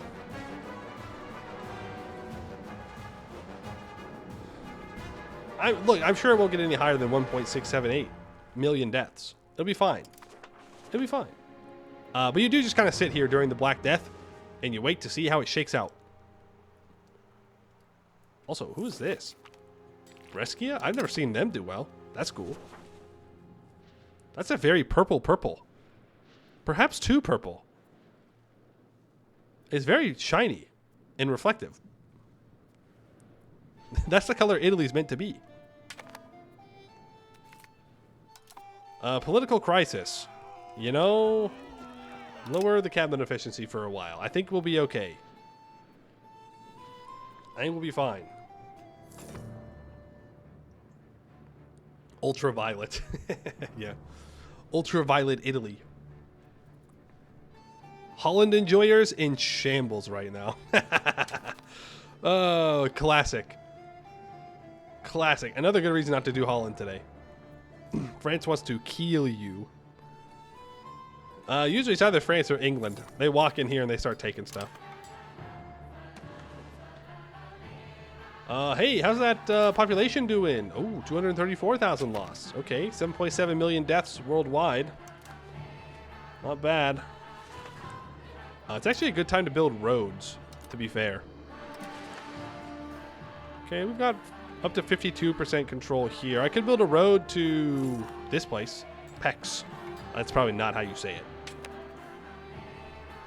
I can also build a road up to Casa. Or at least part of the way up to Casa. 553. I could get to Pex, though. Remember, we do want roads. I could also put a road up the river. And it jumps off the river a bit, but up to one of these towns wouldn't be bad. And then I could maybe start to invest in these towns a bit. Or at the very least, I can push control a little bit better. Like, it's at 24. It's at 33. I think it's probably the play. Subject to opinion, plus 10. Let's build a nice little town there. Or a road. And it's good, because it's all flatlands. Flatland, grassland. So you move super quickly across here and into here. Eventually, I'd like to have 2 cities right here. But for now, it'll work. Already 600k people down? Oh, yeah. 758 now. 18 million deaths worldwide. Europe stuck in the middle of the Black Death, getting absolutely obliterated. The world economy is shrinking. Pop demand going away. If we look at our capital, we need 2,600 more burgers to work jobs. Laborers are doing all right. But yeah, we're definitely hurting.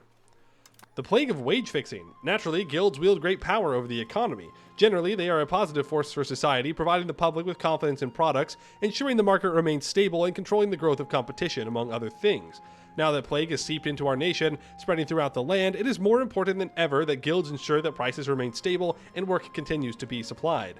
However, to ensure this, guilds have been controlling wages, keeping them as they always have been in spite of the labor shortage caused by the death around us. Many guild members have become greatly disgruntled, knowing that they could be earning more, but would be crushed by the guild if they went independent. We are now at a tipping point. We must decide between a stable market or appeasing the laborers. That is a long name. Okay, I can lose pop satisfaction up here, or I can gain stability, lose minus 50 trade advantage in pest.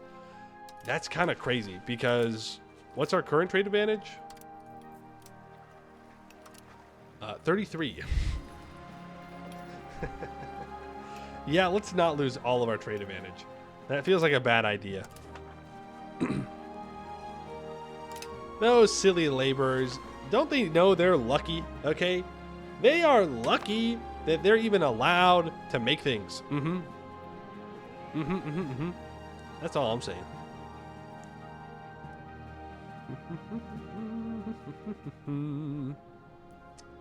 Black Death is melting Europe right now? Yeah. You can say that. Biggest loser, though, at the moment is the Mamluks. They lost 1.5. France coming in at number 2, 1.4. Castile, 1.3. Usually, England is at the top of this list, but they're currently stuck in a civil war. So it's splitting up the numbers. They're cheating. They're hiding the numbers of what they've actually lost. Cowards. Let me see your losses. Oh, France has now lost more. 1.6. Yikes. I mean, we've lost over 1 million troops at this point. Our ruler's son has grown older. Why does nobody want to marry him? That's so sad. Well, maybe they all died. Maybe all the eligible marriages all died to the Black Death. Yeah. His hair? What do you mean? He looks great. Don't be so dramatic. His hair looks fine. Fine-ish. Okay, well, how's the Pops doing now? 1.099. I mean, we are going to lose more by the time this is over. But it looks like the brunt of the Black Death is gone now. There's still a little bit hanging about, but yeah, it's going to start going away from our country. Looks like we're going to end up like maybe 1.2, maybe 1.3 million people die. It's quite a bit. Oh, look at that. Oh, yo! We're the 4th! Huge. We lost the 4th most people that we can see to the Black Death. Huge. I don't know if that's quite a thing to be happy about, but, you know, hey, a win's a win, right? We're in the top of the leaderboards. Unhappy as much the clergy also lose prestige. Serbia got bullied. Serbia did get bullied. 500,000 lost in Serbia. Yikes. Yikes, yikes, yikes, yikes, yikes. It's pretty bad. 38 mil lost. I don't think it's reached India. Otherwise, Delhi is usually at the top of that list. Maybe we're just out of luck. Our research is dropped. It's recovering as we recover our clerics. Clergy.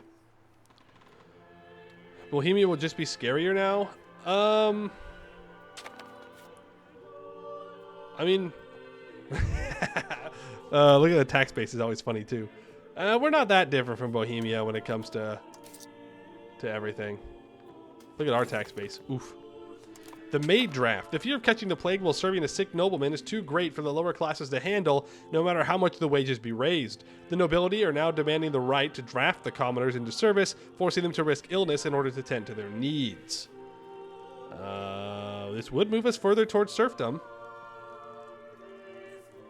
Yeah, do it. We love serfdom. I can get a new rival. Bohemia. Oh, Bulgaria just exploded, and the Byzantines have a pretender rebellion. Also, our levies dropped like crazy. We've lost a lot of levies. I mean, everybody did, though, so it's not that big of a deal. We did lose them. Oh, we can build our spy network on Wallachia now. Create a CB. Cleanse heresy. So that will take time. You don't just automatically get the CB. It'll take time for the CB to build up. It'll be ready in April. No. We have a diplomat coming back. When will this be ready?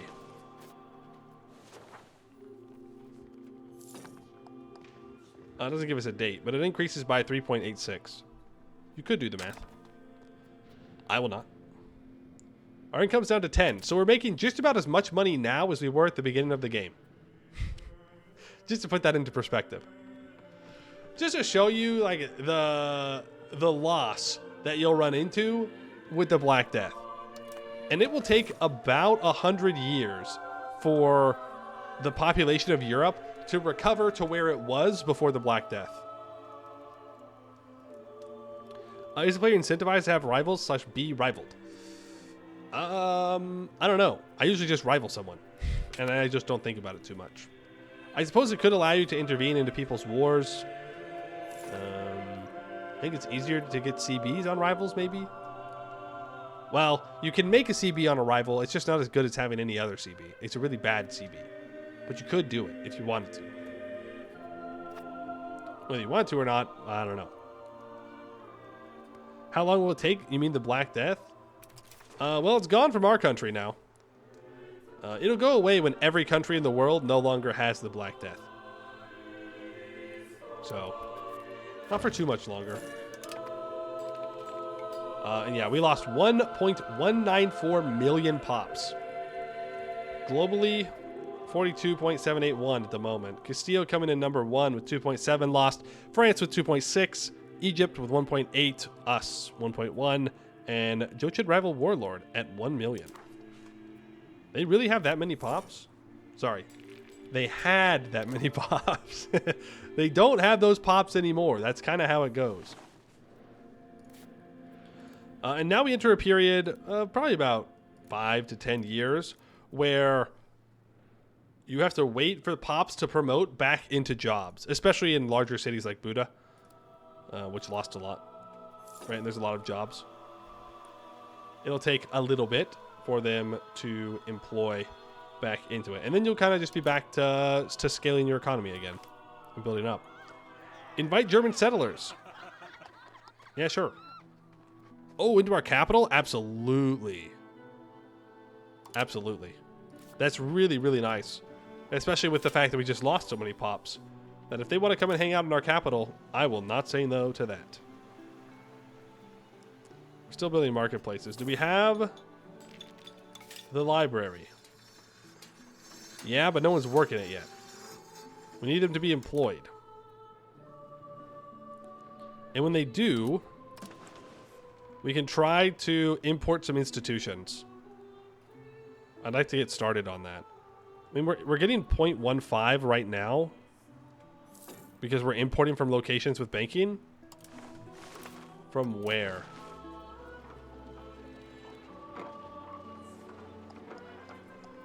Yeah, that's not actually happening. We're importing furniture from Genova and Venezia as well. Okay. I mean, that works. I don't really want to drop my peasant loyalty to 28. I think I'd rather pay the money. It's 4 months of income. I don't want my peasants to be too upset. That feels dangerous. Hey, max literacy for nobles, though, has increased. Yeah, see, we are gaining commoner rebels at the moment.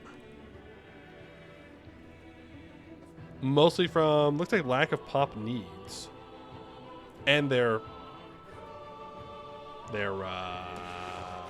low estate loyalty. What do they want? Rice, furniture, amber, fur? Okay, but they don't want fur. The nobles want fur. University of Pex. Universities and institutions of academic progress and intellectual growth. Naturally, such a building is advantageous to construct to increase the technological progress of the state. The town of Pex is an excellent location to found a university. Founded in 1367 as one of Central Europe's earliest universities, with the blessings of Pope Urban V and the influence of Bishop William of Copenhagen, it was primarily established for the teaching of church law and Latin, sparing Hungarian students the need to study abroad. Though short-lived, the university made notable contributions under the guidance of figures like Galvano di Bologna and Bishop Valent Aslani, eventually fading away in the late 14th century. The modern University of Pex carries on its intellectual legacy, and a part of its medieval history is commemorated in a dedicated university history exhibition. Huh. So we just gain a university. That's pretty nice. Usually these kind of events, they'll have you build a university, which is a bit of a trap. Because you need to have a lot of books in your market. It all comes back to books. You need to build universities with books. And so it can kind of suck early on to have the option to build a university if you don't have them. But if we just get it, then like, yeah, that's absolutely worth 58 ducats. 100%. Look at this. Local max literacy for nobles and burghers. 0.5 cultural influence. I know we haven't talked too much about cultural influence, but for right now, just know it is very, very good to have. Pop promotion speed, migration attraction, monthly literacy growth, and institution growth. Super, super nice. I could kill this cabinet member. Or lose stability. Honestly, execute him. And then when I have money, I'll put my other son into it. We're going to get a third parliament with this king. That's crazy. That's crazy. Forest exploitation will increase lumber. I don't hate that one. I'm going to grab the diplomats, I think. And we can get a CB. Serbia's re-allied Bulgaria. We might want to consider building another couple of forts up here. Like a fort here. Maybe a fort here or here. So that way we can try and defend against this guy. Or we can just focus this war. And we can just walk in here and try and separate piece him out quickly. We can just assault this automatically. Occupy a bunch of stuff. And then separate piece him out. It did say that he had 2 though, didn't it? Yeah, that complicates things. Do I really want to abandon everything down here to focus up here? Kinda risky. Kinda risky.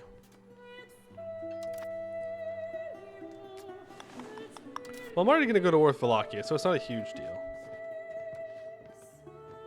Oh. What?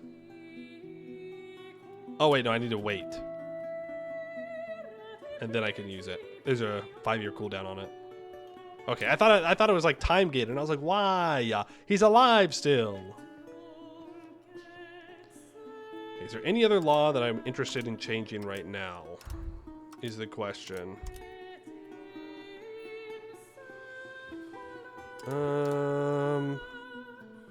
No.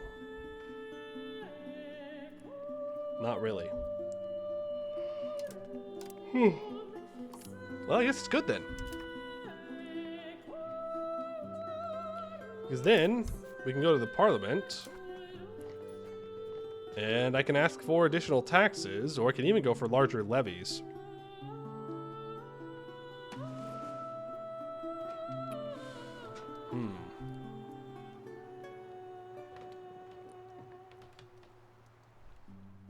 Let's go for larger levies. I mean, I was talking about how I'm going to need more levies. And I can force the parliament issue. I can fabricate a CB on Serbia for that province. I can get aristocratic support. And now that will pass. Cool. Black Death is gone from everywhere, so I guess we can go to war. Would Naples be... Oh, Naples be willing to join? Then I feel super good. Yeah, I'm totally good with this war then. If Naples will join. Now, downside is, if Naples occupies anything, I won't be able to take it. Keep that in mind. Which is a little unfortunate. But, still, it would be kind of nice. Now, what are their forts looking like down here? Okay. Not too many. I'm gonna bring that spy back. And let's do a war. You know what makes me feel good after the Black Death? A little bit of violence. You know what I mean? So let's declare that. Boom. Easy. Easy, easy, easy, easy, easy. How many levies do I actually have? 12,000?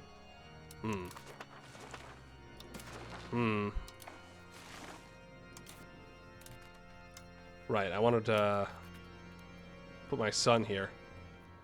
I was saving up for that. Alright, we'll go speed 3 for wars. I find speed 4 is like really fast for wars. Like they just move around too fast.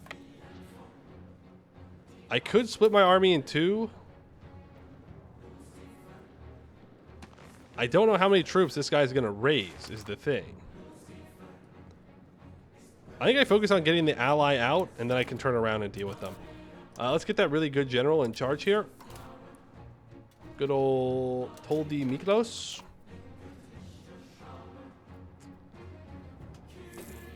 And that'll be good. Wow, he raised those real fast. Oh, I probably should have... Okay, I was preemptively paying for forts. Good stuff. Good stuff. I don't know how many troops. Okay, you have about 5,000. You have about 2,000. You have about 6,000. Okay. That's fine. We can go speed 4 as we all walk in. And we could always merc up if we wanted to. I don't think we need to at the moment, but we could. Let's put our sun in there. We have so much crown power. We kind of have stupid crown power at the moment. It's kind of insane. And off they go. To Halich. I forgot to re-ally Poland. Maybe we just won't do that. Now, of course, I did declare a war in winter, which is an interesting decision to make. Where are they going? They went to Varda. I'll take that fight. I don't have great morale at the moment, but I can't exactly just let them walk through. Our general is here. They also have a good general, apparently. I think that's what these stars are. Whoa. Yeah. That is pretty good. 79, 87, 90. That's their leader.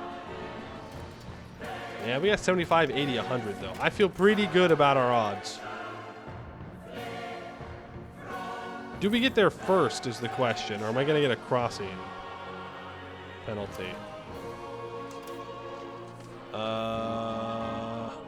Okay, I do get a crossing penalty and a topography penalty. So because it's wetlands and we crossed a river, we get a -2 to our rolls, which hurts a lot.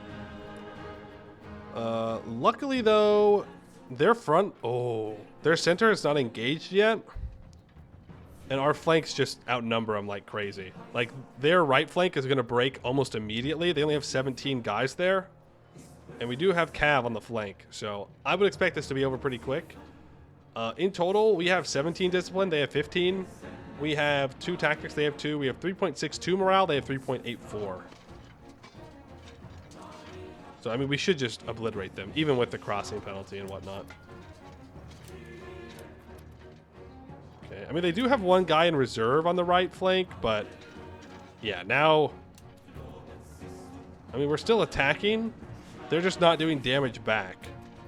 23 guys engage. Now they're at a 4-0, and now we're flanking with all these troops onto the center, so the center is going to break pretty quickly. I mean, we're losing 7, they're losing 34. Now it's 4-28. Morale in the center is breaking faster than the troops are, too. And then both of these, we don't get a chance, but both of the center and the right would have flanked to the left as well. Not a great representation. He's him. He's actually him. He knows what he's supposed to do. He increases cav power. That's 30% cav power that we have now. Wild. No stack wipe? No stack wipe. No stack wipe. But he is him. He knows what he was made to do. He was made to make horse go fast and hit hard. All right, and that's their main stack. So now I'm going to go up and I'm going to assault their capital. Well, I'm going to recover my morale. Because I have no morale. But once it's recovered, we're just going to assault. Now, I don't think assaulting is as good as it used to be. But we're going to try. Ooh, this has changed from the last time I saw it. This looks good. Yeah, look at that. Tells you everything you need to know. We'll go over that in a second. Town demands seat. So we can get an urban parliament seat in this town. It does give local burger power. But it does increase fine cloth demand and book demand. Yippee. It also gives us 25 support in the current parliament. Otherwise, it hits burger loyalty for 20%. I think I'd rather just do that. Can I grant a privilege? No? Okay. I'm tempted to increase taxes. My greed is undeniable. But I don't really want to lose the stability of failing, because I'd like to be not a negative stab. So I think I'll be smart, and I will not greed for the taxes. Let's take a look at the siege UI here. So it tells you where the defenders are at the bottom. There's a max of 250, but they didn't start at full maintenance, so there wasn't full amount of defenders there. That's really all that's down there. Up on top, you can see that we have 11,912 troops here. You can see the morale, and then it tells you what the last dice roll was, the percentage, the siege acclamation, the fortifications, how many cannons you have here, and how many breaches there are. It tells you the siege progress and how many days each siege tick is. That's super nice. You don't have to hover over it. You can just look and see, okay, siege phases are 26 days long. They're minus 12% because of our offensive and general's admin ability. I'm going to click this funny button here, and we're going to assault. I'm going to see how long it takes.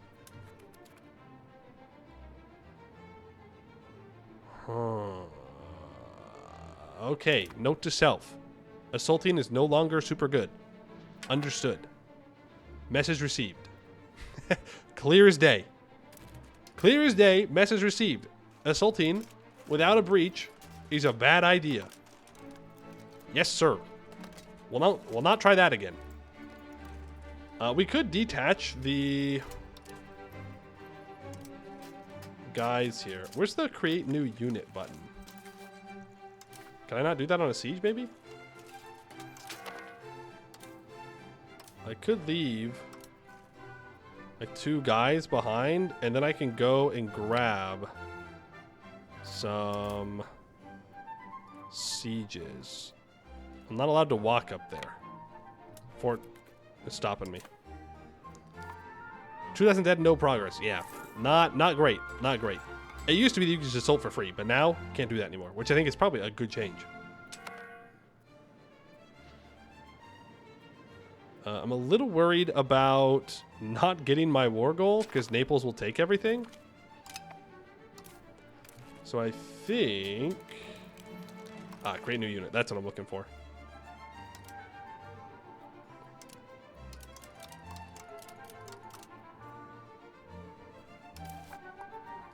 So what if I leave these guys here? And then I walk you... You can't seriously be stuck here. They are stuck here. Well, shoot. Never mind, I guess we're not going anywhere.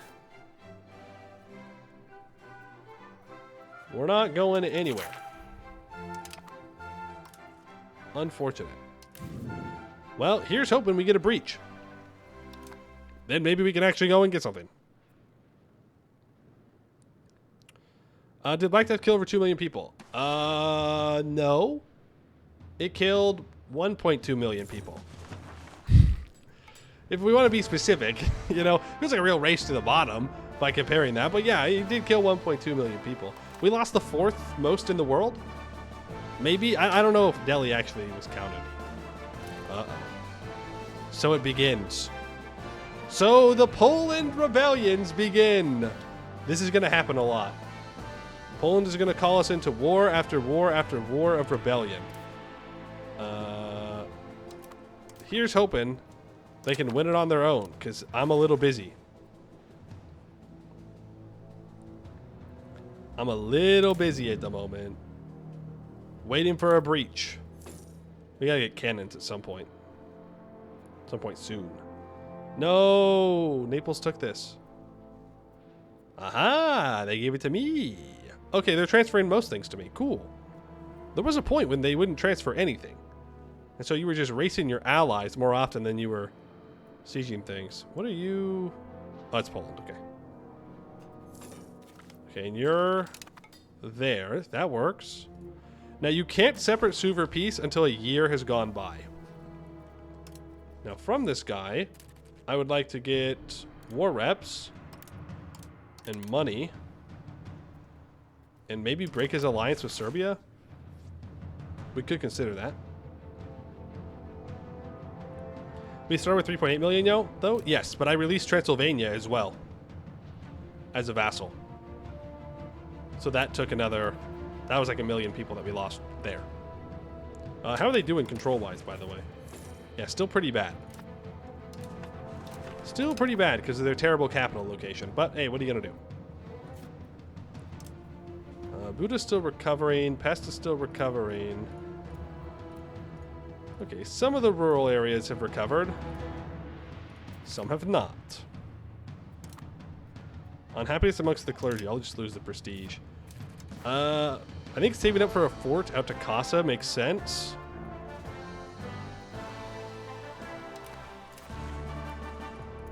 Yeah, I mean, we're still in the period of where we're waiting for Pops to promote and take things, so can't really invest too much into the economy. Started 222 days ago. Criminal. Criminal! Free siege for me, please. No! He died. King Anjou Karoy, age of 62, finally kicks the bucket. Honestly, that's longer than I expected him to live, so I'm pretty happy with that. Now we have a new king, King Anjou Lajos? Lajos? I don't know how to say the J. 63, 71, 57, not bad. You need to have a son. Oh no. Are we gonna lose Croatia already? Oh man. Oh man. That's so sad. Well, we'll just have to go vassalize them. That is legitimately sad though. We haven't even gotten to take advantage of all the Croatia stuff. Who knows? Maybe somehow. Oh, okay, we're fine. I was looking at his mom. My bad. Okay, she's 24. There's still a chance. There's still plenty of chances. Plenty of chances for him to have a son, okay? Leoš. Okay, Leoš. Leoš, you need to have a son. Otherwise, we're going to lose Croatia. Speaking of Croatia, though, we can start this. Oh, I need 5 prestige. Can I force Croatia to have the same succession law? No. You cannot force a nation to have the same succession law as you if you have a special succession law. And because we took the special succession law with Poland, we're kind of out of luck. And Poland does have an heir, so really, long-term, probably not a great idea. I'm not sold that that's a good thing to take from a min-max point of view, but from the roleplay point of view, it's perfectly fine.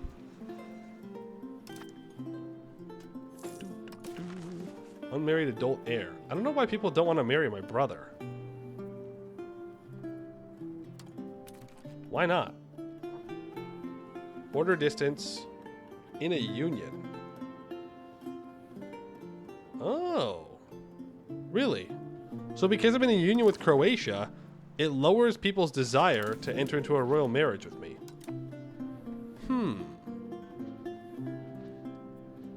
That's interesting.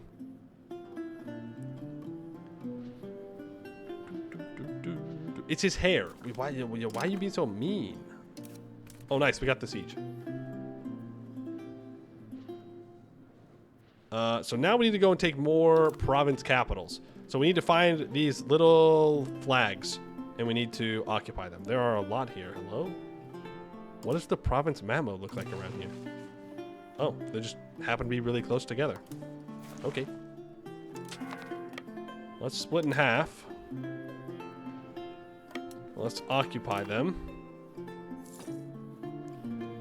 We can full occupy them. Maybe except for this fort. And then with that, we can piece them out. I don't want to send these guys in blindly into the forest alone, because there could be enemy troops hiding in the forest. And this stack does... Oh no, that stack does have the general. Oh. Strigol Nechestvo. New Christianity faith. Okay. Well, I don't have any plans on converting. So, I mean, I guess that's good.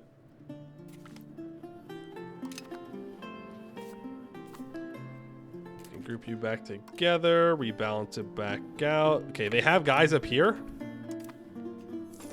Because it's not automatically being taken. Question is how, oh no, it's its own province capital. Never mind. Also, if you full occupy someone, then you can piece them out faster than a year. Okay, I want 70 ducats from you. I want you to... I could humiliate. I would gain 5 prestige. Sure. Ooh. I could force him to dismantle his forts as well. Funny. Let's do that. Let's do that. And then... that's probably all we need to do.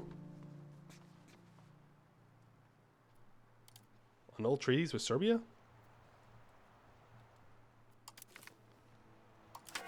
There we go. It's neat. It is neat. They will just rebuild it.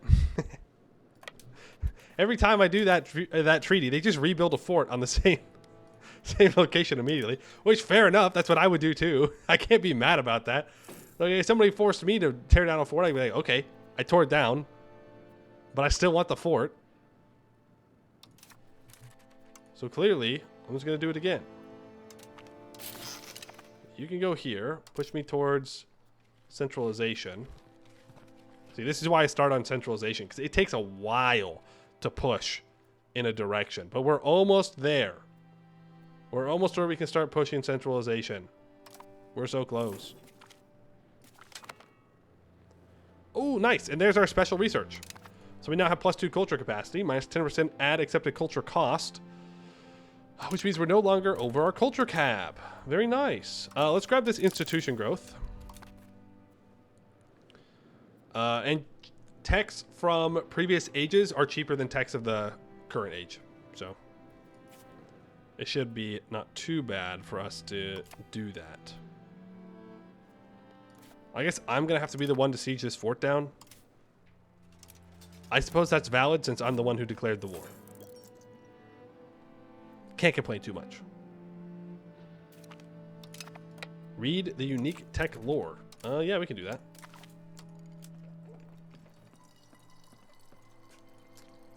We can do that. The Carpathian Basin is home to more than just the Hungarians.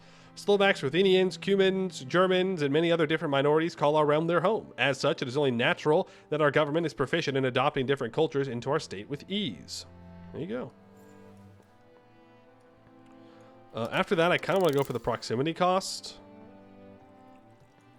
And cheaper expected cost of court.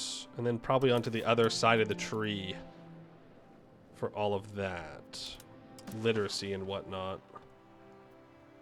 Okay, pest is at 0.23. I mean, that's pretty good. Especially for auto trading. I don't understand... I don't understand. How is it, how is it increasing? Import from locations of banking. Does that count? Does that count burger imports as well? Oh. Interesting. I'm back to liking the burgers again. I will change my mind, by the way. I will be back to hating my burgers soon enough. Doing what the first stage spread thing? Yes, we're working on it right now. That's the tech we're researching.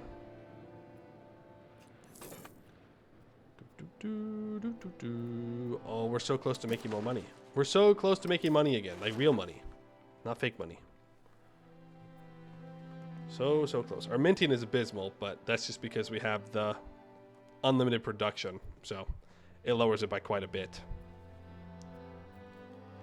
We are losing money for food, and there's not all too much I can do about that in the grand scheme of things. That's fine. Up to 313 ducats. 1,000 here, 946 here, 281 here, 522 there. 479. I mean, there's some spots that are somewhat recovered. I just have to be patient. I have to be patient. It's fine. It's fine. It's fine. It's fine. Just let them all recover, and then we can start to build more. Non-enforcement ordinances. Lose legitimacy or noble satisfaction. I will tell the nobles to get in line. How about that? Did Black Death get to India? I do not know. I cannot see India. Hey, we got a son. We've got a son. Let's go. Huge. Now he just has to not die. The hard part. Now he's got to make it to be an adult.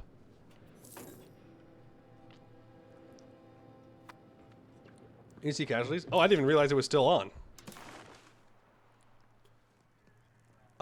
It did not make... Yes, it did. It did. And it hit China as well. 22 million? Oh, that's crazy. I don't know if I've ever actually seen it hit China. That's wild. That's why we got kicked off the list. No. We got kicked off the list. We used to be at the top of things. Now nobody even knows who we are. Yeah, Bari Doab lost 5.6. The Kana of Delhi lost 2.5, and obviously Great Yuan lost 22 million. Conquer China, and then you two gonna have the highest deaths. I don't think it's as easy as you say it is. Number one, I gotta walk all the way over there. And that is not a short walk. Just your normal everyday along the Yellow River. That's right. One disease, millions die. Well, to be fair, millions everywhere have died. That's kind of how it goes. I really appreciate a wall breach. I really, really would. -6. Defender's ticking. Yeah, we'll get that back, though. Bulgaria doesn't want to peace out yet. Bulgaria? Why is your capital in the mountain forest? Oh, they had those rebels. Oh, that's so funny. Oh, Bulgaria is never going to be strong. Oh, that's so sad for them. That is so sad. They picked an absolutely abysmal place to keep their capital in after the rebellion. And so they just don't get any control over their core territory. Well, we might see a big Ottomans this game. It's possible. That is something. That is something. Pretty bad for Bulgaria. Great for me, though. That's one less person I really need to worry about. Love that. Come on. We haven't gotten a single breach yet. Unlucky. Super unlucky. It felt like before I was getting more breaches. Maybe that's true. Maybe they changed it. Or maybe I'm being impatient. Maybe. I know, uncharacteristic of me to be impatient about sieges. Are the Ottomans always the ones who win the rise of the Turks, or do other Beyliks overtake them sometimes? Most often I see the Ottomans doing the best. Every once in a while, I've seen the Aretinids do alright. But really it is just the Ottomans. It's not really a... Like, do the Ottomans win the Thunderdome here? But do they do anything with it? That's the real question. Because sometimes they just stay in Anatolia. Sometimes they do cross over and they start causing issues up here for the Christians. but I've never seen them be like the Ottomans, where, you know, they have huge, expansive control over everything. And part of that's just because the Mamluks are so strong that people like the Karamanids, who are usually allied to the Mamluks, they're not right now, can stop the Ottomans from expanding. Do they have Star of David on their flag? No. No, they do not. They have lines. Squiggly lines, to be specific. The most squiggly of squiggle lines.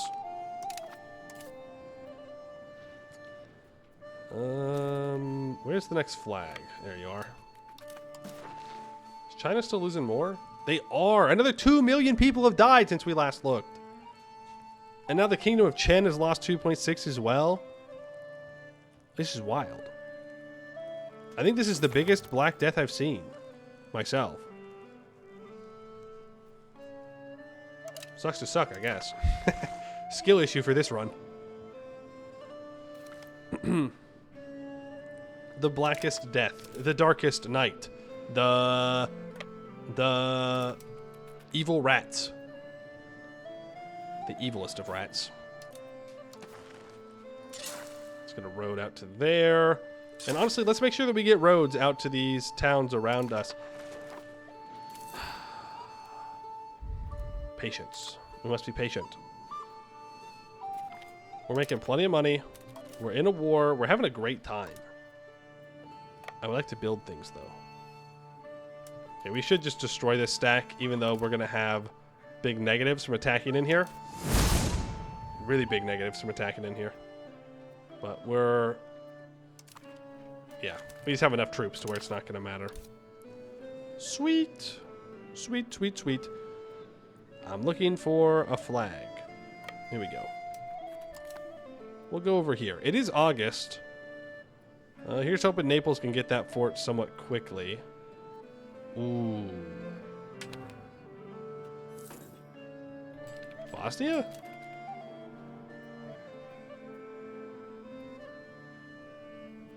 Oh, I was highlighting over one of my troops somehow. I was like, I'm pretty sure that's not Bosnia. It's like, I'm pretty sure Bosnia's over here and not over here. I'm like 90% sure. What's the great power list looking like right now? I don't even know where to look at that, to be completely honest with you.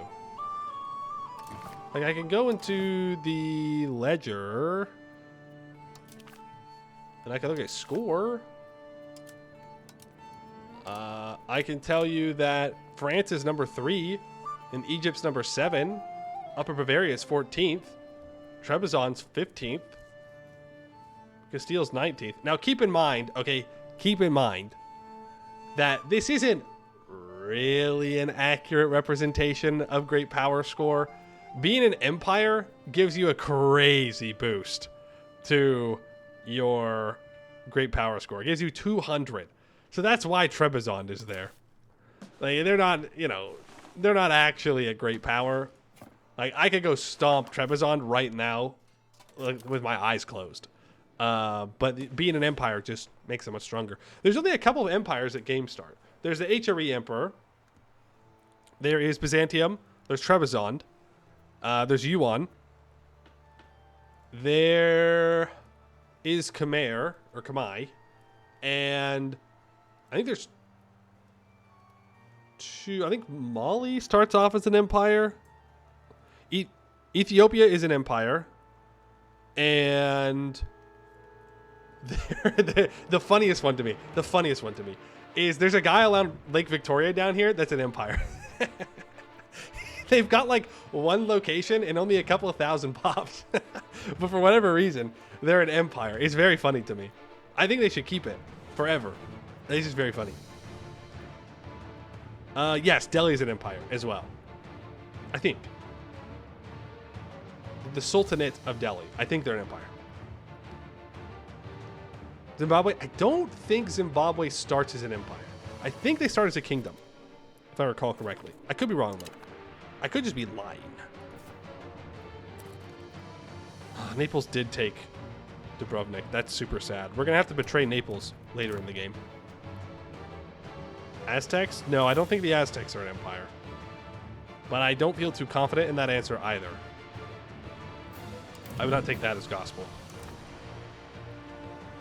Ooh, I see people to fight. Yeah, I haven't spent too much time looking around in New World. Mamluks? No, Mamluks are not an empire. It's going to be real embarrassing if they are. It's going to be real embarrassing if they're... No, they're a kingdom. There aren't that many empires running around. Alright, we will pick this fight. Oh, oh, oh. Their left flank was collapsed before I could even click them. Our cracked general is definitely helping out. Oh yeah, they just got obliterated. Absolutely obliterated. Why did you abandon this siege? AI moment. That's just a classic AI moment right there. Only the AI can be goofy enough to decide to do something like that. I'm gonna go and try and sever Peace Bulgaria out. Do we get Hunyadi, Janos, and EU5? I have heard that... Ooh, that's rough. Lose 20% morale or stability? I have to take that stab hit. I've heard there is an event chain about getting Hunyadi. I don't know what it is, though. I don't know what it is, though. AI abandoning siege in true EU4 style. That's right. You know it's a Europa Universalis game because the AI will abandon the siege, but only after they get to 49%.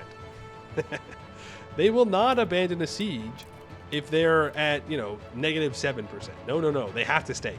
But when they're just about to get it, 49%, 1 day left on the siege tick, they're out of there. They've got better things to do. Things we simply cannot understand, okay? It's beyond the human mind's capability of knowing. I don't know if I can actually walk in here. Okay, looks like Naples has the same idea I have. They might be going to Melnik instead. Is he attached? He might have attached to me. I'm not sure. Moldavia has asked for gold. If I say no, it will lower trust and my Diplo rep. Yeah, right, fine.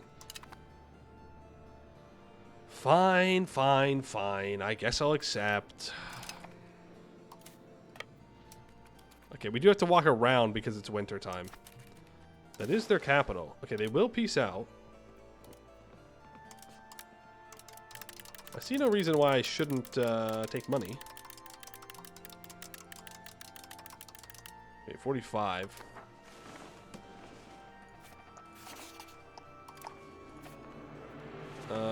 That's cool.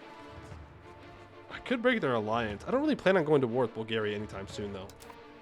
Is it worth staying in this war for 45 ducats? Probably not. Probably not. Their war reps probably aren't worth all that much either. But, after we get access to this state, or this province, it'll be fine. Make Bulgaria swear fealty? They're too big to make a vassal.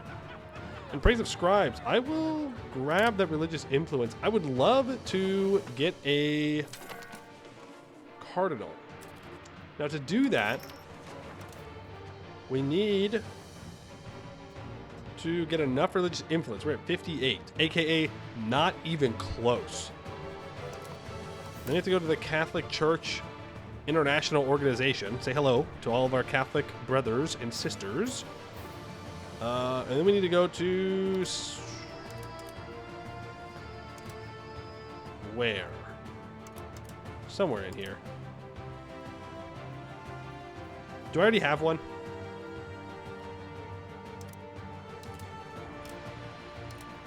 I don't think I have one. I might have one. If I'm allowed to click this button... 50?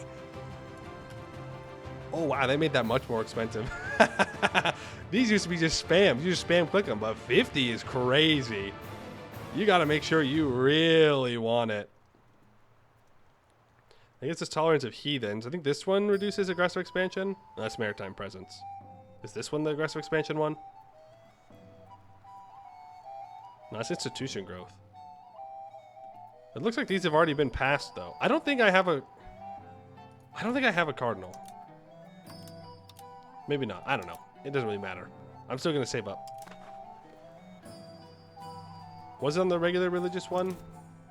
Yeah, I'm just blind. Yeah, I need 145.2 religious influence if I want to get a cardinal. And I do want one, as a good Catholic. As a good Catholic kingdom.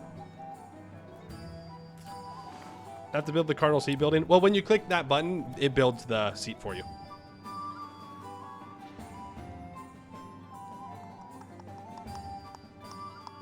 "20 years in 5 hours? Well, to be fair, for the first hour and a half, we were yapping. But yes. Huh. Croatia has voted for establishing seniority. I mean, sure. Yeah. Ooh. They're actually not far off of having more voting power. Huh. Well, I mean, I'll become the dude, so that's fine. And then we can start going down these. Again, I don't really want to annex Croatia. I think there's more value in keeping them alive and not annexed. Okay, I'm just going to get Bulgaria out of here. We're now stuck at 33% war score versus Serbia.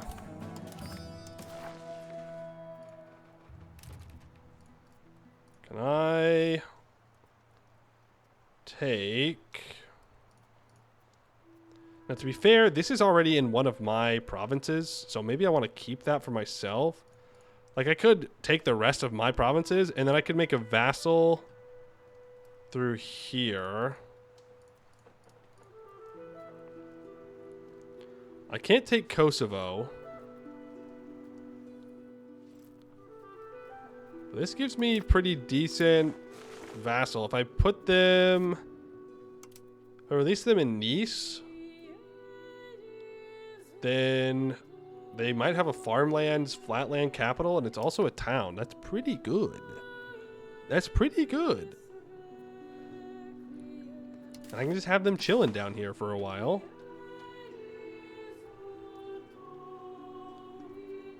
I mean, I would love to go into Kosovo, but here's the thing, right? It's only hills. Hills and some forest, sure, but you know, that's not that bad.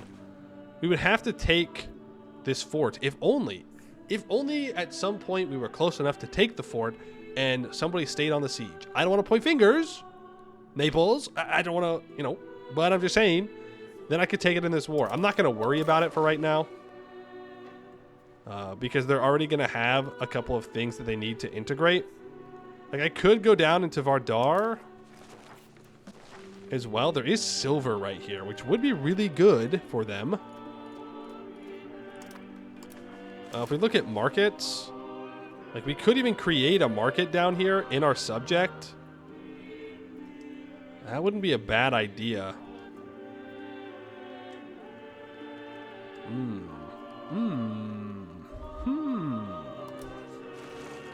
It seems to be a rather complex game. Is there a decent tutorial? I would say that there's a better tutorial than any other Paradox game.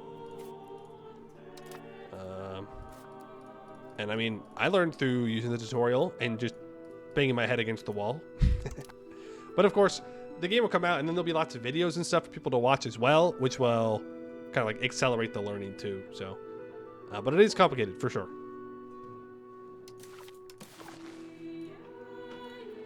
Do I go for this? I mean, I'm already... Okay, it's only Serbia who's getting the antagonism. What are they going to do? Could go for war reps and max money and then skip out on all this. Because we can always come back in another war if we really want to, right? Like there's nothing stopping us. What I found, which is different, a little bit different than, say, EU4, is you don't really want to,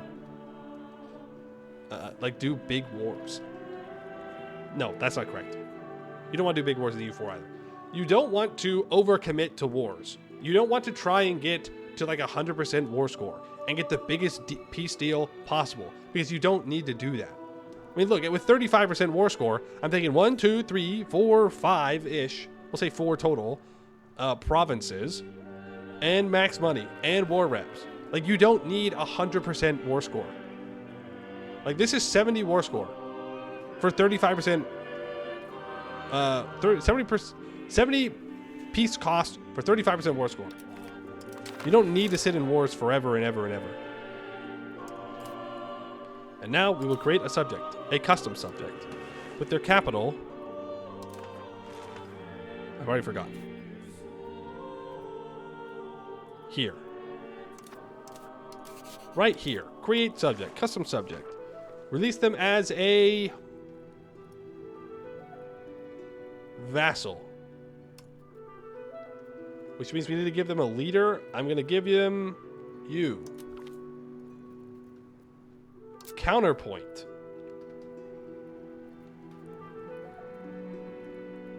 I could put my younger brother in there. We would lose him as a cabinet leader, but it would expand my dynasty. I don't know if there's any real value in that, but it's kind of interesting. We'll do it for the roleplay. Why not? All right, it does put their capital there. Beautiful. And then I want to go to you, and I want to seed that and that. And then I have these. So now that I've taken land for myself, I need to integrate it. I need... Ooh. Okay. I know he's a noble, but he's also very good. Is the thing. I gotta switch the music again. Yeah, I'm not playing the music off the game. I'm playing off of something else. Okay. I'll put you in charge. You're gonna stop... Well, actually... Right, our king died, so we only have 2.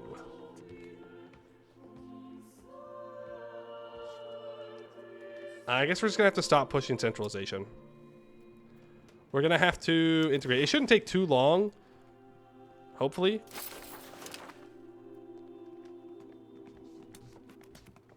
$1368. That's kind of long. That's kind of a long time. Is the thing. I don't really want to spend the time integrating that. I'll be so honest with you. That kind of sucks for us. Like, I'd rather be pushing more centralization faster. So...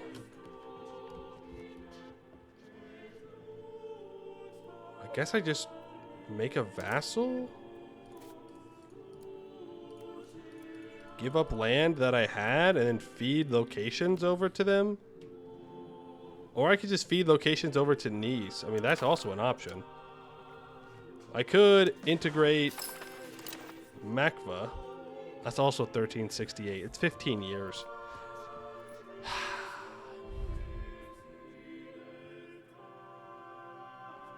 You know, let's release another subject. I think that's the play. I'm going to release a subject here. We'll turn it into a fiefdom. And then I will feed that subject some locations. Like so. That way I'm not over. Then I can go back to changing societal values to centralization. Because that's more important to me right now than that. And I can integrate these guys in 10 years. So it automatically cores up everything in this province. It will need to core up these two. So when it's done with that, I can integrate them. Coring takes a little longer. Yes, but you don't have to core. You don't have to core. Crashes? We have not had any crashes. We're doing good. We're cruising. You're absolutely cruising. Let's disband levies. You can't disband your levies, by the way, if they are locked into moving somewhere, which makes sense. I would like to expand my food production a little bit. Well, I should wait. When's Parliament? 3 years ago? Yeah, I should wait. Because I could get the farm expansion Parliament, and that would be much cheaper to do.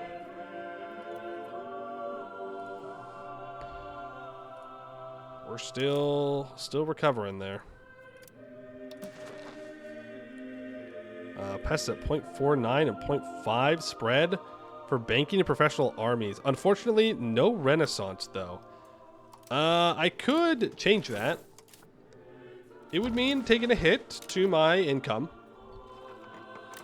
Because I would no longer be able to export all this gold. Well, unless... Okay, no, they don't want to work the marketplace. I was going to say we could increase the marketplaces. We could look at these farther flung towns and build marketplaces there. Because really what I care about in these marketplaces is just the trade capacity, not necessarily anything else. So the control, I don't think, matters as much. Same thing down here. They seem not to want to do that. And then even though we're super in the negative here, I'm going to build a library. Because I want to. Because I want to. Let's see. I said I didn't want to upgrade the farms. The silver and gold are recovering. It's just one livestock. It's just one sturdy grain. It's just two livestock. I just build one little thing, you know, as a treat. As a treat, we just build things. Surely. Oh, punished. Punished for my greed. Stop upgrading that cow. We can invite German settlers. Ooh, that's expensive. That's so super expensive. That's going to be a lot of loans. I'll take the loans for it. I really don't like taking loans. But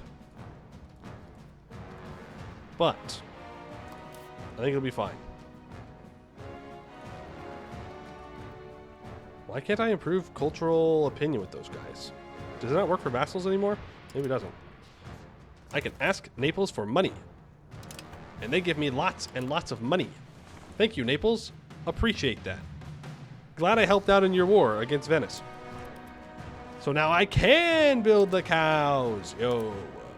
Return to the cows. Cowbros. Cowboys was right there. Cowboys was right there, and I went for Cowbros. How embarrassing.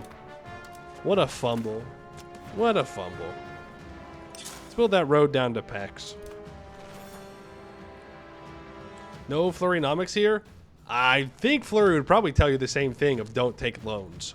Unless he's found a secret strat. You know. Wouldn't put it past him. Hey, can the Black Death end, please?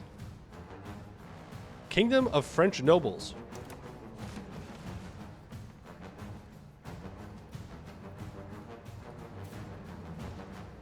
What? I mean, I know that the French have strong nobles, but putting it in the name seems a little weird, don't you think? Seems a bit odd. England's still in civil war. Yeah, but, okay, England is still in civil war, but consider this. It's moved. It was right here where the nobles were, and now the nobles are over here. They're moving. Flair said it's worth the loans for embracing institutions. That's probably true. embracing institutions is a pretty big deal. Whereas like taking loans to build buildings, I have not found that to be worth it myself. Ooh, we can move towards aristocracy. See, I don't like moving towards aristocracy is the thing. Like, I know serfdom, traditional economy, yeah, we want that. Aristocracy, though, no thanks. So I'm actually going to move back towards plutocracy a bit. Really to make my cost of court a little bit cheaper. That's what it comes down to.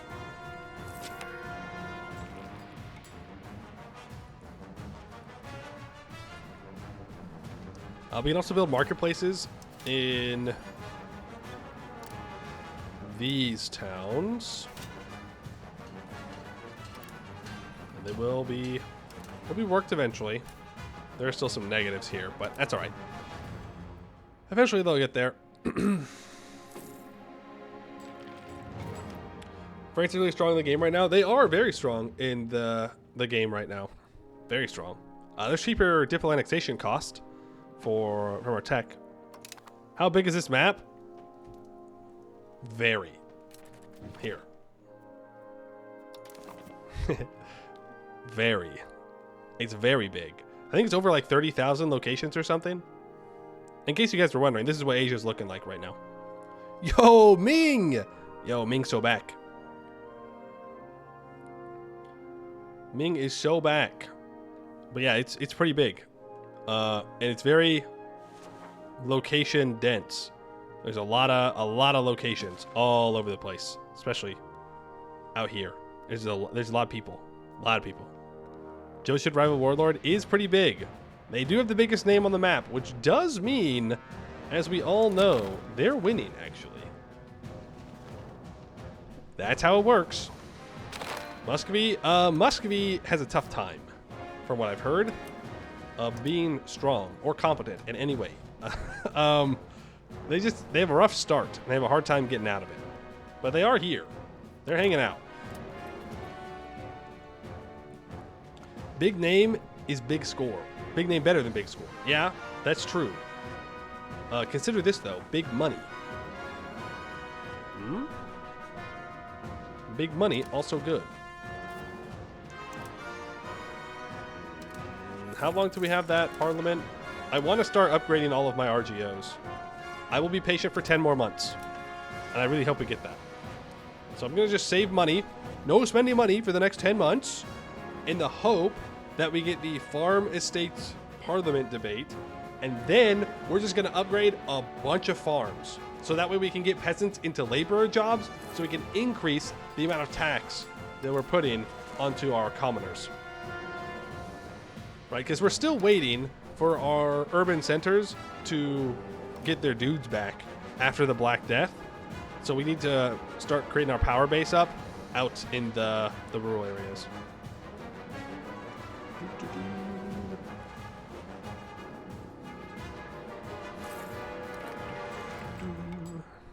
Okay, and established seniority. So, I guess Croatia wanted this? Like, it could be... Here, I can check. Did that lower their estate satisfaction? No, not really. Weird. Okay. Well, if I get some prestige, then we can start to pass succession laws. United succession law. Again, though, that doesn't work for us because we have a locked one. So instead, we'd probably go for sovereign succession law because there's really no point in for any other reason. So that we can gain monthly legitimacy. And that's what I mean when I said earlier that there's two options most of the time for what laws that you can get. And like this one, I just take the legitimacy because I could annex Croatia, sure, but what good is 13% control, you know? Like, that doesn't really do anything for me. Now, if I could push the pest market to the coastline, that would be a different story. If I was going to do that, though, I'd have to do something in here. And I feel like that'd be kind of difficult. Are there any roads in here right now? No. Well, that would be annexing Bosnia. But I feel like annexing Bosnia is also not a great idea. Just because... Oh, but I can ask to improve cultural opinion. I can. That makes it cheaper for us to accept Bosnian culture and easier to get cores here. Ooh. Tempting. I don't think I can...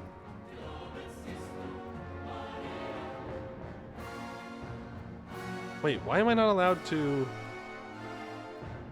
do cultural opinion with you? But I am allowed to do it with you. Are you Hungarian culture? I don't think so, because it said that I could enforce culture. Yeah, you're Serbian.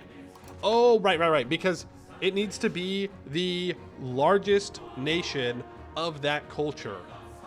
Then you can ask to improve cultural relations with them. That's why. So because Serbia is larger than Nice, I can't ask them. But Bosnia is big enough. So I will go ahead and ask them, and it will change their view of Hungarian culture to neutral. So they're negative right now. We'll increase it to neutral. Hey, Flying Dutchie, how you doing? Hope you're doing well.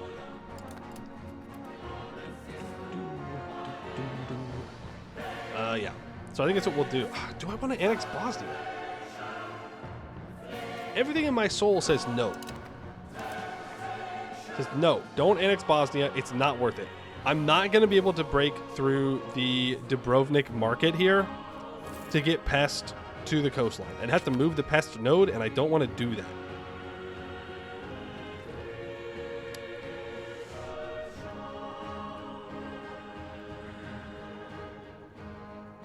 No, there's just no reason to annex Bosnia.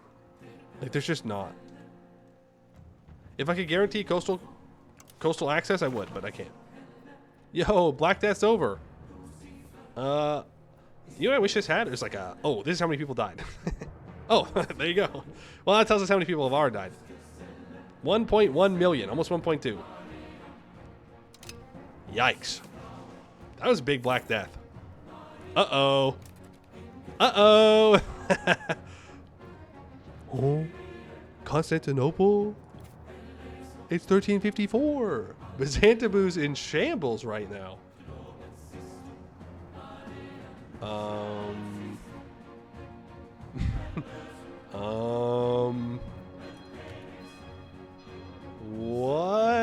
What happened to all the buildings in Constantinople? They didn't leave the door open. There's no door. It's just a hospital and some trade buildings. Ottomans, what did you do? You were supposed to take the city, not destroy it. I don't even know if it was them. I don't know what caused that. That's crazy. Well, I don't even want that anymore. City of World's Desire, that's basically just a rural area that's worse. Are you able to walk through straits without ships? Yes. Otto's burned it all down. Everything? You'd figure that they'd keep at least something if they wanted to take it.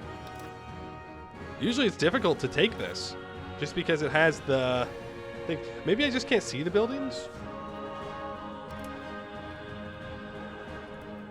No, that's not it.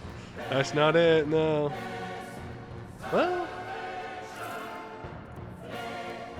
maybe. I don't know. I don't know. What's the tax base here? No. Okay, there's got to be buildings here that I can't see. There's a tax base of 10. There's no way. There's no way they have a tax base of 10 and they have only 4 silk and these trade offices. Surely. Surely. I don't know. That's crazy. Maybe they went bankrupt and the AI burnt it down? Maybe. Maybe one of their civil wars did a lot of damage. Well, either way, that's going to be the Ottomans in the Balkans.